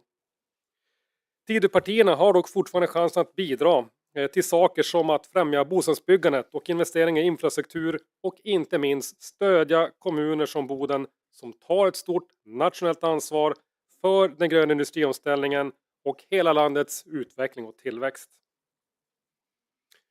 Ordförande, jag kommer att överlåta till de olika nämnderna att gå djupare in i de förslag som berör respektive verksamhetsområde. Låt mig bara få kommentera den samlade ekonomiska bilden. Liksom föregående år presenteras en rambudget som innehåller tillfälliga underskott som är följd av våra satsningar. Det är samtidigt en fortsatt stram budget som innebär behov av omprövningar och prioriteringar i de olika verksamheterna. Bedömningen är att detta är den handlingslinje som på bästa sätt lägger grunden för kommunens framtida utveckling. Men låt oss inte blunda för att det finns stora behov i våra verksamheter. Det är en tuff uppgift som vi förelägger kommunens medarbetare på alla nivåer. Att både utveckla, prioritera och ompröva inom givna ramar. Och på samma sätt så ska kommunen bli en allt bättre arbetsgivare. För det är ju så att kompetensförsörjningen är en av våra på sikt allra viktigaste utmaningar. Och den utmaningen kommer vi inte att lösa om människor inte vill jobba hos kommunen, alternativt bara se det som en tillfällig lösning på väg till någonting annat. Vi måste kunna stå för samma positiva bild av vår fina kommun oavsett om vi har kontakt med våra nuvarande bodensare, både kommuninvånare och medarbetare, eller om vi försöker attrahera nya som ska komma hit för att jobba och leva. Jag tror att en del av lösningen är att erbjuda delaktighet i vår utmaning. Att varje bodensare och medarbetare får vara med och bidra på sitt sätt för att forma sin kommun. Det handlar om att planera för en framtid som ska vara bra för såväl nuvarande bodensare som för alla blivande bodensare, inte minst de kommande generationerna. Vad det innebär sammanfattas i kommunens framtidsbild om det smarta, mänskliga gröna och visionen om det goda livet i Bodens kommun. Syftet är att vi tillsammans ska bygga ett grönare och mer hållbar framtid på det bästa sätt som vi kan. Det är ett mål som ännu ligger framför oss, men under de närmaste åren kommer stora steg att tas.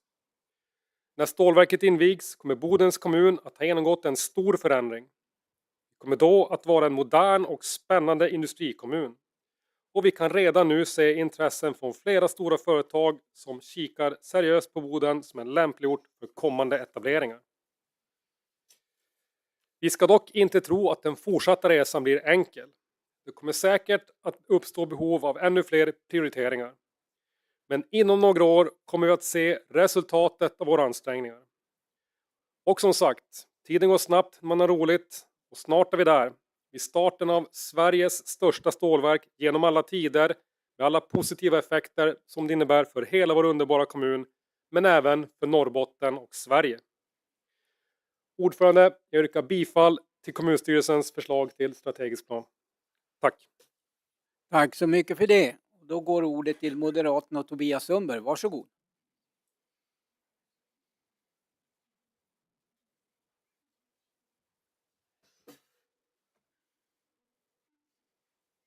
Tack herr ordförande.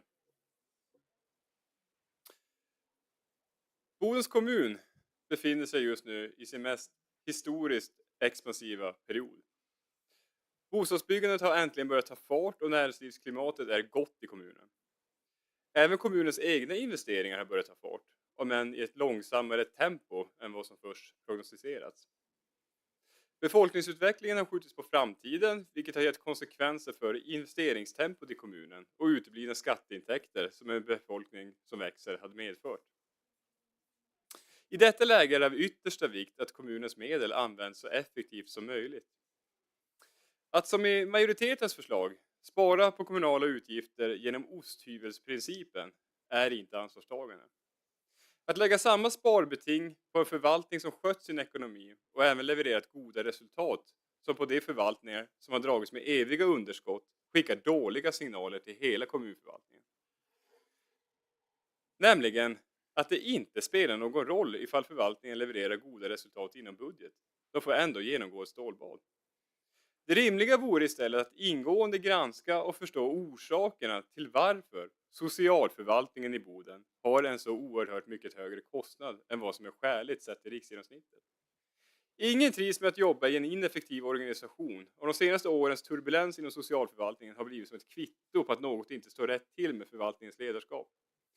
Hög personalomsättning, låg tilltro bland personalen till ledningen, ständiga underskott trots en väl tilltagen budget. Det gör att ingen annan slutsats kan dras än att en ordentlig omstrukturering krävs.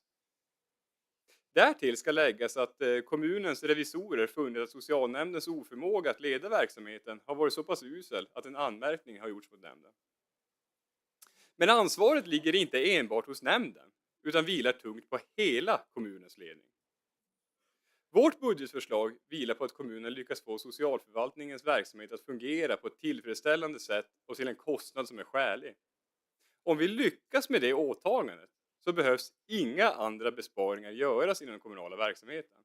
Så pass omfattande är nämligen socialförvaltningens problem.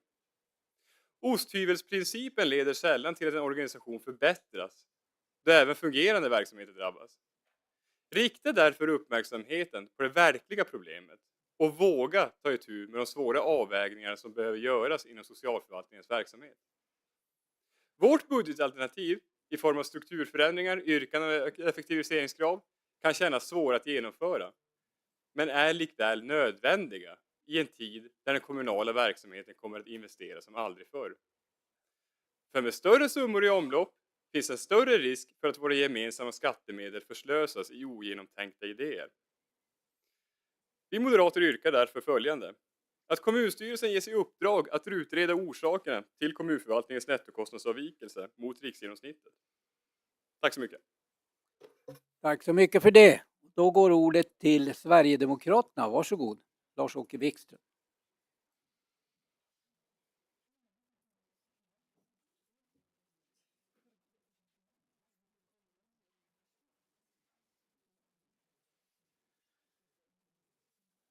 Tack för det, ordförande, fullmäktigeledamöter. Jag anser inte att läsa upp vårt hela yttrande i sin helhet, utan vi kommer att sammanfatta det vi anser behöver påpekas. Jag vill inledningsvis framföra att det var väldigt korta tidsförhållanden den här gången att granska den strategiska planen. En strategisk plan som är den mest omfattande som jag under min korta tid i alla fall har upplevt här, och med mycket stora beslut. Vi har fått delta i samtliga budgetberedningar och det har varit bra. Men komplexiteten i det här ärendet är så stort så att vi kände i alla fall att vi hade behövt ha mer tid på oss.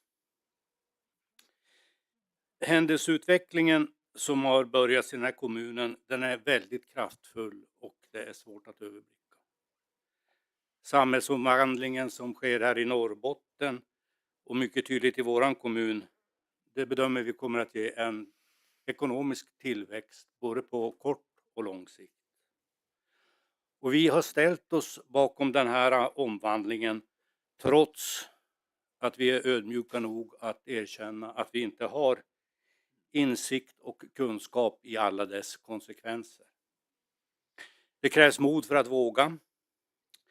Vi har haft modet att våga, men fortfarande påpekar jag, vi har inte sett alla dess konsekvenser i den samhällsomvandling som nu kommer att ske.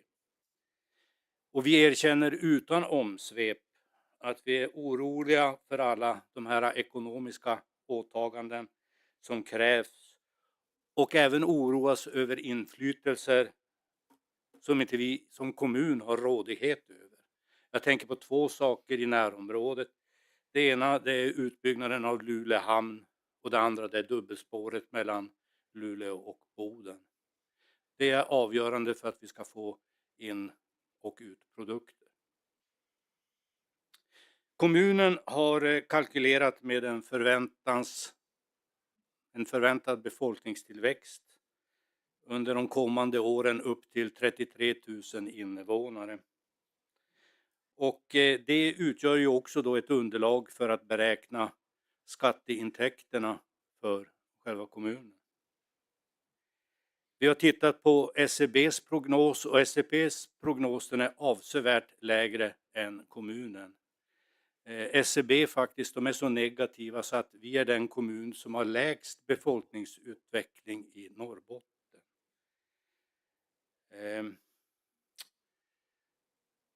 Vi hoppas att SCB har fel, självklart. För om det är så att det vore så illa som SCB ger uttryck för, då står vi på väldigt osäker grund. För det är ju så att befolkningstillväxten utgör ju grunden också för kommunens skattebas. Så att får inte vi den här befolkningstillväxten, då kommer inte vi heller att ha, vad jag förstår, de pengar som vi nu investerar i infrastruktur och i samhället.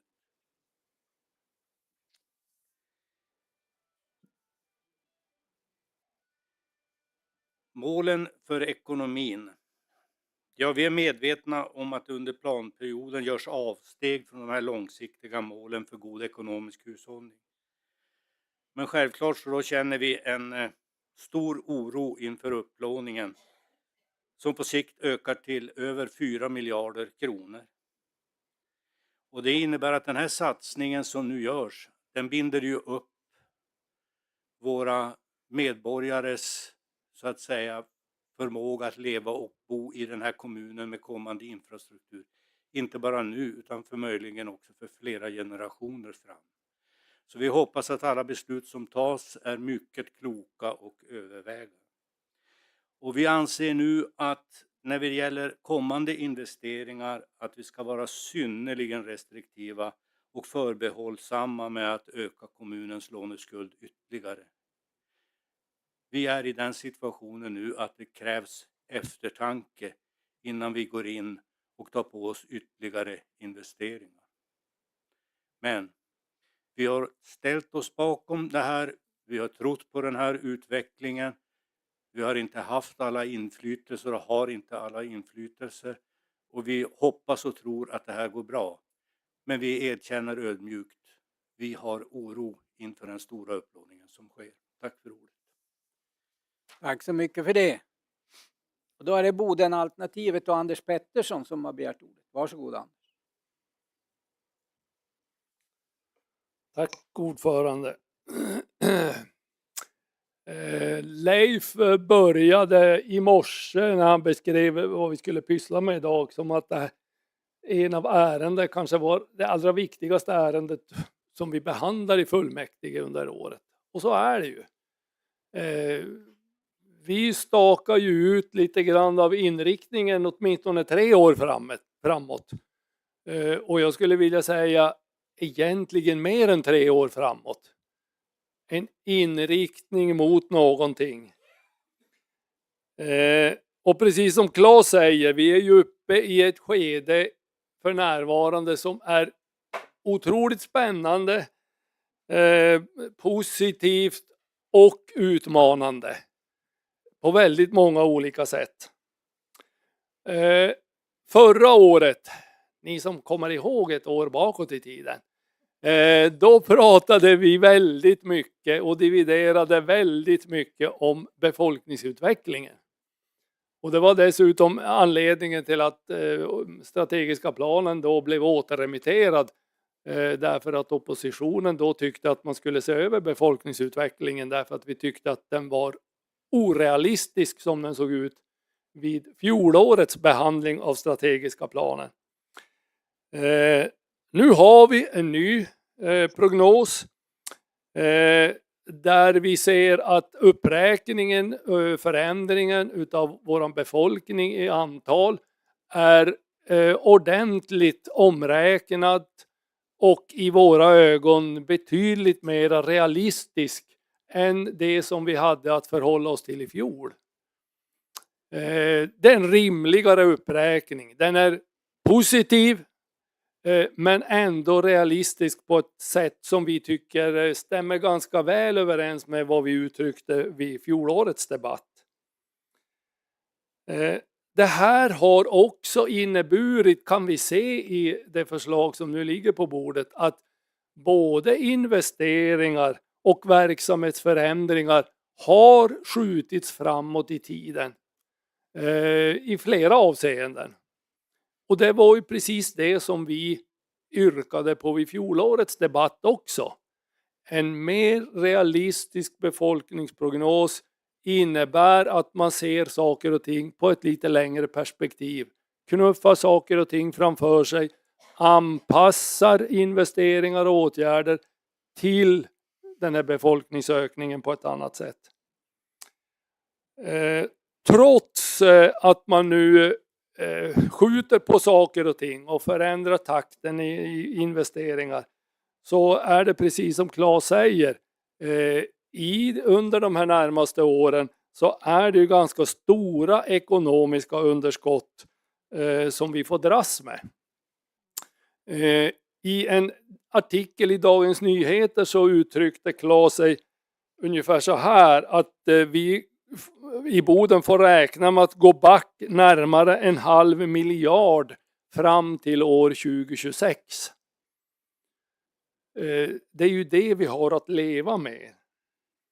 Och förmodligen så räcker inte det till. För tittar vi på de framskrivningar som Ekonomikontoret har gjort även efter den här planperioden, om vi tittar ännu längre fram i tiden, så är det egentligen så att under de 9 närmaste åren så är det bara ett enda år som uppvisar ett positivt resultat i den här framskrivningen som Ekonomikontoret har gjort.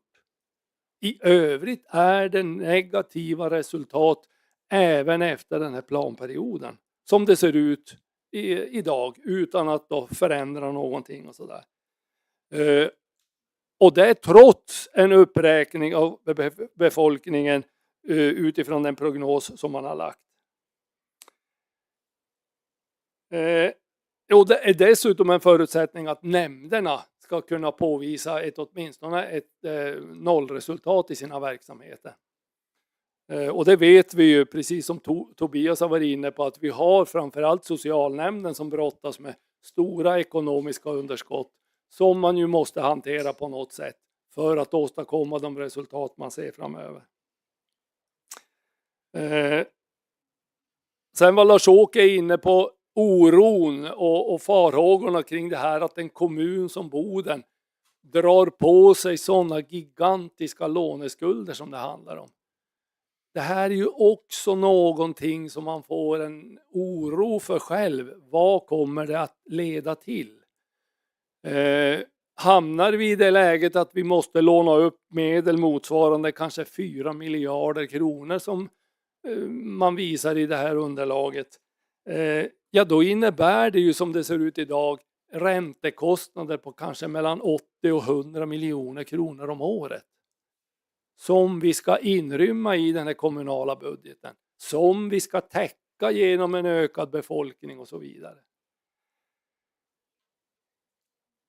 Visst är det så att kommunen måste hänga med. Kommunen måste göra investeringar, framförallt inom infrastruktur och liknande, för att hänga med i de etableringar som är på gång och det som redan har skett. Det måste vi göra. Den stora frågan är i vilken takt vi har möjlighet att göra det och i vilken takt som vår kommun klarar av det.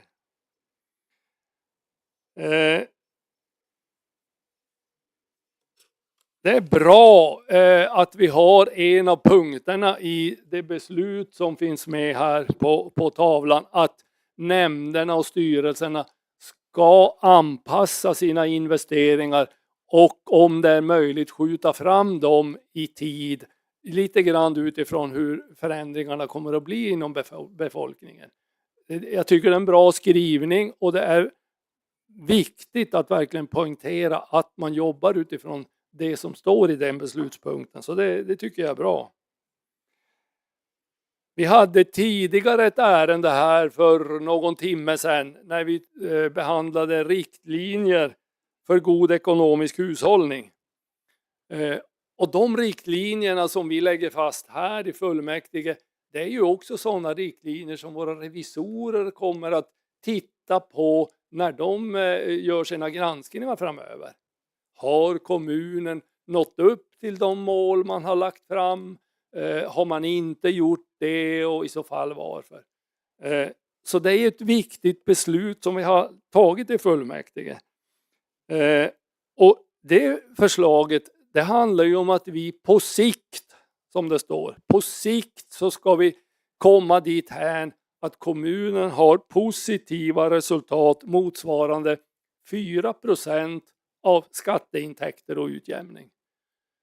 4% av skatter och utjämning, det motsvarar idag ungefär 80 miljoner kronor. Så våran målsättning på sikt, det är att kommunen ska ha ett positivt resultat i den storleksordningen. Då inser man att vi har en ganska lång bit dit för att verkligen komma dit här att vi når upp till den målsättning som vi själva har lagt. För det är vi som har lagt den målsättningen i och med att vi tog det beslutet tidigare idag. Vi har ju ifrån vårat parti lämnat ett antal egna förslag. Vi lämnade ett antal förslag i samband med att den här budgetprocessen drog igång här tidigare under våren. Tidiga inspel eller vad det är vi kallar det under den här processens gång. Det vi då ser idag när vi ser det liggande förslaget, det är att en formulering som kommer igen där det i princip avfärdas de inspel vi har kommit med genom att skriva att vi har tagit oppositionens synpunkter i beaktande. Och därför så har jag en direkt fråga till Claes. På vilket sätt kan vi se i ert förslag att ni har tagit någonting av våra förslag i beaktande? Vi saknar ju liksom den återkopplingen. Jag tycker det hade varit förnämligt om man på något sätt hade sett, ja, vi har bifallit Bodenalternativets förslag att titta på det eller att genomföra det eller så. Men jag tolkar det i princip som att ingenting av det som vi föreslog har kommit att prägla den budget eller den strategiska plan som nu ligger på bordet. Vårat förslag till budget, jag tänker inte heller läsa igenom hela vårat förslag. Vi har ett antal ändringar och tillägg som vi föreslår. Och sen föreslår vi även 2 stycken utredningsuppdrag. Det ena uppdraget det är kopplat direkt mot socialnämnden. Tobias har varit inne på det och det är fler som har varit inne på det. Det är utmaningar som socialnämnden står inför. Under årens lopp så har synpunkter och funderingar på hur man ska bedriva den sociala verksamheten har poppat upp i olika sammanhang. Och det där tror jag inte minst Kenneth Backgård kommer ihåg, att det har pratats i omgångar om att göra både det ena och det andra med socialnämnden. Vi vill lyfta den frågan idag som var aktuell för en tid sedan, om att titta på fördelar, nackdelar, risker, möjligheter med att dela upp socialnämnden i 2 delar.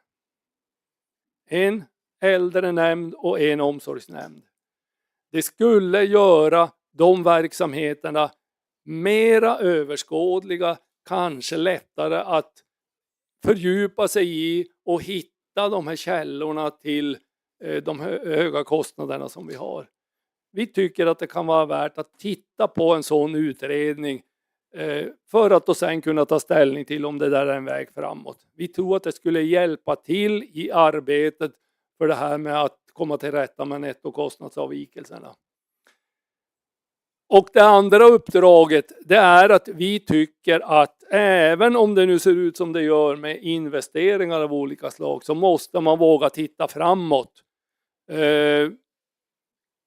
Vi vet att fritidssektorn, kultur- och fritidsområdet är ett sådant område som är jätteviktigt för att Boden ska kunna vara den här attraktiva kommunen som vi vill att den ska vara. Och därför så tycker vi att man ska titta på möjligheten och även där risker, förutsättningar att kunna åstadkomma en multisporthall för framförallt fotbollen och friidrotten. Men förmodligen även för andra idrotter.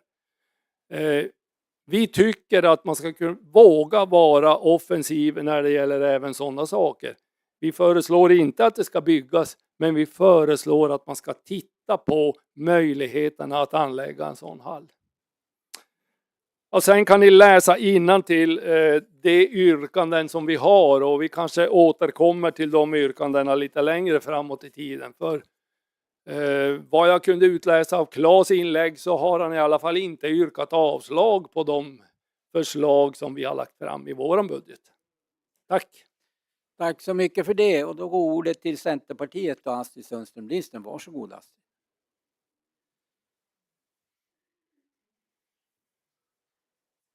Tack herr ordförande. Ja, som vi ser det så finns det ett förslag till strategisk plan som vi har att ta ställning till. Och det är kommunstyrelsens förslag. Och Centerpartiet yrkar bifall till det förslaget, punkterna 1-14. Vi anser att det är väl avvägt under de förutsättningar som vi har i kommunen. Den samhällsomvandling som vi är inne i ställer väldigt höga krav och väldigt kostsamma följder för oss. Och vi vet att det finns inte många kronor på plussidan, utan de ligger väl närmare på minussidan. Det är en strategisk plan som vi ska ta beslut om. Och den ger då ramarna för alla nämnder, förvaltningar, att jobba fram en budget som vi ska ta ställning till senare under året. Och som vi ser så vet vi vet ju, många av oss sitter i olika nämnder. Och vi vet ju vilka problem som finns, och vi vet att det är spar som vi kommer att vara tvungna att ta ställning till. Och som vi är tvungna att prioritera i, alltså det som måste göras. Jag önskar helt klart att vi skulle ha betydligt mycket mera resurser, för de behövs. Inte minst inom socialförvaltningen vet vi ju, skolans område, det vet vi också. Det finns behov av investeringar som är väldigt höga, stora inom skolans område. Det har inte hänt mycket på de senare åren. Och det får ju skjutas på ett tag här har man ju sett, men det går inte att skjuta på det hur länge som helst. Vi behöver fler bostäder. Vi måste ha bostäder för den invandring som vi måste få till Bodens kommun. Vi har ett stort behov för kompetensförsörjning. Ett jättestort, och det kommer bli ännu större. Vi fick ju höra, det stod i dagens NSD, att H2GS de ska börja anställa 80-100 personer per månad inom kort. Och då förstår vi ju hur mycket folk det ska svälja. Och de räknar med att 1/3 av de personerna ska tas från regionen. Och resterande från övriga Europa och länder utanför Europa också. Och det är inte bara H2GS som kommer anställa, utan det är många andra företag. Så vi fick presentation i fredagens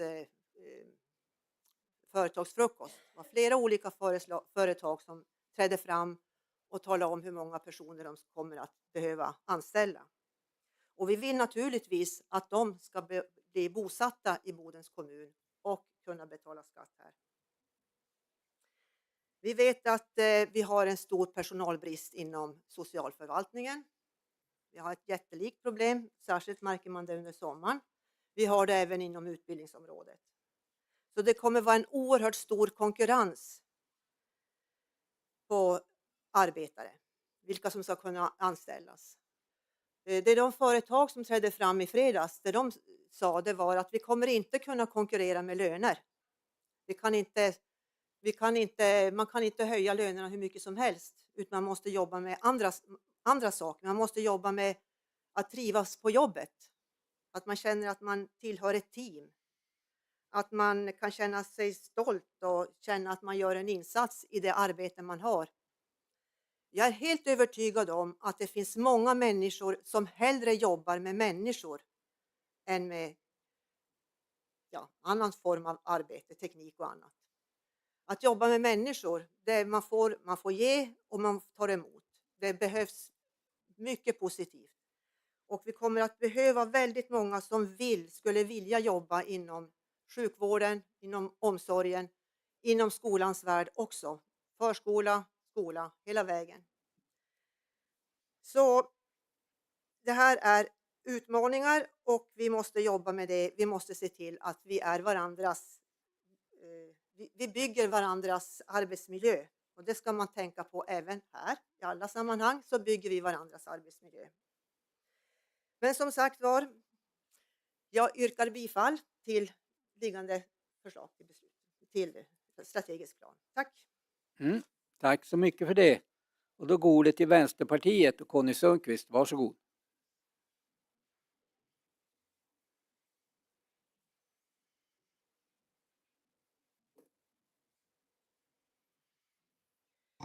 Tack ordförande.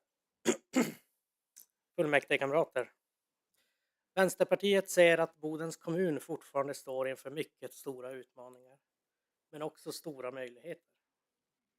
För att Bodens kommun ska växa sig stark behöver vi alla kämpa åt samma håll när det gäller samhällsomvandlingen.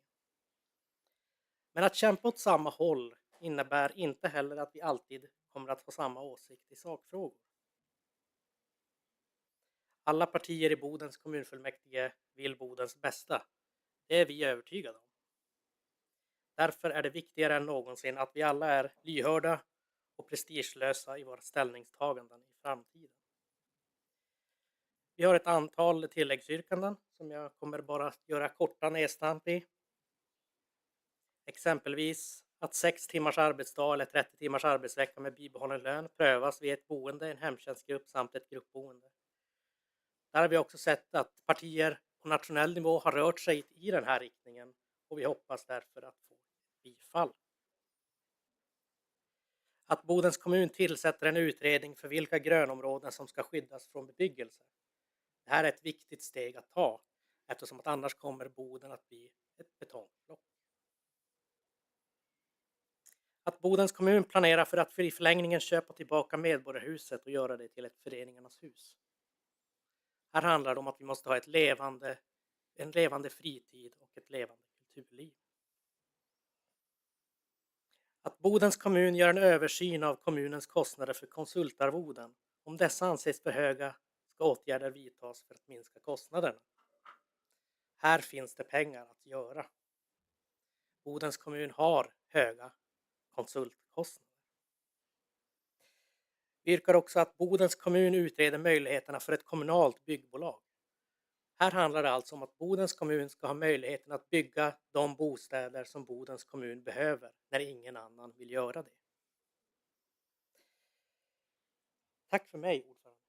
Tack så mycket för det. Och då går ordet till KD, Kristdemokraterna, Eva Snellman. Varsågod. Emma, varsågod.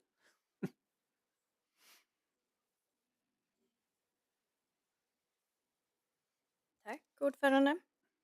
Jag har den här gången fått vara med och ta fram Moderaternas förslag till beslut gällande då den strategiska planen och budgeten. Och jag kommer därför att ställa mig bakom Moderaternas yrkande. Där den allra viktigaste punkten jag anser är alla de åtgärder som leder till att socialförvaltningen får en ekonomi i balans. Men andra viktiga punkter som att Boden ska ha en stadsarkitekt eftersom vi bygger väldigt mycket. Men också alla de punkter som rör skolan och utbildning som är viktiga frågor för oss. Tack!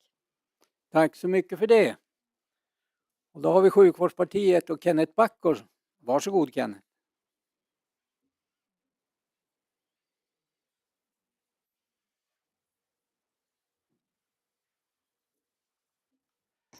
Tack herr ordförande, ledamöter, övriga lyssnare.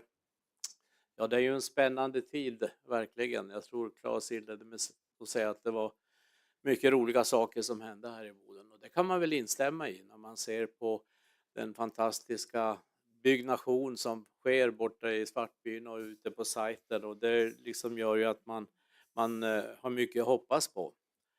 Men det innebär ju också en hel del bekymmer.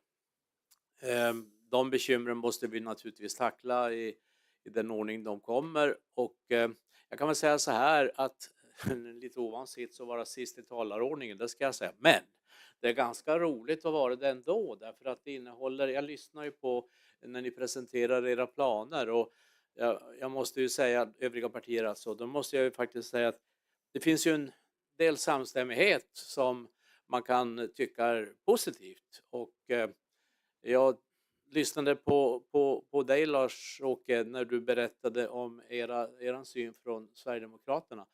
Så tycker jag att det var väldigt mycket ödmjukhet. Du uttryckte det också på det sättet. Och det ser jag faktiskt positivt på. Därför att ni ser problemen och förhåller ödmjukt till det som dyker upp. Men samtidigt så, och det gäller många av de här planerna i övrigt, så de innehåller ju inga ekonomiska resultatmål eller något annat, utan ni har lagt tilläggsförslag. Och det gör det lite svårt för mig i alla fall att överblicka vad det skulle innebära på lite sikt. Vad innebär det för den kommande planperioden när det inte finns några siffror? Det är ju en fråga som dyker upp hos mig. Men samtidigt så kan jag säga så här, för att nu ta Sverigedemokraterna då som jag exemplifierade med. Jag såg det nästan som att ni instämde i det liggande förslaget till plan. Alltså jag såg ingen motsättning i framförandet. Och det fanns hos flera. Och då kan man ju tänka sig att det finns egentligen en ganska stor enighet här inne om vad som bör vara ett underlag för den kommande planperioden. Det gällde inte bara er utan det gällde andra också. Jag tyckte till exempel att BA hade liknande tankar. Och utan att nu kunna presentera siffror så finns det liksom, som jag upplever det, en bred samstämmighet. Men det här som händer i Boden, det har ju också det finns ju väldigt starka motkrafter. Ni är ju medvetna om det. Ni har ju läst och hört att i södra Sverige, så speciellt på energiområdet, så jobbar man ju frenetiskt på att egentligen stoppa allt det här. Det fanns professorer och andra som har lagt fram konkreta förslag på att det här borde ju stoppas. Det är ett slöseri med pengar. Och skulle de krafterna få gehör så har vi verkliga bekymmer. Och att det liksom kan hämma en utveckling. Ja, vi har ju varit med om det. Vem minns inte mitten på 90-talet när husen föll och sprängdes till och med. Och nu får vi alltså inte något. Det fick vi statliga medel för. Jag var med på den tiden. Åtskilliga miljoner för att det här skulle göras. Men det kommer inga pengar för utvecklingen när man liksom ska resa upp det här och få ett samhällsbygge till stånd. Det är lite märkligt att staten ställer upp på raserandet men inte på bygget. Det känns lite tveksamt.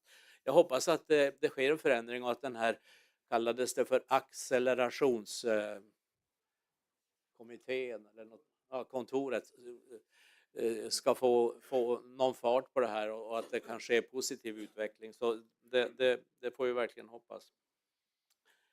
Men tittar vi då framåt så finns det en hel del bekymmer. Jag sitter ju som vice ordförande i Bodenbo. Vi pratar om bostadsbyggande som en central ingrediens och faktor i det här med att se framåt. Och när jag då kommer ihåg de här husen som föll så ser jag ju nu att vi får gå in med väldigt mycket pengar. Ni har varit inne på det, många av er, med de stora skulder som kommunen faktiskt i olika avseenden får dra på sig. Inte minst Bodenbo. Vi ska veta att nästa år så ser det ut att bli en låneskuld för Bodenbos del på ungefär 686 miljoner kronor. Det är väldigt mycket pengar. Det byggs visserligen lägenheter, 150 stycken i pipelinen nu, men de ska också fyllas. Och än så ser vi ju inte någon sån där vansinnigt stor efterfrågan, om man ska vara ärlig. Det är faktiskt något som vi bör ta i beaktande. Och får vi nu all den här inflyttning och att den här statistiken som pekar på en befolkningsutveckling skulle infrias, ja bevars, det är bra. Och jag tycker att det är bra att vi har en positivare prognos än vad SCB har. Jag har svårt att tro på den. Och det hade vi också i regionen väldigt svårt att tro på. Att den skulle se så mörkt ut och faktiskt minska då på några års sikt i Norrbotten med tanke på allt som händer och sker. Men det är helt avgörande för den framtida ekonomin. Det är helt avgörande för skatteunderlaget att vi verkligen får någon form av befolkningstillväxt. För att vi ska kunna klara inte bara låneskulder utan också utveckling. Vi ska inte ha jämnt skägg med höga ränteinbetalningar utan vi ska ju dessutom ha utveckling. Sen om vi har 4% eller 3% på lite sikt när det gäller god ekonomisk hushållning, det kan man ju låta vara osagt, men det måste till för att det ska kunna fungera. Så det här med att få till en rejäl inflyttning i Bodens kommun, det är liksom väldigt, väldigt väsentligt för att det här ska kunna funka framöver. Och vi är ganska modiga tycker jag som bodensare och som kommun som ändå går ut och tar det här och axlar det här ansvaret med tanke på att det kan finnas jättestora risker som en del var inne på, inte minst ekonomiska. Sen visst är det så att vi har ett bekymmer med socialförvaltningen när det gäller underskott och det kan man alltid diskutera om hur man ska hantera. Det är ju inte lättlöst. Man kan titta på kommuner som är mindre. Ta Gällivare som ett exempel. Jag tror det i dagens tidning pekade på 116 miljoner back. Och det är ju en betydligt mindre kommun än vad Boden är. Och man får fundera på liksom det här har ju en del att göra med demografin, inte så lite heller för den delen. Och vi har ju då liksom en växande befolkning, en åldrande befolkning och vi måste liksom tillgodose det behovet. Det är alla så skyldighet. Och då måste det få kosta. Sen hur vi då löser det är något som vi måste verkligen slå våra kloka huvuden ihop därför att det är också brist på personal. Väldigt stor brist. Och då tar man sig ibland för huvudet när man ser de här som fick lämna Harads på grund av att de inte uppfyllde en del statliga villkor för vad som skulle gälla för invandring och lämna hus och hem och de hade ju varit ett bra tillskott även idag. Så att vi har mycket att göra och det är bara att hoppas på att det går att lösa det här med den svåra demografin. Jag tror på en fortsatt bra integration. Jag tror på att Boden kommer att vara internationellt och jag tror på en invandring som är ska vi säga, lagom och reglerad och att det finns en bra integrationsprocess för då kommer vi att kunna skapa nya bodensare också som kan hjälpa till med det här samhällsbygget. Så jag ser positivt trots allt på framtiden och jag vill bara sluta med att yrka bifall då till beredningens förslag till liggande strategisk plan. Tack. Tack så mycket för det. Och då har Peter Bom oberoende begärt ordet. Varsågod Peter.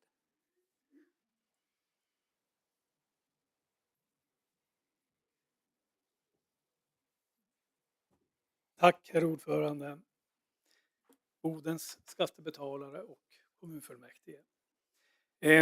Jag inser ju att min egen röst som enda oberoende i en omröstning gör ingen skillnad. Men jag har ju möjligheten idag, vilket jag inte har haft alltid tidigare, att stå här och säga någonting i alla fall. Och jag tänkte även nu säga någonting som påminner om det tidigare. Jag tycker det är viktigt i en sån fråga som strategiska plan att man tittar in i detaljer och hör ju på alla som har varit upp att ni har ju verkligen jobbat med den här. Hushålla med andras pengar. Det är en viktig del i det här. Och jag vill återkomma då kort till revisionernas anmärkning inte får glömma bort. För att då se till så att ska vi nu få en bra start i den strategiska planen så måste vi ju också se till att alla förvaltningar genomlyses och se till att underskott som har pågått i många, många år, de måste åtgärdas. Det går inte bara, och i det fallet så håller jag med Tobias som säger att man kan inte dra osthyvel överallt, utan man måste försöka analysera, vilket man gör i alla andra verksamheter. Var någonstans blöder det mest och sen se till så att hitta roten till det som verkligen är. Och det här, som jag sa en gång tidigare, är ju alla nästan som ni som sitter här. En del har suttit i och med att underskottet har pågått under så lång tid. Så jag avslutar med att säga, slösa inte på andras pengar. För om man slösar så måste man då analysera varför de budgeterade pengarna aldrig räcker. Sen, för att inte vara negativ, jag tror att det här är en superframtid för Boden. Men det bygger ju också på att vi måste se till så att folk vill flytta hit. Folk flyttar inte idag på grund av jobben. Det såg jag under de år jag var i Tornedalen. Utan folk kan resa väldigt långt för att jobba. Och landar vi in i det, då är det inte bra. Vi hade alltså skåningar som åkte upp till Pajala för att köra lastbil. Och skulle aldrig flytta. Inte för att de inte trivdes, men de har en familj. Och då kan man inte göra så. Så att jag tror på det som Anders var inne på. Att vi har bra saker att göra. Alltså bra kultur, bra saker. På det sättet lyfta fram Boden. Inte själva arbetsplatsen med ett stålverk. För att då har vi bara exakt som det gäller var i Kiruna. Folk som fly in, fly out. Utan vi ska göra någonting bra för pengar. Men då måste vi också se till att verksamheter som blöder pengar, de måste sluta blöda pengar. Och vi måste analysera det tillsammans. Och med det då, tyvärr skulle jag säga då, så måste jag då yrka bifall till Moderaternas yrkande. Just med hänsyn till att vi måste se till att analysera i en god framtidsanda, ta tag i våra problem från förr. Med det tackar jag för ordet. Tack så mycket för det. Varsågod, ordet är fritt. Då har Beatrice Öhman begärt ordet. Socialdemokraterna. Varsågod Bea.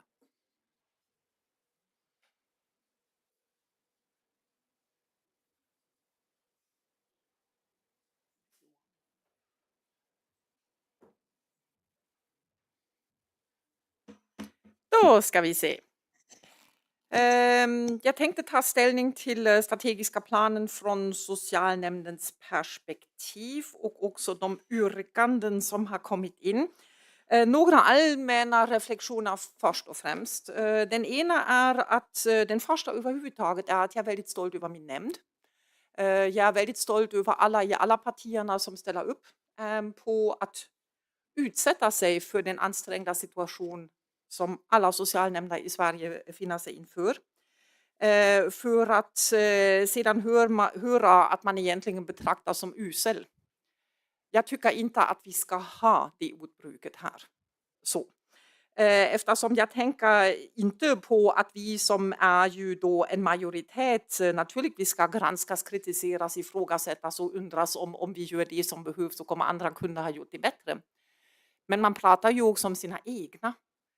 Och det tycker jag är lite konstigt eftersom vi tar ju eniga beslut i socialnämnden. Där sitter otroligt mycket kunskap. Vi har väldigt mycket folk som sitter i socialnämnden som under sin löpande yrkeskarriär eller i sina tidigare yrkeskarriärer har varit väldigt nära olika områden som har att göra med socialnämndens verksamheter. Och precis som det har sagts, vi har inte alltid samma uppfattning om olika saker. Men vi brukar inte kalla varandra för usel. Så. Det är det första. Det nästa allmänna, eller mer övergripande, det var egentligen det som också Kenneth hade hänvisat till. Det är ju att vi hamnar i ett konstigt mellanläge när vi har ett förslag till strategisk plan och sen har vi tilläggsyrkanden. Men sen pratar vi om dessa planer som om de egentligen är två olika strategiska planer eller så många strategiska planer. Alltså att Moderaterna har ett och Vänsterpartiet har ett, Bodenalternativet har ett. Så att om vi då enas till exempel om en strategisk plan som är Moderaternas till exempel och huvudförslaget faller, då är det enda innehållet vi har det som står i strategiska planen som har lagts fram av Moderaterna som inte innehåller en budget. Eftersom det är ju ekonomisk tilldelning som egentligen strategiska planen handlar om. Anledningen varför jag nämner det nu, det är när vi ska ta ställning till olika yrkanden, då är det ju alltid alltså med bakgrund av den strategiska plan som redan finns, alltså det som är huvudförslaget och sen tittar vi på olika tilläggsförslag. I samband med det tycker jag att Bodenalternativet har gjort ett ypperligt jobb, tack, eftersom ni kom tidigt och ni förklarade också i ert förslag att det nämligen handlar om Bodens strategiska plan som är framlagt. Och att ni sedan kommer med kompletterande förslag som ni tycker saknas i strategiska planen. De övriga förslag som vi har fått fick vi på fredag kväll. Och då är det ju jättesvårt att ta ställning till det. Så jag kommer att göra mitt bästa i alla fall. Men däremot är det också så att det inte finns någon ekonomisk redovisning för hur man ska finansiera det som står i förslaget. Vilket gör att ju andra saker i strategiska planen som redan ligger skulle ju då falla. Alltså det blir ju inte mer pengar av att föreslå andra saker. Så det tycker jag är ett problem, eller kan vara ett problem när förslagen kommer vid olika tillfällen och att de är utfärdade på helt olika sätt. Vi brukar ju ha bokslutsberedningen efter fjolåret i februari och sen börjar jobbet med strategiska planen så att vi har ju då våra första sammanträden i april om jag minns med det som kommer fram. Men jag tänker också faktiskt att hålla med Kenneth att Sverigedemokraterna tycker jag har lämnat in ett väldigt bra ställningstagande om alltså hur man analyserar situationen och hur det kommer att vara. Men däremot är det ju så att det finns ju inga yrkanden som jag nu kan ta ställning till och ni förklarade ju själv också varför ni betraktar det på det sättet. Det mesta som jag kommer att reflektera när det gäller de yrkanden som har kommit in i dessa tilläggsförslag som jag betraktar det måste alltid ses mot bakgrund av den bristande tillgång till kompetens som vi nu har pratat om ofta och också idag. Men också den bristande tillgången till utredningskapacitet eftersom vår kommunledning har med verkligen alltså eftertryck bett om att inte få fler stora utredningsuppdrag eftersom det är, vi befinner oss i den situationen där vi befinner oss. Så mycket har också att göra med det. Med detta sagt, socialnämnden som man kan se på förslaget till beslut idag har ju då alltså 2 egna uppdrag som redan är inkluderade. Att utreda möjliga alternativ för att utöka antalet demensplatser som taktar den demografiska behoven utan allt för hög kostnad. Då kan jag säga att en demensplats kostar mellan 900 000 och 1 miljon. Vilket betyder att 36 nya demensplatser kostar 36 miljoner. mellan 30 och 36 miljoner. Väldigt viktigt att förstå att 58,1 miljoner i underskott är ju då alltså 60 äldreboendeplatser som skulle behöva stängas för att spara ihop de pengar mot alltså bakgrund av det här uppdraget. Och att det är i hösten 24 som det ska redovisas. Och sedan också att beräkna och bruttoredovisa effekterna av de åtgärder man planerar genomföra för att sänka nettokostnadsavvikelsen. Och då kan ju vår socialnämnd från alla partierna berätta hur arbetet pågår just nu och vad det är som redan har skett under resans lopp. Och det är ju ett pågående arbete. Vi har en vanlig kvalitetsredovisning varje år som är våra vanliga kvalitetsredovisningar inklusive patientsäkerhet. Eftersom ni vet, när vi inte håller oss till lagstiftningen kan det väldigt snabbt ha till följd att människor hamnar i väldigt svåra situationer. Vi själv begär varje år en till redovisning som är biståndsbedömt trygghetsboende som fortfarande är ganska nytt och som vi ju nu har flertalet kommuner som också tänker införa eftersom man har den samma demografiska utveckling som vi har och antalet äldreboendeplatser. Vi har också begärt att få göra en utredning av heltid inom ramuppdraget som gavs av kommunfullmäktige för ett antal år sedan, hur det egentligen blev med heltidsinförandet inom ram och vad det har betytt för arbetssituationen i socialförvaltningens verksamheter jämfört också med andra förvaltningar. Och sen också hemsjukvårdens kommunalisering, det skedde 2013 och även där vet vi att vi har en väldigt hög kostnad. Vi har väldigt mycket legitimerad personal men alla som sitter här, bland annat de som har jobbat i hemsjukvården vet att det inte är brist på arbete som gör att man har mycket personal. Det är ju brist på personal som gör att det blir så. I synnerhet legitimerad.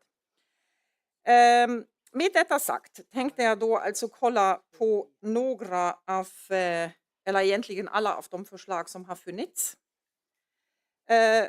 Bodenalternativets förslag till uppdrag om att utreda om man skulle kunna dela upp socialnämnden i 2 delar. Vi har diskuterat det och ber återkomma i framtiden eftersom utredningskapacitet finns helt enkelt inte nu.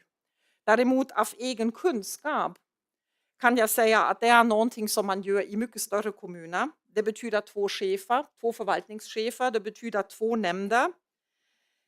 Det betyder en organisationsförändring i en organisation som vädjar komplett alla med händerna. Snälla, sluta omorganisera. Särskilt under alltså den situation där man befinner sig. Samt att vi har en hälso- och sjukvård och en rehaborganisation som faktiskt tillhör bägge två. Så det är inte så lätt. Med detta sagt tycker jag att det är definitivt någonting man borde titta på i framtiden. Men under de gällande förutsättningarna är bedömningen att det inte borde göras i alla fall just nu. Sen är det så att Bodenalternativet önskar att man minskar effektiviseringskraften för kraven för socialnämnden. Och då kan jag säga som socialnämndsordförande, jag håller inte heller med det eftersom vi har ju fått tillskott av kommunfullmäktige för de kostnader som inte kunde kontrolleras. Det var ju i början av året, ni vet, inflations och medel och bokföringstekniska frågor som gjorde att underskottet blev om åtskilliga miljoner tyngre än det borde ha varit. Men de pengarna finns ju nu i år istället.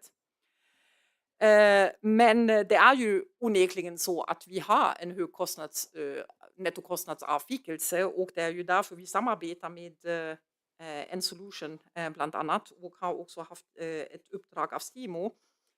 Men frågan är ju hur man sedan lyckas sänka nettokostnadsavvikelsen och det är inte gjort i ett handslag och det är ju därför vi i strategiska planen har också fått ett visst tillskott som ska hjälpa oss under den perioden så det är omhändertaget.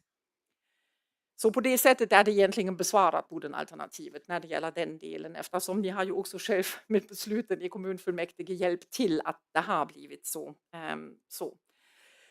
Fritid i hemtjänsten genomförs i projektform i en del av verksamheten. Då går jag tillbaka till frågan om kompetensförsörjningsbristen, eftersom om vi nu försöker i en del av verksamheten att ha en annan organisation än i resten under de förutsättningarna och den kompetensbrist som finns nu, skulle det vara väldigt betungande och inte ha den avsedda effekten som är ju att förbättra arbetsmiljön. Så det är därför det inte omhändertas nu. Den strategiska lönesatsningen, det har vi redan pratat om. Det är ju naturligtvis för parterna och inte för oss. Däremot har vi naturligtvis alltså många satsningar om fortbildning och handledning. Det kommer jag inte att detaljera här. Men jag tänkte ändå påpeka att på de verksamhetsbesök som vi har varit nyligen har jag ändå fastställt att ingångslönen för någon som precis har lämnat gymnasiet, när man kommer från transport eller el eller ni vet, alltså bygglinjerna och transportlinjerna, är ingångslönen för en 19-åring mellan 5 och 10 000 högre än när man har läst vård- och omsorgsprogrammet. Och då måste vi ju ändå fråga oss vad det är som kan vara fel med det. Och det är ju inte ett Bodenproblem, det är ju ett strukturellt problem. Men det blir ett stort problem för oss när vi inte har de statsbidrag som behövs för att faktiskt kunna tillgodose de löner som man förväntar sig. Så det är mina ställningstaganden till det. Så jag ber om ursäkt om det i huvudanförandet kunde uppfattas som om vi inte hade diskuterat de tilläggsförslag som har kommit. Det gjorde vi, och i synnerhet med Bodenalternativet som kom tidigt. Jag kommer också kommentera Vänsterpartiet. Där jag också när det gäller 6 timmars arbetsdag har ju faktiskt blivit en fråga för parterna, eftersom Kommunal har ju tagit ett kongressbeslut om att det är det man ska driva. Men ni kan tänka er att både när det gäller kompetensförsörjning och ekonomi är det ju för en kommun i den situation som Boden nu är inte möjligt att tillhandahålla det, även om det bara är på projektnivå. Och sen naturligtvis också att socialnämndens effektiviseringskrav stryks. Då ger jag samma svar som jag har gett till Bodenalternativet, om det är ju då alltså dels redan omhändertaget. Men det visar hur olika våra uppfattningar kan vara. Nu tänkte jag komma till det som var kvar, och det är då alltså Moderaternas förslag. Och då är det så att det står att äldreomsorgen har nettokostnadsavvikelse på 25% mot jämförbara kommuner, vilket motsvarar 162 miljoner kronor per år för hela nämndens verksamhet. Det står att vi inte har den bästa äldreomsorgen som det ofta framförs. Nej, det säger vi definitivt inte att vi har den bästa. Däremot har vi brukare som tycker att vi har en bra äldreomsorg. Att den är alldeles för dyr, det är konstaterat av en solution, det nämns i anförandet. Och här står det att det är av stor vikt att nämnden vidtar tydliga åtgärder i syfte att nå uppsatta mål för verksamheten och framför allt ekonomin. Fast då tycker jag ju att det är framför allt brukarnas behov, men det är ju då en åsiktsfråga. Och följa de nationella riktlinjerna som Sveriges kommuner och regioner har utarbetat och som de flesta kommunerna följer. Yrkandena är följande. Att redovisning av verksamhetens kostnader ska ske månadsvis till KS med ledningen för socialförvaltningen närvarande vid redovisningen. Det ges ju på nämnden varje månad och i samarbete med ekonomikontoret. Ni vet, vi har ju centraliserat ekonomikontoret, vilket gör att våra ekonomer sitter ju på ekonomikontoret tillsammans med de övriga. All personal i arbetsledande ställning har ett kostnadsansvar att följa budget, och det är ett besvarat eftersom det är så. Byte av ledning för att möjliggöra ekonomiska förändringar till jämförbara kostnader och högre kostnadseffektivitet. Ge möjlighet till privata aktörer att driva äldreboenden som idag drivs av kommunen. Verka för att all personal har goda kunskaper i svenska, det görs. verka för att grundutbildning av personal stärks och allt fler möjligheter till vidareutbildning skapas. Det görs. Tillse att hemtjänstpersonal får adekvat utbildning för att tidigt kunna identifiera demenssjukdomar och även andra sjukdomar. Det görs. Valfrihet att välja vilken personal som ska hjälpa brukaren med personlig hygien inom hemtjänsten. Det görs inte eftersom det skulle vara, om man vill betrakta det från det perspektivet, väldigt kostnadsdrivande eftersom det skulle ju betyda att våra flera hundra hemtjänstpersonal och äldreboendepersonal, nej det här handlar bara om hemtjänsten, men vi har 500-600 brukare som har hemtjänst, vilket gör att den organisation som skulle krävas alltså för att kunna välja vilken hemtjänstpersonal man har, när man har till exempel 4 eller 6 insatser under dagen och man har larm på natten eller också nattinsatser och man har lördagar och söndagar. Om då varje brukare skulle ha möjlighet att välja vilka personer det är som skulle kunna komma, rent organisatoriskt är det ju fullständigt omöjligt. Sen från ett jämställdhets- och jämlikhetsperspektiv är det inte heller det som enligt CEMR-deklarationen ska göras, nämligen att vi har kommunal personal som utför yrkesuppgifter och att det då i ingen förvaltning på inget kontor någonsin kan vara så att man själv pekar på en individ och säger det är den där som ska komma och hjälpa mig istället för någon annan. Vi skulle ha en jättekonstig situation. Men med detta sagt kommer jag då alltså tillbaka till början. Det är väldigt svårt för mig att se hur dessa åtgärder som föreslås skulle hämta hem 162 miljoner utan att stänga de 60 äldreboendeplatser som behövs för att finansiera 60 miljoner. Eller att stänga hälften av våra äldreboenden för att komma till de 162 miljoner som vi är för dyra. Så det blir ju väldigt svårt när man har 350 äldreboendeplatser eller så omkring som vi har nu. Med detta sagt har jag ju då alltså inte något bifall till de tilläggsyrkanden har kommit. Jag är väldigt tacksam för att det finns många kloka huvud som jobbar ihop på det här, som förstår problemet, som komplexiteten av problemet. Det kommer vi också att fortsätta jobba på. Jag hoppas att vi kommer att idag kunna ta ett beslut om att anta en strategisk plan, eftersom om det finns någonting som skapar panik i alla våra förvaltningar, då är det att inte ha en strategisk plan att kunna jobba med före hösten. Och mest av allt hoppas jag att jag också i fortsättningen kommer att ha en nämnd som med självrespekt och respekt för varandra jobbar vidare med förvaltningen på att komma ifatt med våra utmaningar som vi har. Jag yrkar bifall till det liggande förslaget. Tack. Tack så mycket för det. Och på detta anförande har Tobias Sundberg begärt replik. Varsågod Tobias.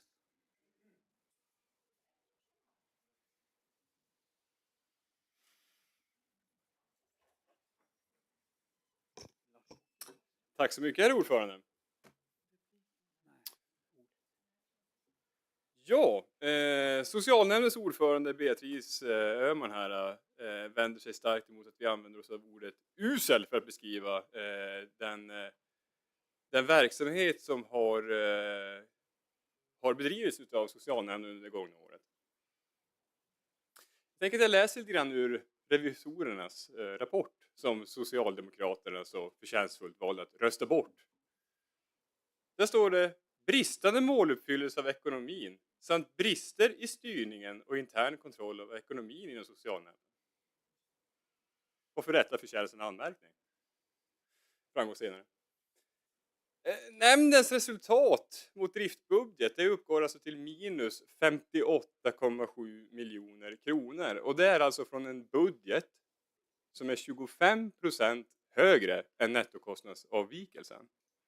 Man kan säga att ni spelar spelet på lätt Men ändå så får den det inte att gå ihop. Jag vet inte om usel är ett så kraftfullt uttryck att använda sig i det här sammanhanget.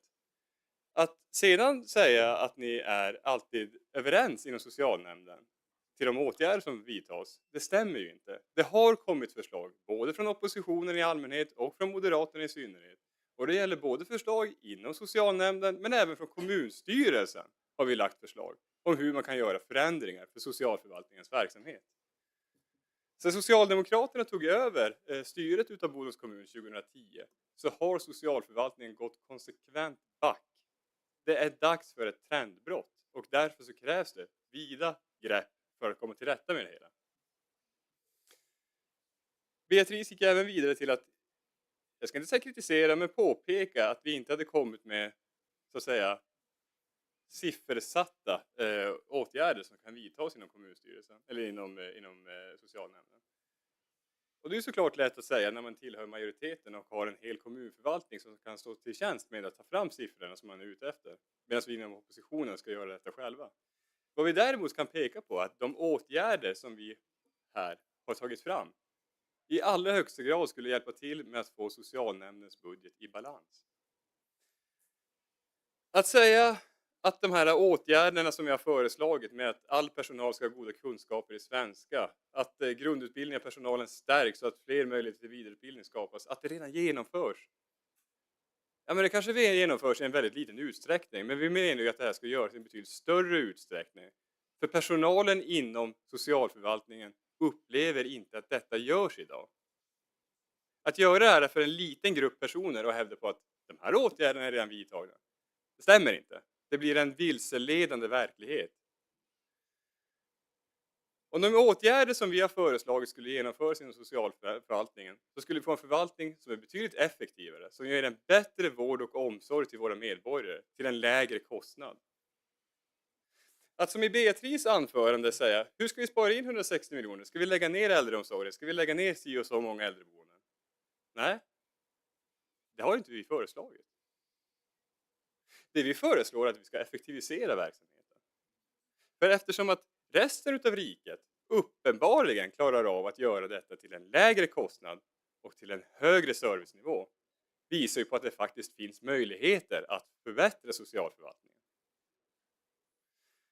Vi kan inte se att som i Beatrice fall hävda på att vi ska lägga ner verksamheter som enda sättet att spara pengar är en rimlig väg att gå. Det vi menar på är att vi måste utreda vars försvinner pengarna. För att förslösa en massa miljoner, det är inte att säga att man satsar på socialförvaltningen. Varje förslösad skattekrona är en stöld från folket. Det var någon från ditt parti som sa det. Och jag anser att det är det som händer inom socialförvaltningen. Tack så mycket. Tack. Och då har Beatrice Öhman begärt svarsreplik. Sen kan jag upplysa ledamoten också om att anmärkningen ligger kvar. Som gammal revisor så kan man inte rösta bort den anmärkningen. Den ligger kvar. Däremot så bifölls den inte. Varsågod. Helt korrekt. Det är så här att jag kanske inte minns alla tillfällen, men jag vet att när vi la vår verksamhetsplan till i år, då hade vi ett finansieringsärende som var just dessa 14,8 miljoner som var ett ärende till kommunfullmäktige där vi begärde de kostnader som inte var täckta på grund av inflation och på grund av periodisering av våra pengar som vi hade fått av Socialstyrelsen.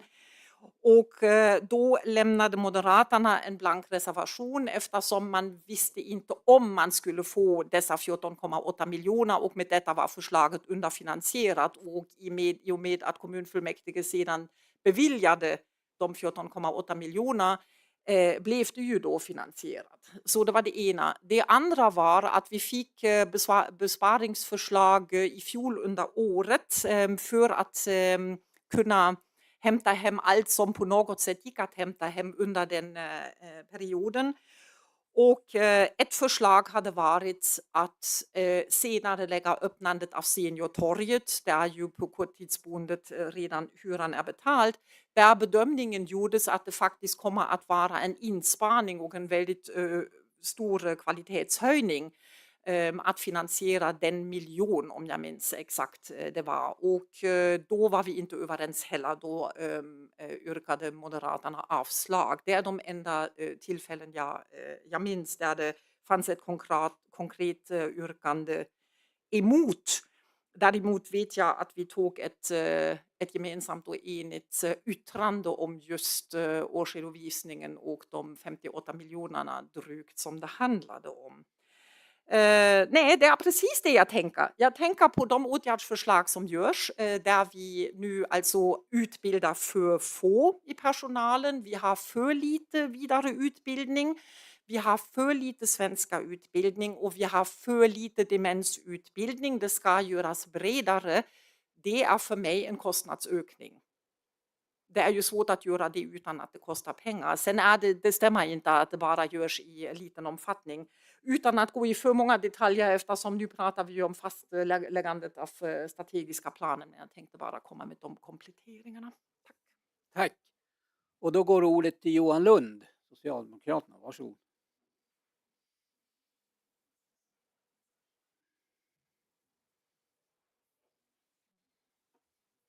Tack ordförande. Nu ska jag försöka att vara tydligare i mikrofonen. Jag har fått en kommentar om att kanske inte hörs jättebra utanför det här rummet, det vill säga på den digitala sändningen. Hoppas att det hörs tydligt nu.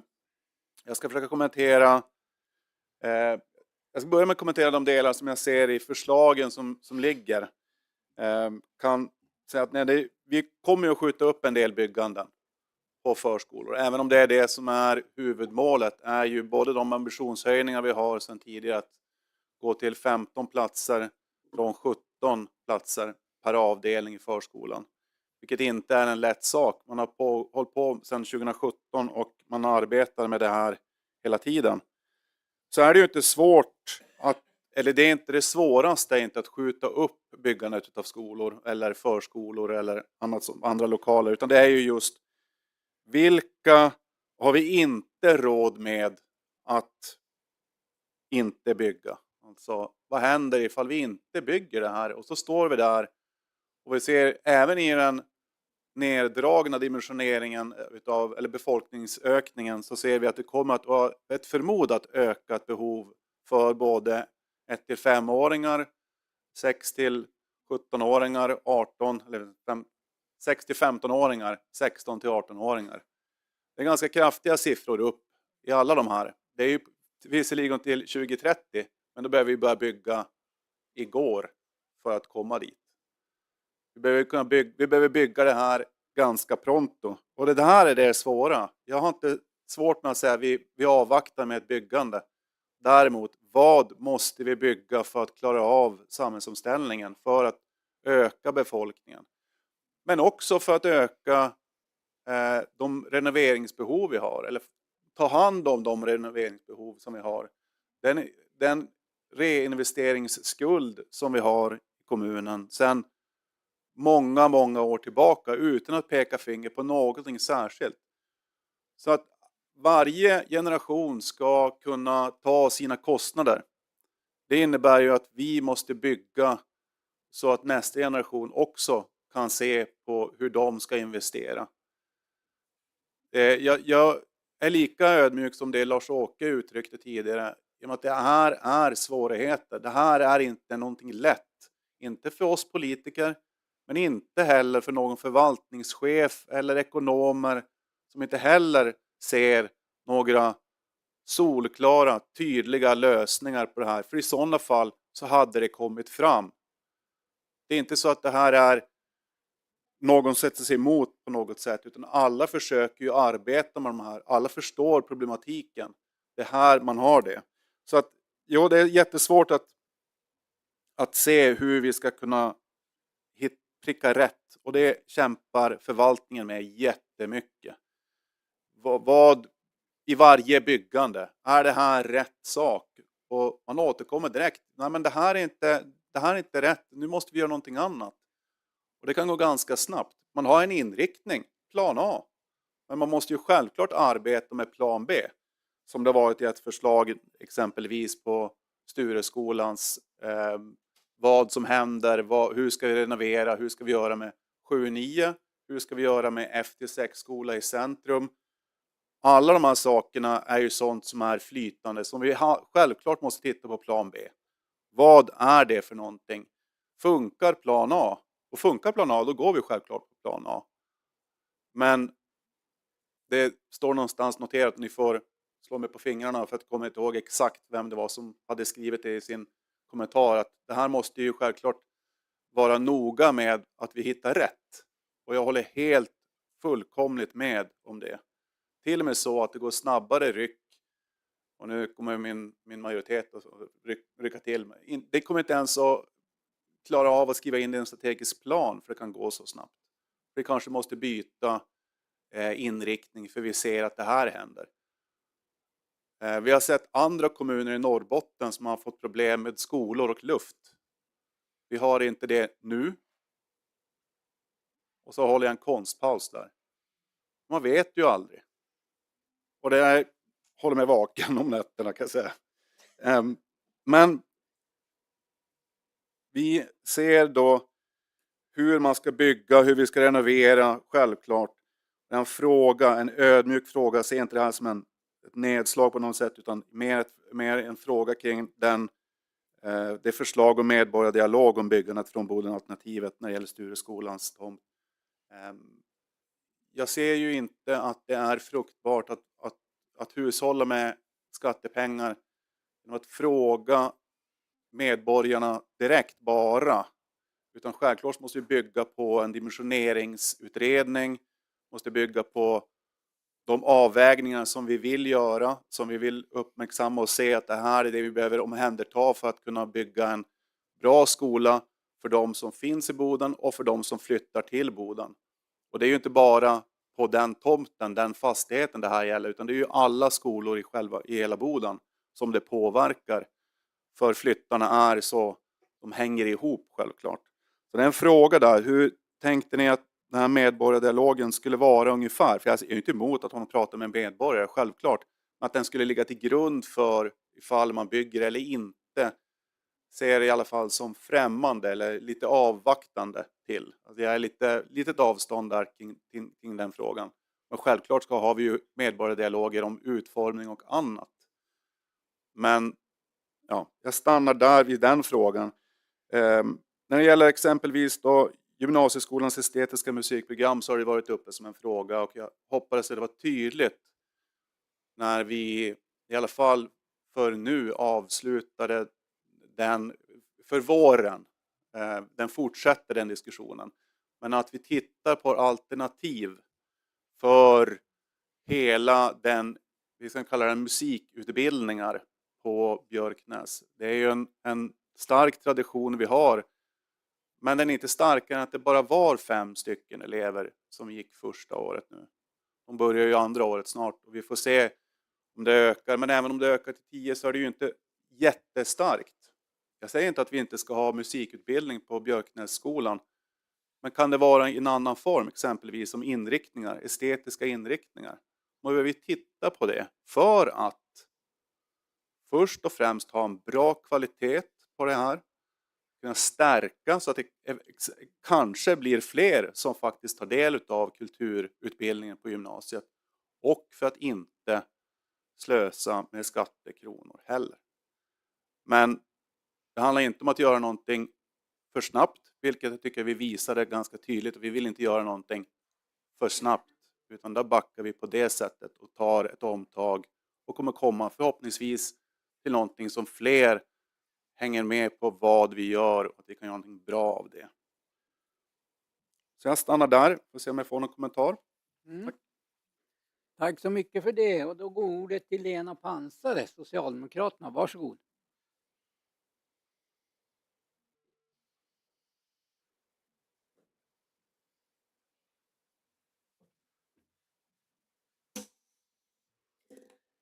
Ordförande, presidie, åhörare, media och fullmäktige ledamöter förstås. Jag är ordförande i Kultur och fritids och när man läser strategiska planen med KFU-ögon så hittar man närhetsliv, visionen om det goda livet, livet mellan husen välplanerade områden för boende och fritid. Mötesplatser pratar vi om, och då är det ju både i centrum och utanför centrum. Fortsatt utveckling och stöd till byaföreningar, servicepunkter.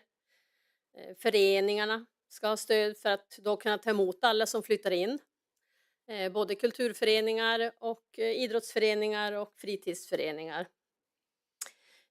Vi på KFU har ju några investeringar som vi gör också för att få ner driftskostnader.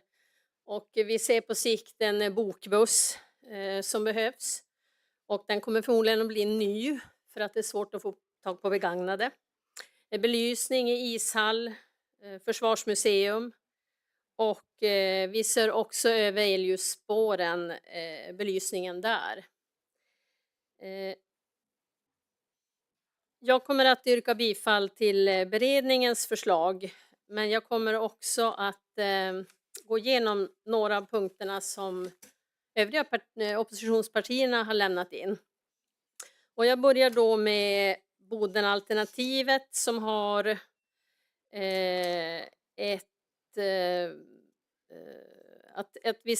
förslag till uppdrag att KFU ska utreda möjligheten att anlägga en multisporthall som Anders Pettersson också tog upp, och då för främst fotboll och friidrott.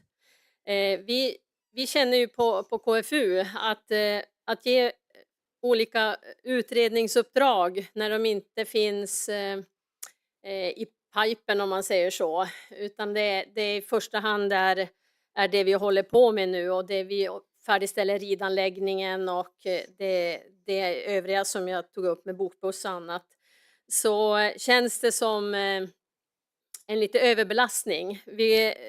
De har pratat också om i tjänsten att vi måste utreda vad vi gör med läktaren på Björknäsvallen och omklädningsrummen där i samband med den här hockeyutredningen då, hockeyhallsutredningen. Och i samband med det så har man ju också tagit upp, kan vi göra någonting ute på det området av det här? Så att tankarna finns på både fotbollshall och friidrottsarena. Vi hör ju det från båda delarna. Men vi har annat också, Medborgarhuset ska göras i ordning på något sätt. Så att det finns många som pockar på, och därför kändes det som att utredningen här om att anlägga den här multisporthallen kanske får vänta några år. Men vi tar med oss den, tycker jag, i KFU. Sen var det också att öka ekonomiskt stöd till barn- och ungdomskultur, kulturträdet, som ni har tagit upp tidigare med oss i majoriteten. Och det är lite svårt för oss att göra någonting när regeringen också drar in pengar till studieförbunden. Vi vill ju försöka öka där. Vi har Rädda Barnen, ABF, som i samband med kommunen och några till har det här Summer Vibe till exempel. Där har vi fått öka anslaget från kommunen. Så vi gör vad vi kan och vi tar med oss era förslag.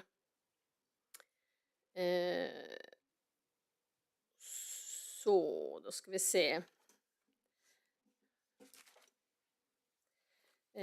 Sen har vi Vänsterpartiet. Hade att motorgården, det tog du inte upp, men ni har tagit upp motorgården och att de ska få fortsätta sin verksamhet. Den uppmärksamma har sett att vi har det som längre fram som en eventuell sparåtgärd. Vi hoppas ju verkligen att vi inte hamnar där. De gör ett jättebra jobb. Det är många motorintresserade ungdomar som är där, och vi har varit där på studiebesök från KFU, 2 stycken, så vi förstår ju vad de lägger ner för tid och vilka ungdomar som är där och hur viktigt det är för dem. Och då reagerade jag när jag såg att ni har skrivit oförändrat stöd. Vi hoppas väl kunna öka stödet, men det får vi väl se. Sen också att köpa tillbaka Medborgarhuset på sikt, och vad jag vet så är det inte till salu, men jag förstår tanken med att vilja ha tillbaka det. vi kommer att försöka göra det till ett föreningarnas hus. Så det hoppas vi verkligen. När jag kommer till Moderaternas yrkanden så vill ni bygga ishallarna. Och där har vi ju inte sagt att vi ska bygga ishallar, men jag förstår vad ni menar. Men vi har ju en utredning på gång där de samlar ihop alla utredningar som är gjord genom åren. Den här diskussionen hade vi på nämnden. Och de kommer att redovisa sammanställningen av de här utredningarna som är gjord genom åren och redovisa dem hösten 2025. Och då får vi se, då får vi lite olika förslag och vi får se vad vi gör av situationen helt enkelt. Går det inte att renovera så måste det byggas ett nytt och vad gör vi i sådana fall av den gamla? River vi den eller gör vi en multisporthall? Eller, det finns många olika förslag. Så vi får se vad de kommer fram till. Så där ber jag er att vänta lite grann. Jag förstår att det kan vara att man vill stressa på, men var sak måste ta sin tid. Och sen så känns ju märkligt som ordförande att säga nej, vi ska inte öka KFUs budget. Det hade jag gärna velat göra. Det vill ni göra. Men vi sitter ju här i fullmäktige som ansvariga över alla verksamheter och där måste jag ju säga att vi har ju inte mer än biblioteket så har vi ju inga lagstadgade verksamheter så vi får väl se till hela kommunen helt enkelt. Så men ja, jag hade gärna sagt ja till att öka KFUs budget, men där måste jag säga ifrån. Det kom också ett förslag därifrån er om motorgården och den säger jag likadant till er. Vi hoppas vi får ha kvar den och att det finns pengar till den. Den är viktig, återigen. Det kom också avgiftsbelägga Pagla. Där har vi haft en diskussion när vi har sett över vad vi kan få in pengar så har tjänsten haft det som ett förslag. Jag tyckte att det passar inte oss i majoriteten att avgiftsbelägga skidåkning. Men de har ju det på Ormberget, lite svårt att kontrollera och så. Men Luleå har ju löst det med avgifter. Jag känner inte att jag skulle vilja vara den ordförande som inför det. Och jag tror inte resten av nämnden är med på det heller. Men det är ju inte alldeles uteslutet att det kommer att ske någon gång i framtiden. Men som det nu känns, vi står och diskuterar att det skulle vara fri parkering i 2 timmar. Då tänker jag att ska bilar gå före skidåkare känns väl inte riktigt sådär i linje med en folkhälsosatsning och så vidare. Det var det jag hade. Så jag tackar för mig. Om det är någon som vill bemöta det jag sagt så står jag till förfogande. Tack så mycket för det. Då går ordet till Lena Golkul som hade begärt ordet, Socialdemokraterna. Varsågod.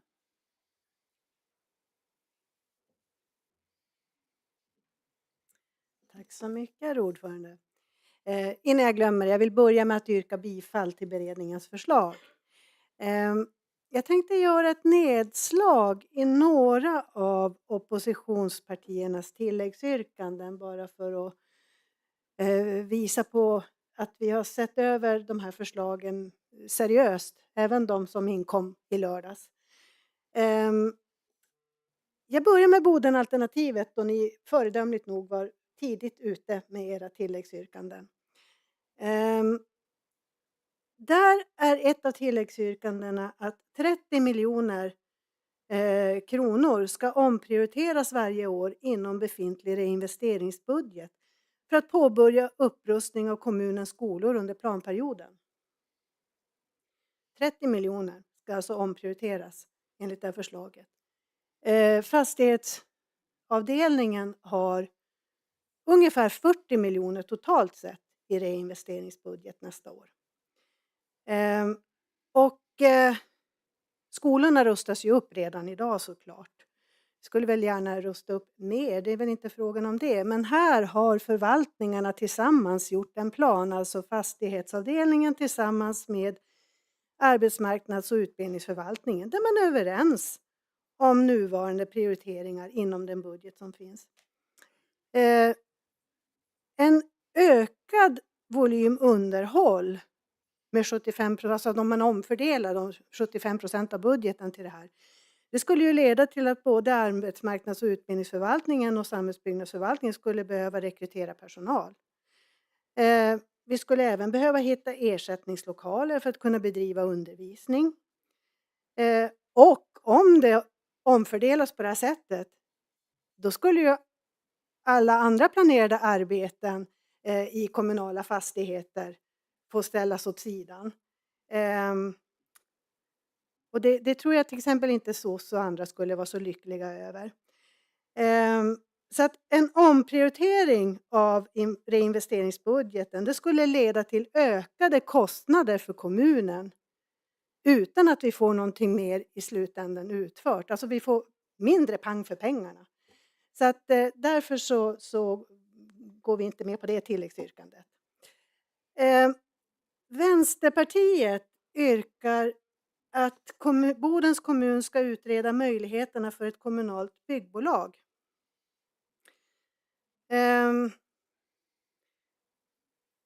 Utöver att det skulle ta stora resurser i anspråk att bygga upp ett kommunalt byggbolag, så skulle andra utmaningar tillkomma. Alltså det är svårt att se de ekonomiska konsekvenserna av Vänsterpartiets motion. Bland annat finns det ju risk för betydande fördröjningar och fördyrningar av nyproduktionsprojekt till följd av att ett kommunalt byggbolag omfattas av lagen om offentlig upphandling, vilket innebär att bolaget måste upphandla alla tjänster som bolaget inte kan tillhandahålla på egen hand. Konsekvensen kan bli att det tar längre tid att genomföra projekten med ökade fasta kostnader som följd. Och en viktig skillnad vad gäller förutsättningar för ett kommunalt byggbolag jämfört med ett privat är att det kommunala bolaget enbart får bedriva verksamhet på en geografiskt begränsad marknad, alltså kommunen, och mot en kund, det vill säga kommunen, vilket begränsar bolagets möjlighet till riskspridning. Så att därför så ser inte jag att vi skulle kunna bifalla det tilläggsyrkandet heller.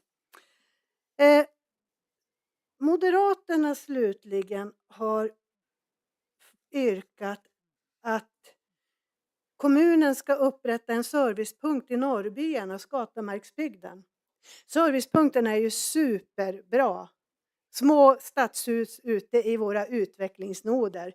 För det är ju så att vi har ju för många år sedan fastslagit att vi har 3 utvecklingsnoder i kommunen. Harads, Gunnarsbyn och Umbyn. Och det är ju där som servicepunkterna är placerade. Och de får ju medel från kommunen för att bedriva sin verksamhet. Att fungera som små ministadshus helt enkelt.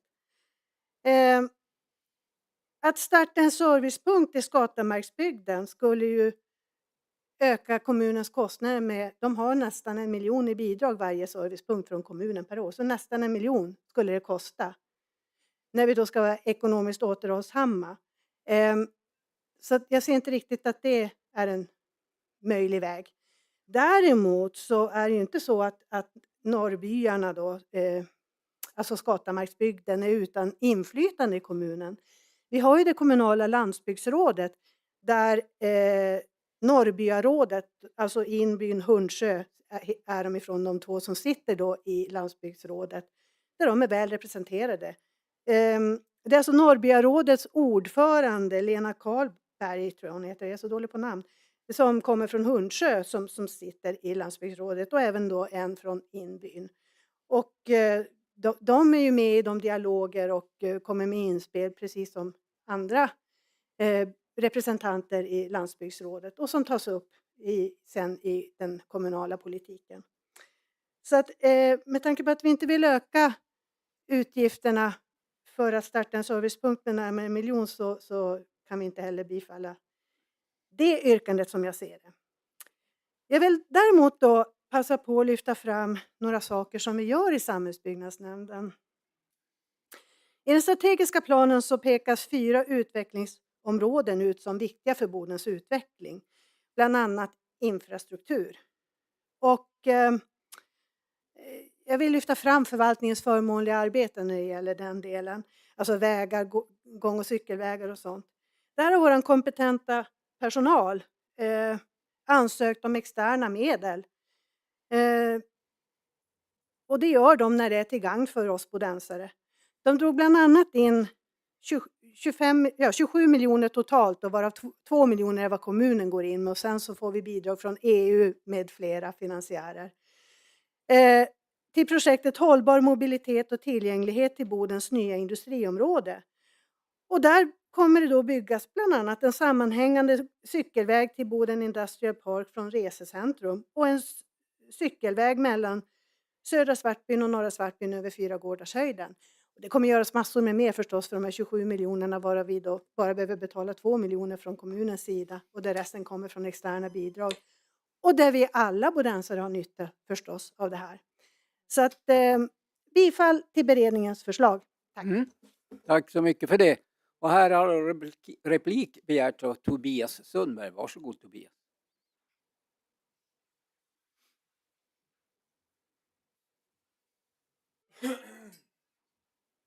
Tack så mycket, herr ordförande. Ja, jag känner att jag ändå var tvungen att replikera här på Lena Gårdkull. Vi håller ju med dig om att våra servicepunkter är fantastiskt bra.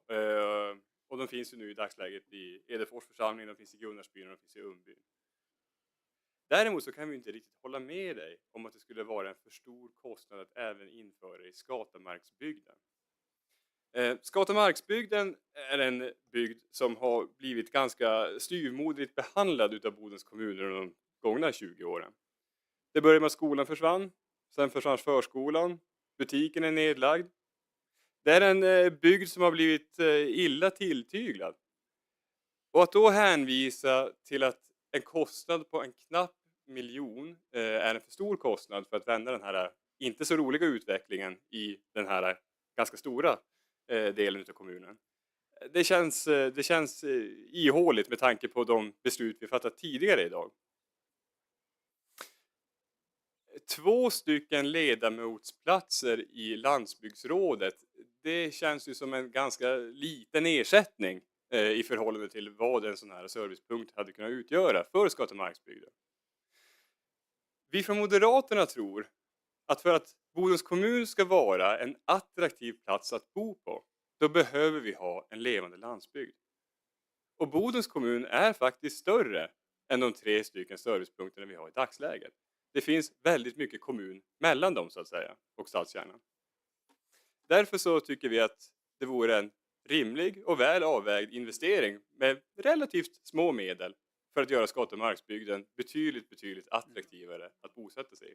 Tack så mycket. Tack för det. Och då har Lena Gårdkull begärt svarsreplik. Varsågod. Ja, men det är ju flera talare som har varit inne på det tidigare idag. Kenneth Backgård, Beatrice Öhman med flera om att det finns inga ekonomiska konsekvenser i de tilläggsyrkanden som oppositionen har lagt. I ena sekunden så ska vi vara återhållsamma och i nästa så ska vi satsa 1 miljon kronor på att utveckla en servicepunkt i ett område som inte är utpekat som en av de utvecklingsnoder som vi har fastslagit i kommunen. Vi tycker också att det är jätteviktigt med en levande landsbygd. Vi tycker det är jätteviktigt. Och det är därför också som vi i majoriteten har inrättat det kommunala landsbygdsrådet. Där det sitter representanter från en rad byar runt om i kommuner. Plus det sitter rättare sagt 16 representanter från byar runt om i kommunen. Plus de verksamhetsledare som vi har på servicepunkterna. Och så sen är vi då några politiker också som sitter där.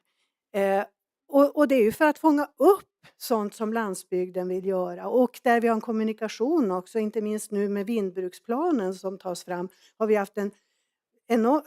vi haft dialog kring den varje sammanträde sedan i november var det väl förra året. Eller september till och med. I nästan ett års tid. Och sen kommer ju också landsbygdsrådet att vara ett remissorgan när den väl går ut på remiss. Och jag vill lyfta fram apropå det här med att vi får en himla massa priser, att Bodens kommun utsågs till årets landsbygdskommun av Hela Sverige ska leva för 2 veckor sedan. Så att jag känner ändå, vi kan säkert göra mer, men vi gör ändå väldigt mycket bra. Och att lägga 1 miljon kronor i det här läget, det är vi inte beredda att göra på en punkt, i en bygd som är väl representerad i de beslutsfora som finns och där det inte heller är en utpekad utvecklingsnod. Tack. Tack så mycket för det. Då får du ställa dig på talarlistan. Replikskiftet är avslutat. Då går ordet till Lars-Åke Wikström, Sverigedemokraterna. Varsågod.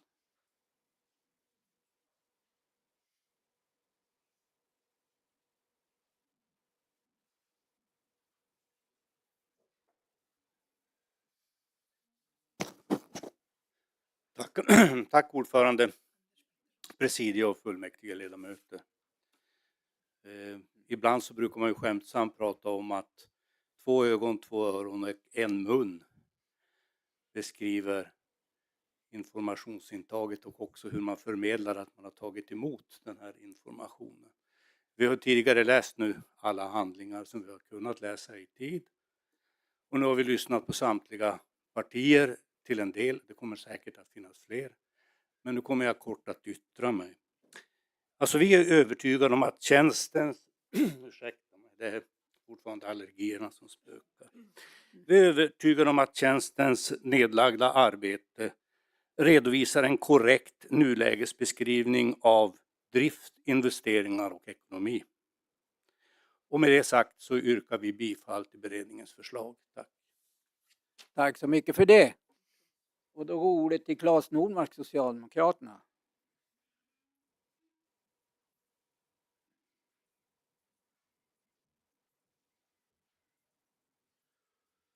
Tack så mycket ordförande och Lars-Åke. Jag tror att det är nog både allergi, det är ganska kvavt här inne också känner jag. Många känner man, det är lite varmt, man blir lite småseg. Tack så mycket för alla inlägg. Det är jätteintressant att lyssna på olika vinklar och tankar och förslag kring allt som händer i Boden och allt som strategisk plan berör. För den berör ju hela paketet, det vill säga allt som händer i vår kommun. Så tack så jättemycket för arrangemanget. Och jag är väldigt glad att vi partierna, alla, vi har ju samma syn på just att det som sker nu är ju positivt på det stora hela. Och det är unikt. Och det tycker jag är väldigt positivt. Och sen som, jag tror det var Conny som sa att bara för att vi alla tycker att det är något som händer bra i grund och botten så behöver vi inte hålla med varandra. Det håller jag också med om Conny, så är det ju. Vi är ju företrädare i olika politiska partier och då ingår det ju att vi ska ju tycka olika i alla fall i många frågor. Sen kan vi tycka lika i en hel del också. Och den här oron som också många uttryck för, den tror jag också jag gav uttryck för i mitt första anförande. Och den finns verkligen. Men det här är stora grejer, det här är svåra grejer. Det finns nog ingen annan kommun som genom det vi gör exakt just nu. Skellefteå är väl det som vi har närmast som har fått en enorm etablering. Malmfältets omställningar av gruvor och så att det är unikt. Vi bryter obruten mark och stöd vi får från nationell nivå, det är klent. Så att vi är inte helt ensamma, vi är ganska ensamma här. Så att det är klart att det finns anledning att vara oroliga för att det vi gör är unikt. Men om vi då tittar till exempel på Skellefteå då, som är väl en kommun som vi också både på politisk och tjänstemannivå pratar mest med när det gäller att se hur har ni gjort? Att Skellefteå ligger lite före Boden i antal år från när då den stora etableringen påbörjades. Om man ser då Skellefteå hur inflyttningen har fungerat där, hur det har blivit där utifrån då alla anställningar till Northvolt som nu fortsätter att byggas ut ännu mer. Så var det så att det gick trögt i början i Skellefteå. Den stora inflyttningen till en början, den tog tid. Det vart inte den snabba boomen som Skellefteå hade trott. Men nu så har man i fjol har man rekordmånga inflyttade personer i Skellefteå. 2140 personer och det finns ingenting som pekar på att det tempo ska stanna av. Tvärtom. Det byggs bostäder på löpande band. Folk flyttar till Skellefteå. Både från Sverige men också från andra delar av hela världen. Det tycker jag ändå är hopp om livet. Det har gått lite trögt i början. H2GS har haft en del förseningar som har gjort att deras ansvarskurva har förskjutits tyvärr.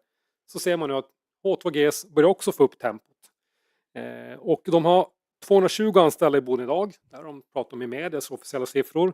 Och de är också tydliga med att de kommer under 2025 att behöva anställa 80 till 100 personer per månad hela året. 80 till 100 personer per månad för att i början av 2026 vara 1500 anställda personer i Boden. Så just nu så haglar det av anställningsannonser på 2Gs hemsida. De behöver folk.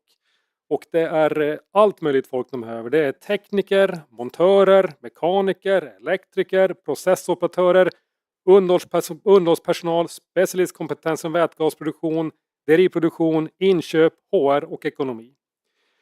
Och till detta kommer såklart också underleverantörer att komma, eller andra företag som levererar alla möjliga tjänster åt OGS. Som mat, som städ, som allt möjligt. Och till detta som vi är inne på också på tidigare idag så byggs det lägenheter i Boden nu. Till skillnad från många andra kommuner. Och något av de finaste lägenhetsbyggena tycker jag så finns det är på Sveafältet. Där det revs lägenheter på 90-talet tror jag var. Ett sneahusen, Sneafältet. Och det tycker jag verkligen känns som en revansch för hela Boden. Det ska vi alla vara stolta över. Att vi reser oss upp igen. Så att lägenheter byggs, villakvarter, villatomter släpps på löpande band. Så att det är tufft, ja. Men H2Gs anställningskurva kommer att öka markant nu. Plus att Försvarsmakten också anställer fler människor. Exakt hur många, ja det är av förklarliga skäl kanske inte fullt lika transparent. Och det har att göra med vilken sorts verksamhet försvaret bedriver. Men de anställer människor. Så vi delar oron från majoriteten med alla. Men det finns hopp i framtiden. Nu kommer det att komma anställningsboomen. Plus då som sagt att det är väl en 600 personer ute på sajt just nu som bygger H2G stålverk. Och det kommer att pika nästa år, någon gång i augusti H2G med över 4000 personer som jobbar där. Och det är väldigt många människor. Det kommer också innebära intäkter till företag lokalt och mycket annat spännande. Jag tänkte göra några nedslag på en del av förslagen som har kommit.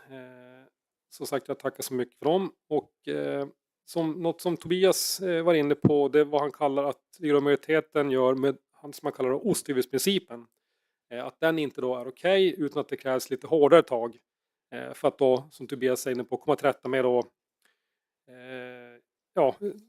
avvikelsen i ekonomin, så kallar det att nettokostnadsavvikelsen mot riksgenomsnittet som står i Moderaternas förslag till beslut. Och det är ett konstant arbete som pågår att få nämnas ekonomi i balans. Allt annat vore ju tjänstefel av majoriteten och involverade tjänstepersoner. Och det finns ingen quick fix att lösa det här på. Och vi behöver inte ytterligare en utredning för att det pågår arbetet hela tiden. Ett konstant pågående arbete.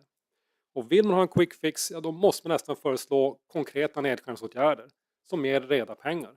Annars kommer inte sådana pengar att komma på en gång. Utan det är ett arbete som det tar tid, men målet är att det ska självklart hamna i balans alla nämnder.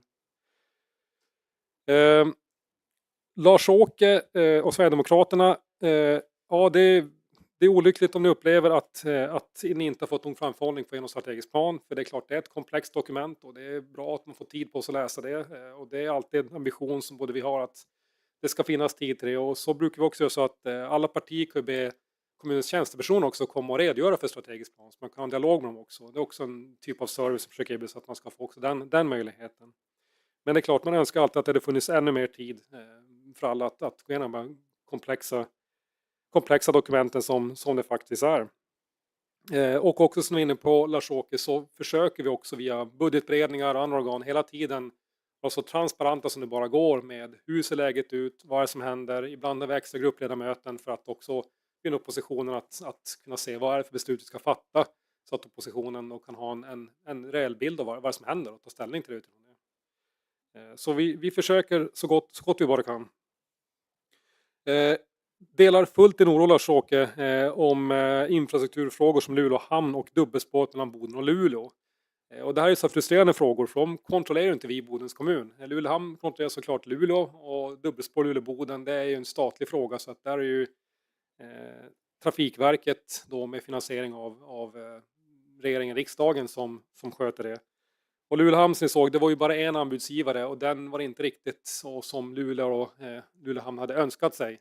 Så det blev omtag på den.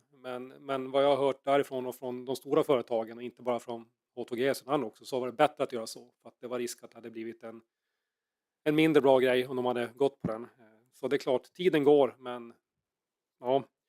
Och dubbelspåret, där ska man ju faktiskt ge beröm till Trafikverket regionalt, för de har ju själv tagit initiativ till att reda ut snabbutredningen hur ska vi få ett dubbelspår på plats mellan Luleå och Boden. För att det är ju, börjar kallas allt mera för Sveriges Suezkanal. Det är en trång del, men den skapar väldigt mycket värde för Sverige. Och det är också så att Malmbanan är Sveriges mest trafikerade tågsträcka. Det tror jag inte de i Stockholm vet om, men så är det. Den mest trafikerade tågsträckan. Och det är för att det förs enorma mängder gods, så dit måste det komma pengar. SCBs prognos, den oroar också mig, Lars-Åke, och många andra också. SCB är ju så att de är ju så konstigt upplägg att de bygger sina prognoser framåt bara på historik, vilket är helt bisarrt. De kan inte ta med en sån sak som att det byggs ett stålverk i Boden som beräkningar. Det gör de inte, utan de går bara på historik. Och därför fram till alldeles nyss som att Skellefteå skulle tappa i befolkning, vilket också är helt bisarrt. När alla som kan se, läsa och tänka förstår att Skellefteå kommer att växa, så är SCB att nej, men det kommer de inte göra.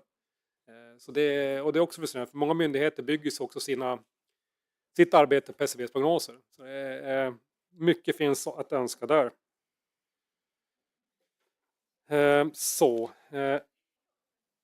Anders Pettersson och Bodenalternativet, jag vill också säga att vi tackar så mycket för att ni var ute så god tid med era förslag. Då kan man se på dem och tänka på dem. Och du frågade mig konkret hur har vi i majoriteten gjort när vi har tagit oppositionens förslag och kanske speciellt ert som har god tid i beaktande. Jo, det gör vi genom att vi läser det, vi tänker på det, vi ser hur vi tycker passar här in i den strategiska plan som vi föreslagit. Och finner vi att det inte gör det, då så tar vi inte med det helt enkelt. Och det är ju majoritetens fulla demokratiska rättighet att tycka att oppositionens förslag inte är bra. Precis som oppositionens demokratiska rättighet att tycka att majoritetens förslag inte är bra. Det ingår demokratiska spelregler, så är det. Och den här gången har vi valt att inte ta med några av förslagen, även om vi tycker att de är intressanta. Och som du också var inne på, Anders, så var du och Bodenalternativet oroliga både över befolkningsutvecklingen eller prognosen och också investeringstakten, och du tycker att det såg bättre ut nu när de är lite skruvade i. Och det är ju bra att höra att du tycker att du ser att vi gör ju justeringar också utifrån vad som händer i verkligheten, och så måste vi alltid göra, men vi kan inte bromsa i förväg i majoritetens syn. Och också lite så här, vilken takt ska vi ta investeringarna? Jo, i den takt så att vi matchar tempot för de jobb som växer fram i Boden, så att folk faktiskt flyttar hit. För om vi inte gör investeringarna så att det finns platser på förskolan, att det finns villatomter att bygga på, då kommer folk att bo någon annanstans. Om man inte har plats här, då bor någon annanstans, och då kommer vi inte att få alla positiva fördelar med ökade skatteintäkter, med fler människor som berikar vårt samhälle, är delaktiga i föreningslivet och så vidare och så vidare.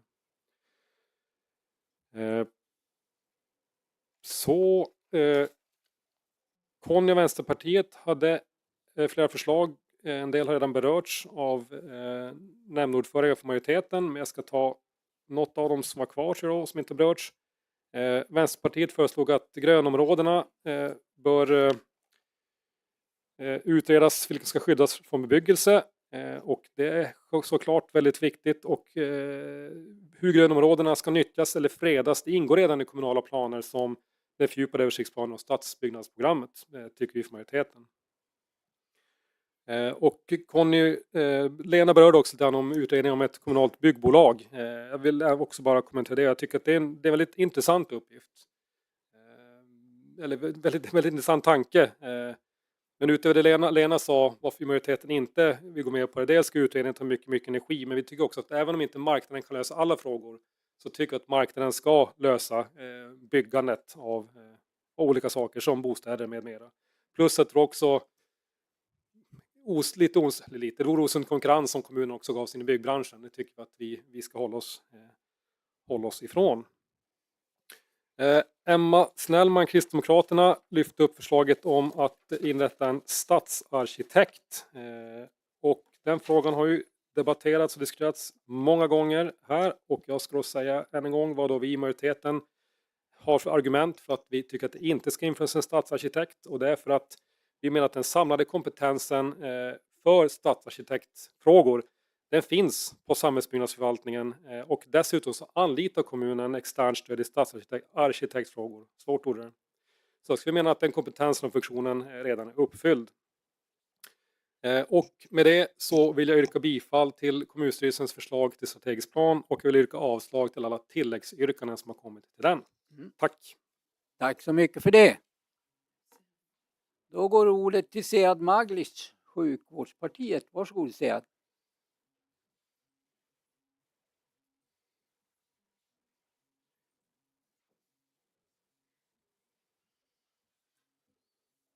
Tack ordförande.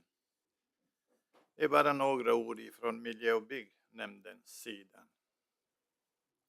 Den stora omställningen som Bodens kommun står inför ger både möjligheter och utmaningar. Möjligheterna är ett växande Boden med fler invånare som kan leva ett trivsamt och hållbart småstadsliv. Utmaningar för nämnden är att snabbt och korrekt handlägga ärenden som rör samhällsomställningen samtidigt som den normala ordinarie verksamheten inte blir drabbad. Nämndens behovsprioriterade tillsyn inom alla områden anpassas efter möjligheterna att nå uppsatta mål. De områden där tillsynen gör störst påverkan prioriteras högst.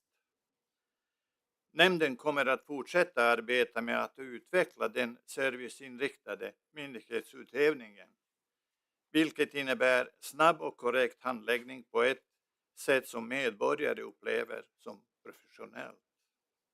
Målsättningen är att utveckla tillgänglighet genom digitalisering av bland annat e-tjänster.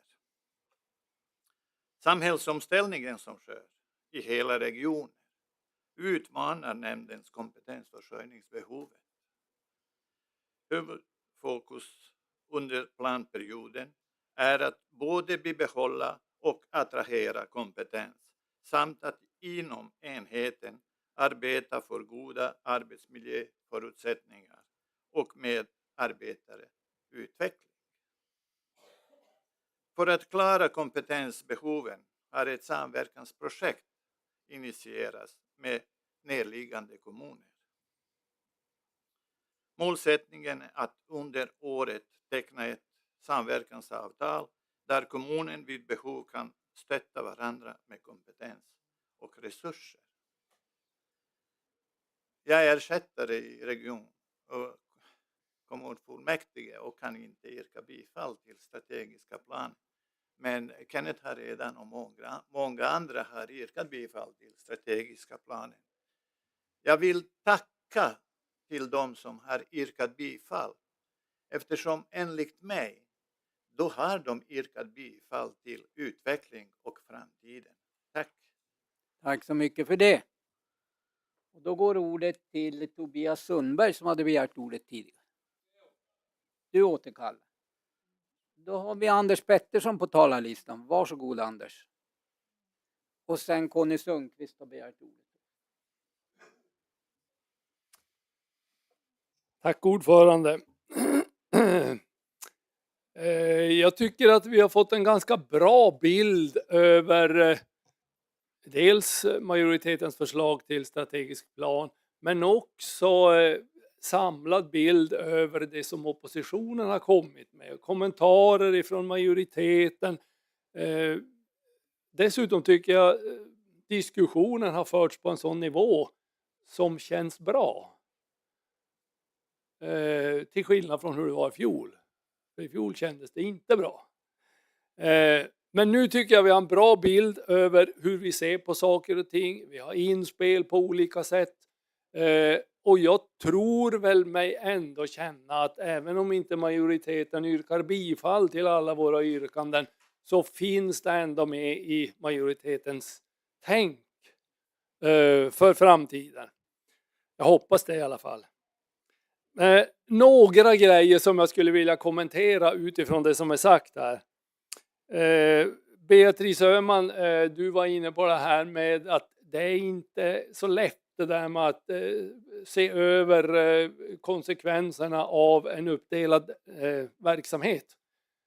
Och varför ska det vara lätt? Va?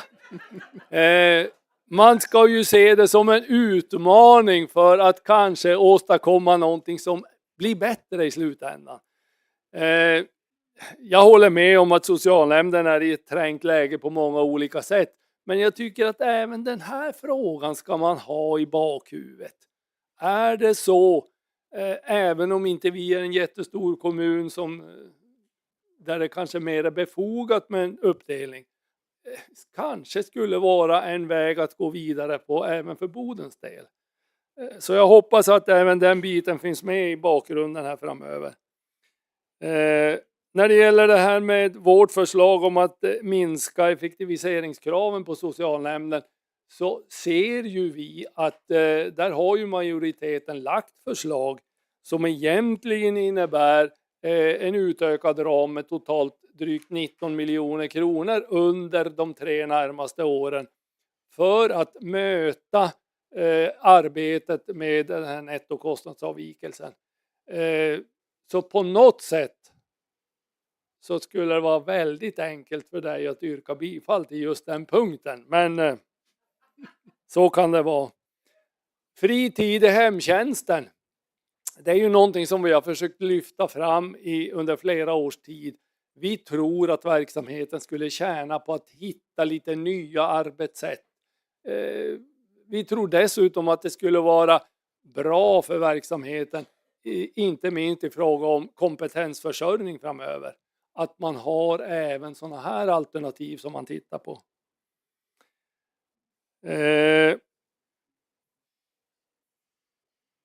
Skolan. Nej, det var Lena Goldkull. Jag har skrivit så slarvigt här. Vårat förslag om att man skulle omfördela inom budgeten för reinvesteringar. Vi hade ju föreslagit att man skulle överflytta eller omprioritera 30 miljoner till riktat mot skollokaler. Vi vet att vi har ett antal statusutredningar på skolor som visar på det här gigantiska underhållsbehovet som finns i skollokaler. Och Johan var inne på det här också, att det finns en väldans massa saker som vi behöver göra när det gäller skollokalerna. Modernisera och återställa i bra skick. Nu är det ju så att Samhällsbyggnadsnämnden i sin reinvesteringsbudget faktiskt har 85,7 miljoner nästa år, 99,8 miljoner året därpå och 117,4 miljoner det sista året under planperioden.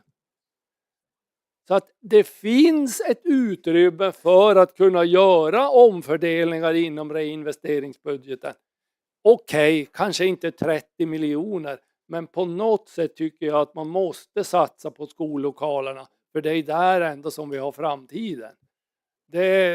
Jag tycker det är viktigt att man har med även den frågan.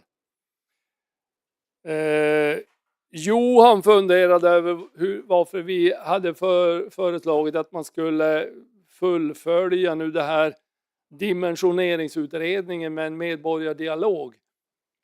Vi tycker nog att det är ganska rimligt eftersom vi har i grunden ett beslut om att vi ska behålla alla skolorna. Vi har ett strukturbeslut på det sen, när det nu var.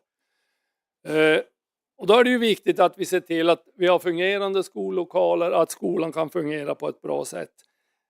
Det som nu händer i den här samhällsomvandlingen, det är ju det att vi får nya bostadsområden.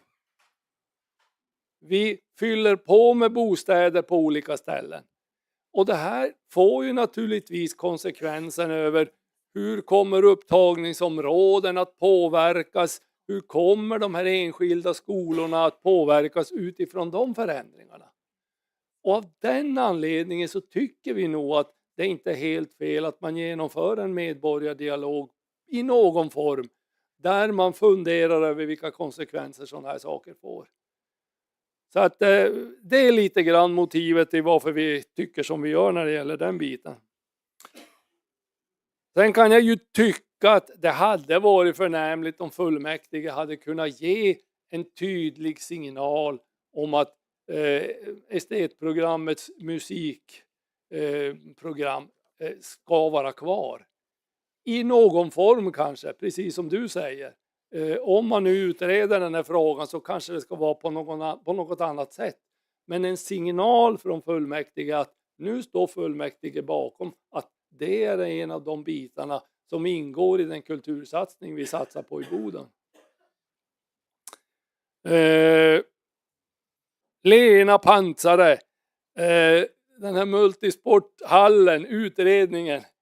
Jag tyckte nästan du var inne på det själv att det hade ju varit alldeles ypperligt att genomföra det nu i samband med att man håller på att utreda ishallen. Därför att det kanske finns samordningsbitar i just den biten. Därför så kan jag tycka att just den biten, det var nästan så att du kom med motivet själv när du var uppe här. Det är ju verkligen läge att lyfta det i det här läget innan man låser sig för någonting annat. Sen är det naturligtvis så att det är en resursfråga, det kan jag ju förstå. Även om inte den här multisporthallen direkt ligger i pipen så kan det vara bra att ha ett sådant utredningsunderlag för framtida beslut. Och eftersom det dessutom kan påverka investeringen eller tänket kring ishallen, då vore det verkligen läge att fundera på det idag. Sen har jag en direkt fråga till dig, Lena, också. Och det är egentligen utifrån vi hade en interpellationsdebatt, Claes och jag, i februari det här året om Medborgarhuset och där vi frågade varför inte någonting hände när det gällde de investeringar som skulle göras och sådär. Och i det svar som Claes lämnade då så skrev Claes så här: från den politiska majoritetens sida avser vi att lyfta frågan om finansiering av utveckling av Medborgarhuset i kommande budgetarbete. Hur ser jag det idag? Jag har inte kunnat läsa mig till någonting i strategiska planen som visar att det finns någonting i budgeten för det här. Några frågor och synpunkter. Tack för mig. Tack så mycket. Och på det har då anförandet Lena Golkur och Lena Pansar också begärt replik. Och Johan Lund. 3 stycken. Ja, rejält. Tack, herr ordförande. De siffror jag nämnde på 40 miljoner nästa år ungefär. Det är alltså fastighetsavdelningens reinvesteringsbudget. Den går upp sen till ungefär 50 miljoner år. Ursäkta, den går upp till ungefär 50 miljoner året därpå. De budgetsiffror som Anders nämnde, det är ju den totala reinvesteringsbudgeten för samhällsbyggnadsnämnden och där ingår ju mer än fastigheter. Vi har ju väghållaransvar som samhällsbyggnadsnämnd och det innebär ju också att vi är ju strikt skadeståndsskyldiga om det är så att folk skadar sig eller kör sönder sina bilar på grund av undermåliga vägar. Så att vi kan ju inte liksom flytta om pengar från gator till att renovera skolor för då lär vi ju få skadestånd på halsen istället. Jag tänker så här, när H2GS står färdigt så kommer det ge miljarder till statskassan. Jag tycker det vore snyggt om vår nuvarande regering med stöd av SD gav oss investeringsbidrag för allt det vi gör för att möjliggöra det framtida klirret i statskassan. Skulle vi få ett investeringsbidrag, ja men då skulle det ju finnas pengar till att göra mycket mer. Men som det är nu så måste vi ju vara återhållsamma, det vet vi alla. Och det är ju inte bara Boden som har en tuff ekonomisk situation, det är ju kommuner i allmänhet i Sverige.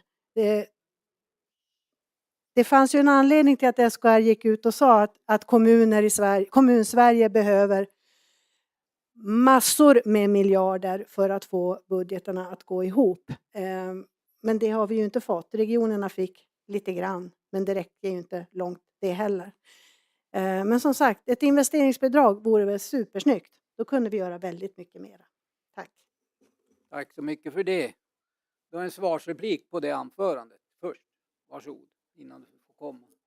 Bara en liten kortis där, Lena. Jo, jag förstår också mycket väl att man måste prioritera när det handlar om de investeringsmedel man har. Och det gäller ju även för reinvesteringsbudgeten. Men vi ska ha i åtanke att det handlar om arbetsmiljö för en väldigt stor grupp både elever och personal i skolorna idag. Och jag tycker att vi måste prioritera den gruppen och de lokalerna. Mer än vad vi har gjort. Tack. Tack. Och då var det Johan Lund som hade replik på Anders tidigare anförande. Varsågod. Tack ordförande. Nej, men jag fortsätter där ni slutade i diskussionen. Alltså de här 30 miljonerna som ni har föreslagit, det är inte första gången ni föreslår det. Så det är ju någonting som vi har tagit med förvaltningen och diskuterat konsekvenserna av detta.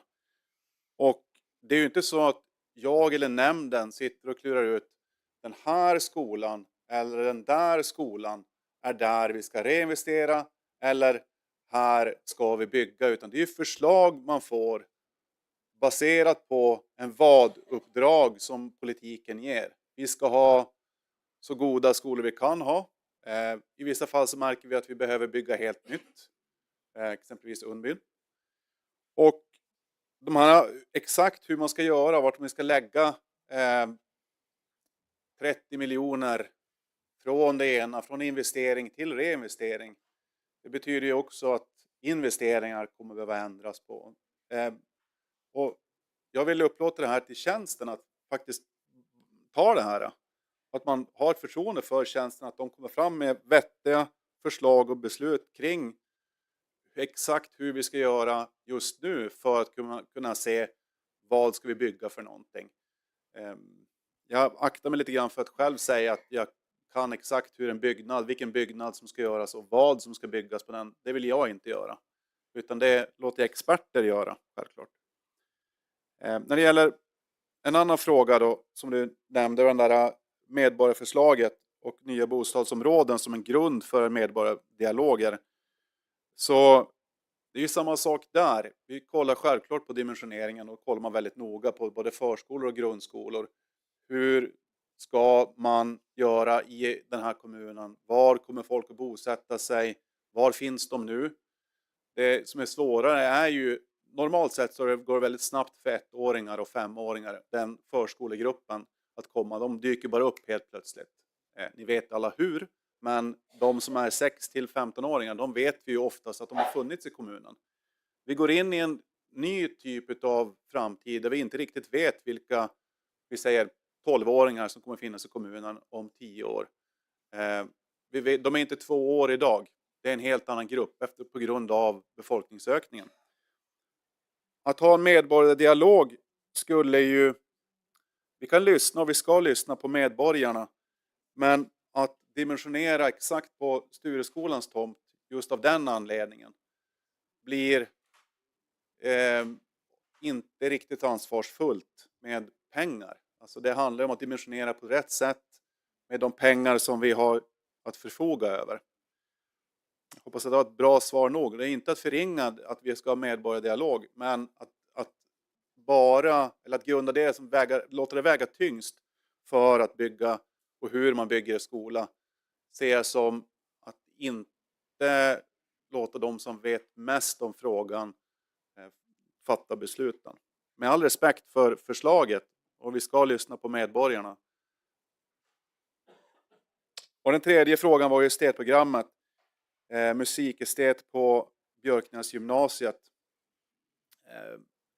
Det är delegerat idag till nämnden att fatta beslut om detta, och i nämnden är det delegerat till utskottet, antagningsutskottet, att fatta beslut. Det var märkte vi att det var ju lite kantigt att göra på det sättet när det blev stora förändringar.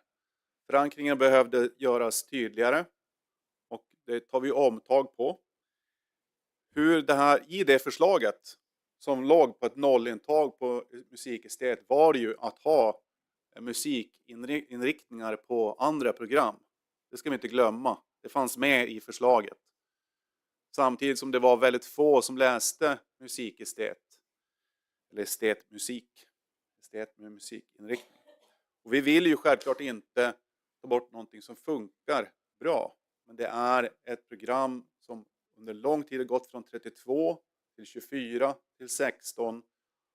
Och lider av, jag tror, hela samhällets inställning till den här typen av program. Och jag skulle önska att fler valde estetprogrammet, då skulle vi inte behöva ha diskussionen. Men om det är för få som läser och kvaliteten blir för dålig och ekonomin inte håller sig själv, det är då vi behöver göra förändringar. Jag tycker att ett tydligt vad-uppdrag från fullmäktige räcker gott och tydligt, att vi ska värna om kulturen och vi ska värna om en god utbildning på gymnasiet. Exakt hur vill jag tycka är mer bekväm över att vi har det delegerat på det sättet som vi har idag. Och vi har tagit till oss av den kritik som fördes mot antagningsutskottet, egentligen hur jag la upp underlaget eller beslutet i det. Och som vi senare backade på. Jag stannar där. Tack. Tack så mycket för det. Då hade du begärt svarsreplik på det anförandet.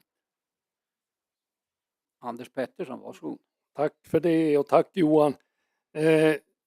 Jag tänker på det här med underhåll i skollokaler. Vi har ju gemensamt tagit beslut om att Mårängsskolan och de byggnationer som är genomförda där är lite grann utav modell för hur skollokalerna ska se ut när det gäller skolverksamhet överhuvudtaget. Vi har dessutom en massa statusutredningar på fastighetsavdelningen över just i vilket skick skollokalerna är och vilka underhållsbehov som finns där. Där handlar det, vill jag påstå sen, om vilken politiska ambition man har för att verkligen åtgärda de brister som är, för att komma lite grann dit här den modellskola som vi ändå har sagt att vi ska ha i Boden. Så att inte är det bara att luta sig tillbaka till tjänsten, utan nu är det ju att ha en politisk ambition för vart vi vill komma också med skollokalerna. Jag nöjer mig med det. Tack. Tack så mycket för det. Och då var det Lena Panster som hade replik på Anders tidigare inlägg. Varsågod Lena. Tack ordförande, presidie och Anders Pettersson på direkta frågor som måste man ju gå upp då. Om jag börjar med Medborgarhuset så har jag fått till mig av tjänsten på KFU att de har haft ett möte med hyresvärden och fastighetsavdelningen. Och det skedde för någon månad sedan eller ännu längre tillbaka. Och då så fick de till sig av hyresvärden att de pengar som var avsatt för att renovera när de köpte, de har ju pengar för att de ska renovera byggnaden. Så vi trodde ju ett tag att det bara skulle räcka till de nödvändigaste, ventilation och så vidare. Nu finns det tydligen renoveringssätt, nya sätt att göra det på som är mer effektivt och billigare, och då blir det pengar över. Så det är de pengarna vi avser att använda för att till att börja med i alla fall sätta i ordning källaren, gamla bowlingen alltså, som vi betalar en hyra för men som inte går att använda därför att golv fattas i princip och så vidare. Så att därför, och det går inte att ta sig ner dit för alla heller, utan det måste ju se till att det finns en hiss så att alla kommer ner dit med, om man har andra färdmedel än att promenera. Så det är de pengarna som förväntas att vi ska få användas av. I alla fall för att få ordning det i källaren så att vi kan fylla det med kultur. Det andra var hallen här. Ja, jag får väl skylla mig själv som uttrycker mig lite så här, att det inger hopp. Men det är ju diskussioner på avdelningen. De är ju inte så här, utan de tittar ju alltid brett, de som jobbar där, på både vaktmästare och personal inne i huset. Och när det är diskussion om hockeyhall och läktaren på Björknäsvallen med omklädningsrum och så vidare, så det är klart att de tänker på annat också. Vi betalar en ganska dyr hyra nu för fotbollshallen som används på vintrarna. Och det hade ju varit bra att få till stånd någonting i egen regi för att slippa den dyra hyran som blir framöver. Och Friidrotten har ju också velat ha. Det finns fler som knackar på dörren och vill in i en multisporthall, så vi får se vad det kan bli av det i framtiden. Men att det de gör på hockey på Björknäs är ju att de sammanställer gamla utredningar. De börjar inte göra en ny och mäta och väga och så, utan de sammanställer de gamla. Men det är klart att det finns i åtanke. De tänker så hela tiden på avdelningen. Tack. Tack så mycket för det. Och då hade Anders Pettersson begärt en svarsreplik. Varsågod. En avslutning på det här. Lena, du bjöd ju på den här varianten med multisportarenan där, så att jag hoppas att vi ska kunna se på det där tillsammans framöver och komma fram till ett bra resultat. Kanske till och med kombinerat med förändringar när det gäller ishallen. Men ni har det där med er. Jag konstaterar dock att det svar vi fick i interpellationsdebatten om att vi skulle se i budgetförslaget vad som skulle göras i Medborgarhuset, det finns inte. Utan det är mera sådana verksamhetsförändringar som ni nu diskuterar. Men i budgeten, strategisk plan, finns det ingenting.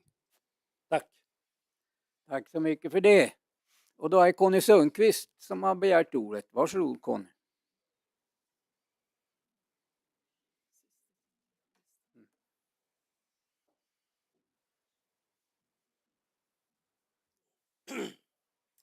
Tack ordförande. Ja, nu har vi pratat en del om det här, men jag tänkte jag går upp och fråga min sista fråga här som jag har för dagen hittills. Det är ju jag har köpt det mesta som ni har sagt faktiskt. Det har varit en bra debatt tycker jag, håller bra nivå. Så att, men det jag vill fråga lite grann om, det är ju det här med externa konsultarvoden. Varför finns det inte möjlighet att se över det här? Jag vet att när vi gick ifrån makten, var det 2010, var det Bosse? Ja.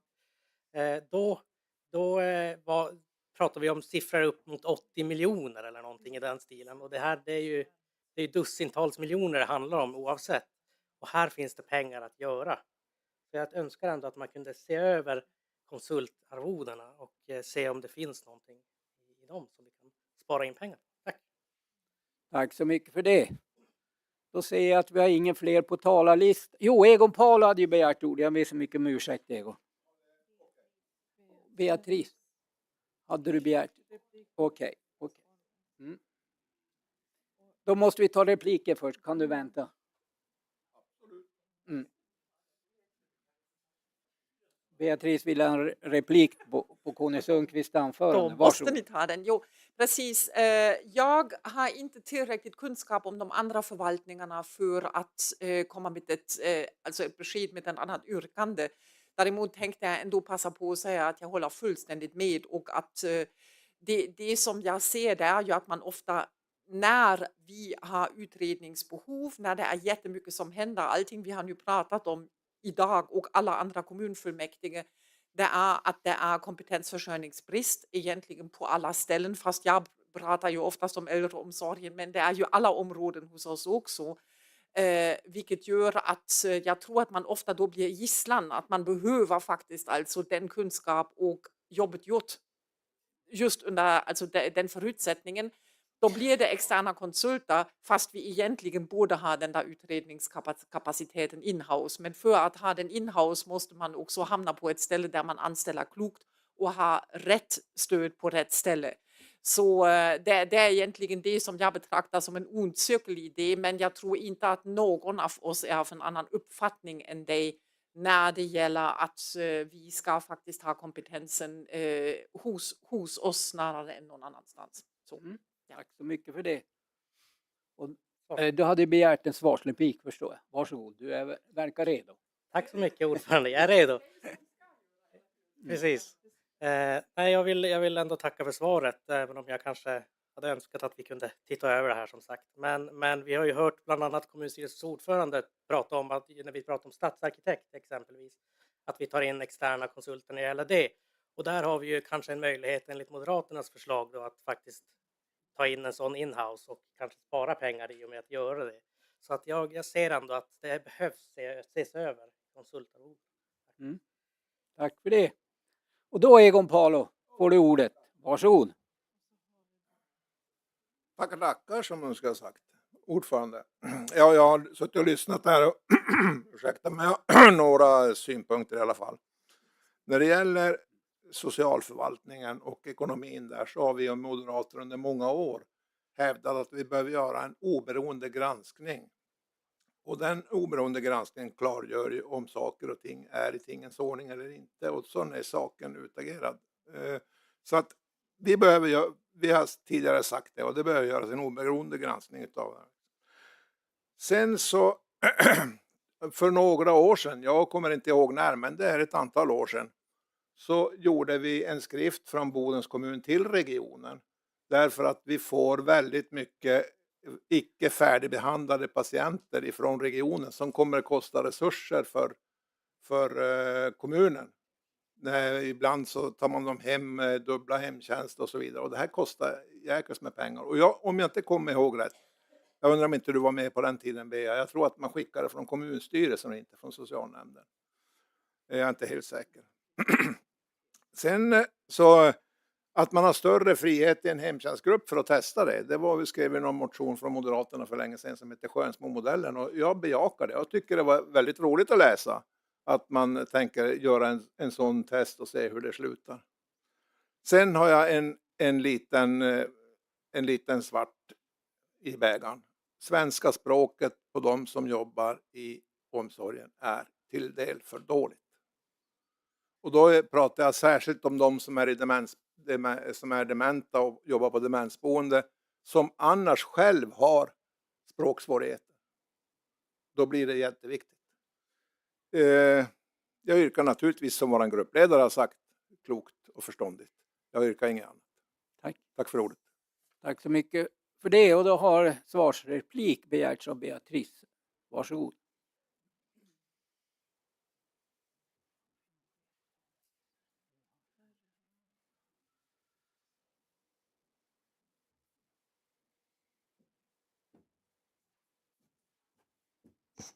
Egon, vi saknar dig i socialnämnden. Jag brukar ju säga det varannat kommunfullmäktige, så idag var det dags igen. Jag tänkte säga så här, vi har ju precis fått en redovisning av Stimo, apropå externa konsultkostnader, eftersom då handlade det i allra högsta grad om en oberoende granskning.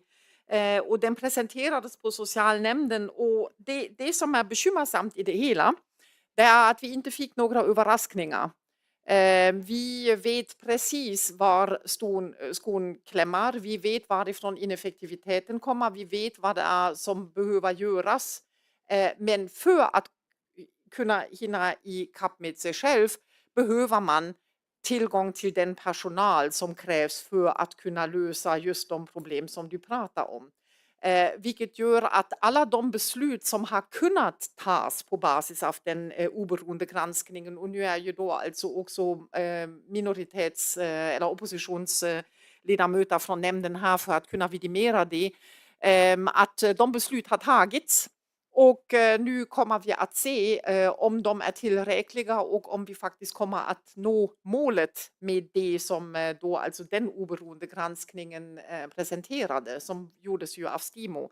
Ett mycket konkret exempel som du nämner är ju då betalningsansvaret, där vi vet att vi behöver, apropå hemsjukvården, tillgång till mycket mer hälso- och sjukvårdspersonal som är legitimerade för att kunna ta hem våra brukare. Och att de inte alla ska hamna på korttidsboende, utan att de ska faktiskt vara där de vill vara, nämligen hemma. Och det är också utrönat att det är där rehabilitering sker på ett helt annat sätt än på ett korttidsboende. Men för detta behöver man också kompetent hemtjänstpersonal som är utbildade och som kan utföra de uppdragen. Jag pratade nyligen med en kollega från en annan kommun som sa att de hade faktiskt vid ett tillfälle haft kvar 20% utbildade undersköterskor på 100% omsorgspersonal som inte är legitimerade. Vi ligger betydligt högre än det, men när du vill ha en trygg hemgång, då måste du ha tillräcklig tillgång till legitimerad personal, även sjukgymnaster, för att kunna åstadkomma det. vi har infört trygg hemgång nu. Åtminstone en viss del, alltså det håller på nu. I september blir det ju då skarpt läge så att säga, men vi har börjat med det. Och då har ju alltså de senaste månaderna betalningsansvaret gått ned från över 1 miljon per månad till 45 000. Så. Vilket är också ett exempel för att det är tillgång till bra personal som gör att man kan göra det, leverera det som man egentligen vill leverera. Så det är inte att vi inte vet att det är det vi ska leverera, man måste ha möjlighet att kunna göra det. Så. Och än en gång, vi saknar dig. Varsågod. Tack så mycket för det. Och en svarsreplik då. Från Egon Paolo. Det är alltid kul att vara efterfrågan. Men i alla fall, det jag ville komma in på här tidigare, det var att regionen skickar hem eller skickar bort patienter som inte är färdigbehandlade. Och det i sin tur genererar kostnader för oss i socialförvaltningen. Det är det som är poängen. Och jag vet inte exakt hur det förhåller sig nu, men tidigare var det inte alls bra. Och med vad man får läsa om regionen nu så tror jag inte det är bättre nu. Och det är det jag tycker att man som kommun betraktat kanske behöver göra en tydlig signal till regionen. Ja. Sen tycker vi om Skönsmåmodellen. Tack för ordet. Tack för det. Och då har Harry, han och Socialdemokraterna begärt ordet. Varsågod Harry. Tack ordförande och presidium. Jag tänkte jag måste bara se det här ur ett helt annat perspektiv. Jag och min hustru Margit var under förra veckan i södra Sverige. Vi var till Karlstad. Och vet ni vad de har i Karlstad? Jo, de har Lars Lerin. Och sen har de offentlig sektor. 2 dagar senare så får vi till Eksjö och träffa en bekant som vi har läst Försvarets gymnasieskola i 3 år. Och vet ni vad de har där? Jo, de har ett trähus och lite gammal kultur. Och sen har de den offentliga sektorn. Sen får vi till Katrineholm. Och den ligger så pass nära så de får pendlar till de platser och ställen där man kan få tag i arbeten. Och där har de offentlig sektor. Och bara för att sätta det här i proportion till det vi pratar om här idag. När vi möter då våra vänner, bekanta. När vi pratar med personal på Rasta. Eller på annat sätt. Då säger vi så här. Vi håller på med den gröna omställningen uppe i norra Sverige. Jaha, och vad är det för någonting? Alltså i huvudsak är det så. Man har ingen aning. Det var en skolklass som utanför Linköping där de har Sveriges största flygmuseum. Med en skolklass där och jag passade på att prata med lärarna. De var 5-6 stycken som satt och fikade. Och då säger jag, känner ni till om den här gröna omställningen som pågår uppe i norra Sverige? Ja, men det håller ju alla på med. Ungefär som att då tog en av lärarna där som kände ett stort ansvar och sa, jag förstår, jag har hört talas om det här. Och jag ska göra vad jag kan. Jag ska informera eleverna vid tillfälle om vad som pågår i norra Sverige. Och sammantaget så känner jag så här i norra Sverige, då är det inte bara skogen, vattenkraften och malmen. Utan skogen tar vi ner, vi ser till att transportera den oavsett om det är till Älvsbyn eller till Pite. Och så kommer den förädla, man bygger hus här. Vad gör vi med malmen uppifrån Malmfälten? Förut så skeppar vi ut den direkt ut nästan till Centraleuropa. Men nu gör vi till och med så att vi gör olika kulsinter på olika sätt. Man förädlar den på något sätt. Vattenkraften, all den här energiförsörjningen och utvecklingen på att vi på ett bättre sätt ska kunna leverera den här elenergin till alla delar i Sverige.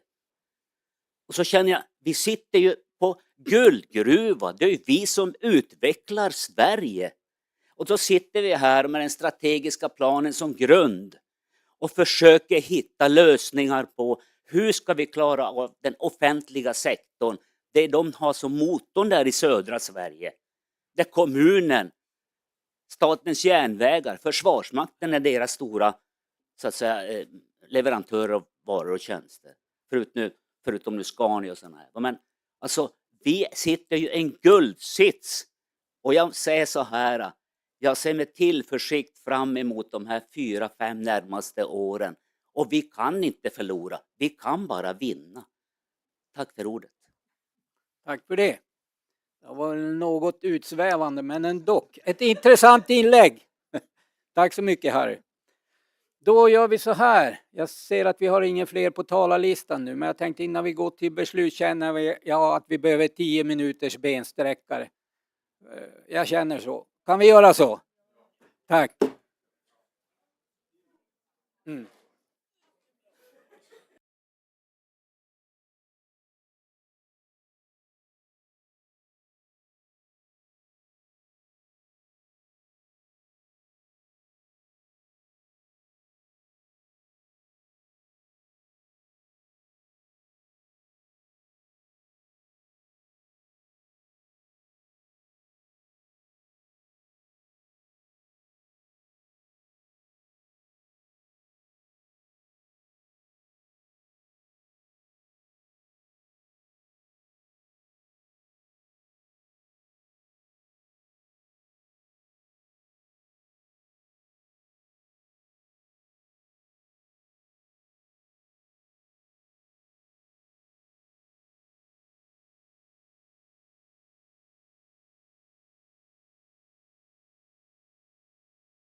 Platser så kan vi börja.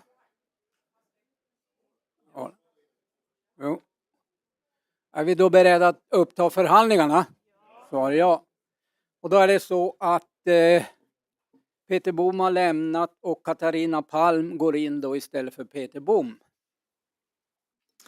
Och då tänkte jag mig följande propositionsordning som vi använde oss av förra året. Och det gick ju bra så långt i alla fall. Så då får vi höra om ni godkänner det här. Så jag kommer helt enkelt fråga fullmäktige om man beslutar enligt kommunstyrelsens förslag. Kan inte vara lite tydligare? Jo, men jag har ju sagt propositionsordning. Vi kommer att ta varje förslag för sig. Va? Ja. Här börjar ni. Då frågar jag igen fullmäktige. Beslutar vi enligt kommunstyrelsens förslag? Ja. Beslutar fullmäktige enligt Tobias Sundbergs med fler övriga yrkanden? Ja. Då frågar jag fullmäktige. Beslutar vi enligt Anders Petterssons övriga yrkanden? Ja. Och så frågar jag fullmäktige. Beslutar vi enligt Lars-Åke Wikströms övriga yrkanden även om det var ett bifall? Kan vi göra så? Svara ja. Ja, hörde jag där borta.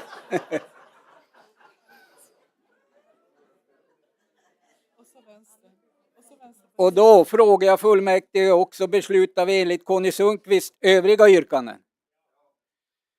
Jag finner då att fullmäktige har beslutat enligt kommunstyrelsens punkter 1-14 i beslutsunderlaget samt punkterna 2, 3, 4 och 5 och att det också blir fullmäktiges beslut.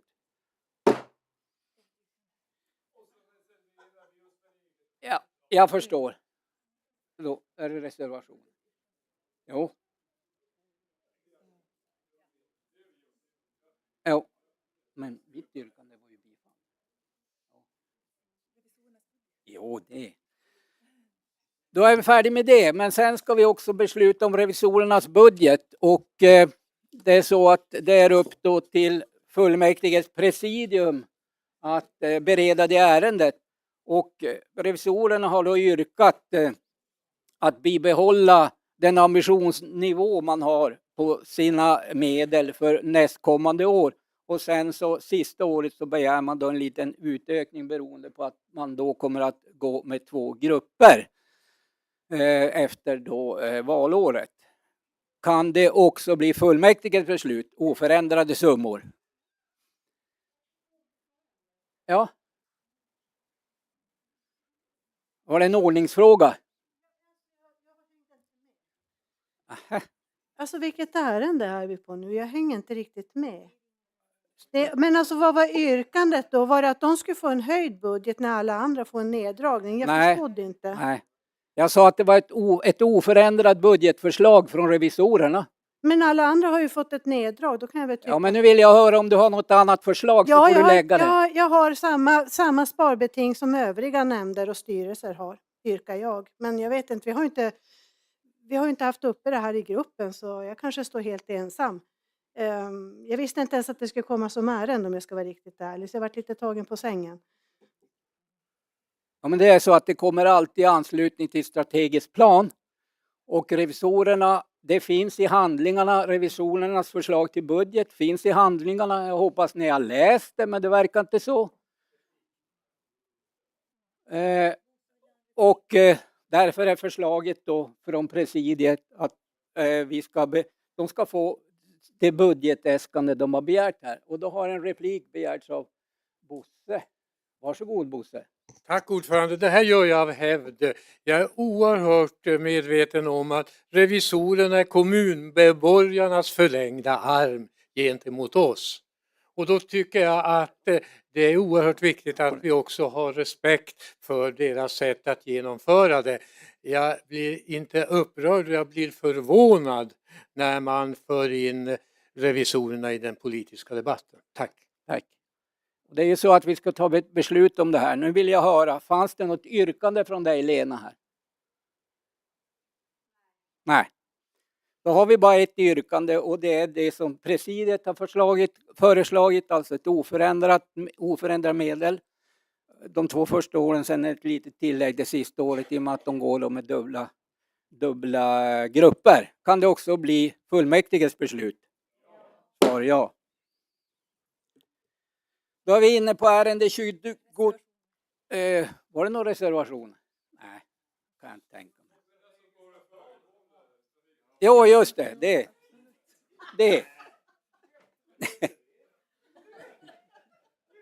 Men jag tror hon har antecknat. Kommunsekreteraren är snabb. Läs upp dem för säkerhets skull.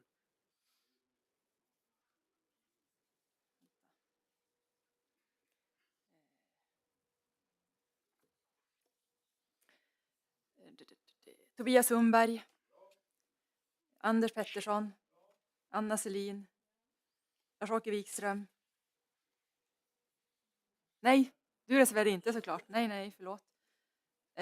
Conny Sundqvist. Peter Kristoffersson. Emma Snellman.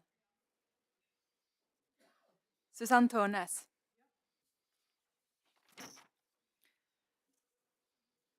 Inge Westman Arvesen. Maria von Schantz.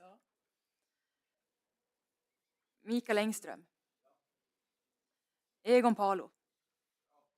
Rasmus Joneland.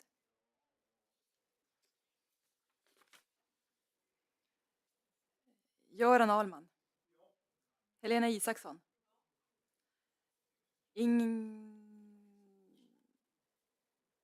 Ja, och det var nog alla.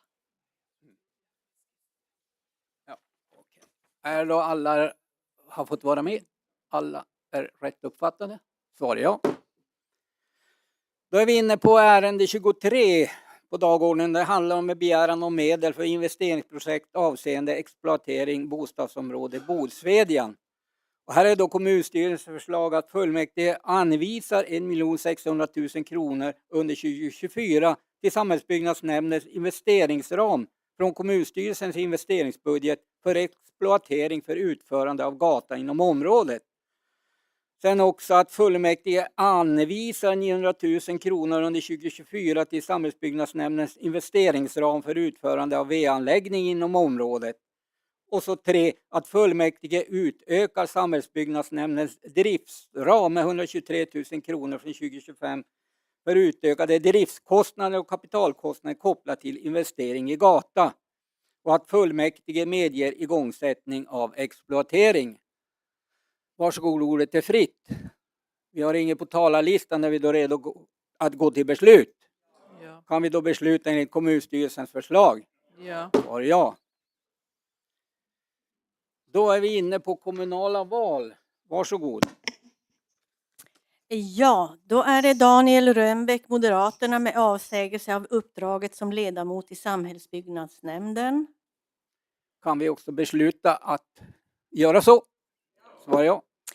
Daniel Rönnbäck, Moderaterna, med avsägelse av uppdraget som ersättare i kommunstyrelsen. Kan vi också göra så? Peter Kristoffersson, Moderaterna, med avsägelse av uppdraget som ledamot i kommunstyrelsen samt val av Jan-Olof Nylander, Moderaterna, som ny ledamot för återstående del av mandatperioden. Ni har hört förslaget, kan också vi besluta att göra så? Johan Selin, Moderaterna, med avsägelse av uppdraget som ledamot i samhällsbyggnadsnämnden. Kan vi också bevilja det? Svar ja. Sen är det motionerna. Kör vi vidare? Då kör vi vidare på punkten 25 motioner, nya motioner. Varsågod. Och då är det motion från Tobias Sundberg, Moderaterna, Anders Pettersson, Bodenalternativet, Conny Sundqvist, Vänsterpartiet och Emma Snellman, Kristdemokraterna, om omval till styrelser och nämnder. Kan vi också skicka den till kommunstyrelsen för beredning? Svar ja. Motion från Maria Wikström Nordmark, Sverigedemokraterna, om att restaurera barncykelbanan på Prästholmen. Kan vi också skicka den till kommunstyrelsen för beredning? Svar ja. Motion från Maria Wikström Nordmark, Sverigedemokraterna, om att satsa på lokala kor. Ja, okej. Kan vi också skicka den till kommunstyrelsen för beredning? Svar ja. Interpellation från Maria Wikström Nordmark, Sverigedemokraterna, om kostnadsfördelningen mellan Bodens kommun och Arbetarpartiet Socialdemokraterna. Då frågar jag fullmäktige, får vi ställa den interpellationen och kan vi få ett svar vid nästa sammanträde? Eller till hösten kanske det blir. Nästa sammanträde är ju redan den 28. Kan vi förvänta oss ett svar till hösten då? Svar ja. Är du färdig då? Då är det klart. Tack så mycket för det. Och i och med det skulle då dagens långa sammanträde vara slut. Och jag hade ju hoppats och trott att vi skulle få önska varandra en glad och trevlig sommar. Men så var det inte. Utan nästa sammanträde är ju ett extra sammanträde den 28 juni. Ett extra kommunfullmäktige sammanträde. Och det är ju också digitalt men med möjlighet att närvara. Så att det är ett fysiskt möte men möjlighet att närvara digitalt. Men jag vill samtidigt också tacka er för dagens debatt. Jag tyckte Anders Pettersson uttryckte det tidigare att det var ett bra debattklimat idag trots att det var svåra och tunga frågor vi fattade beslut om idag. Så tack ska ni ha och då ses vi redan den 28 juni igen för ett extra kommunfullmäktige. Sammanträdet är avslutat.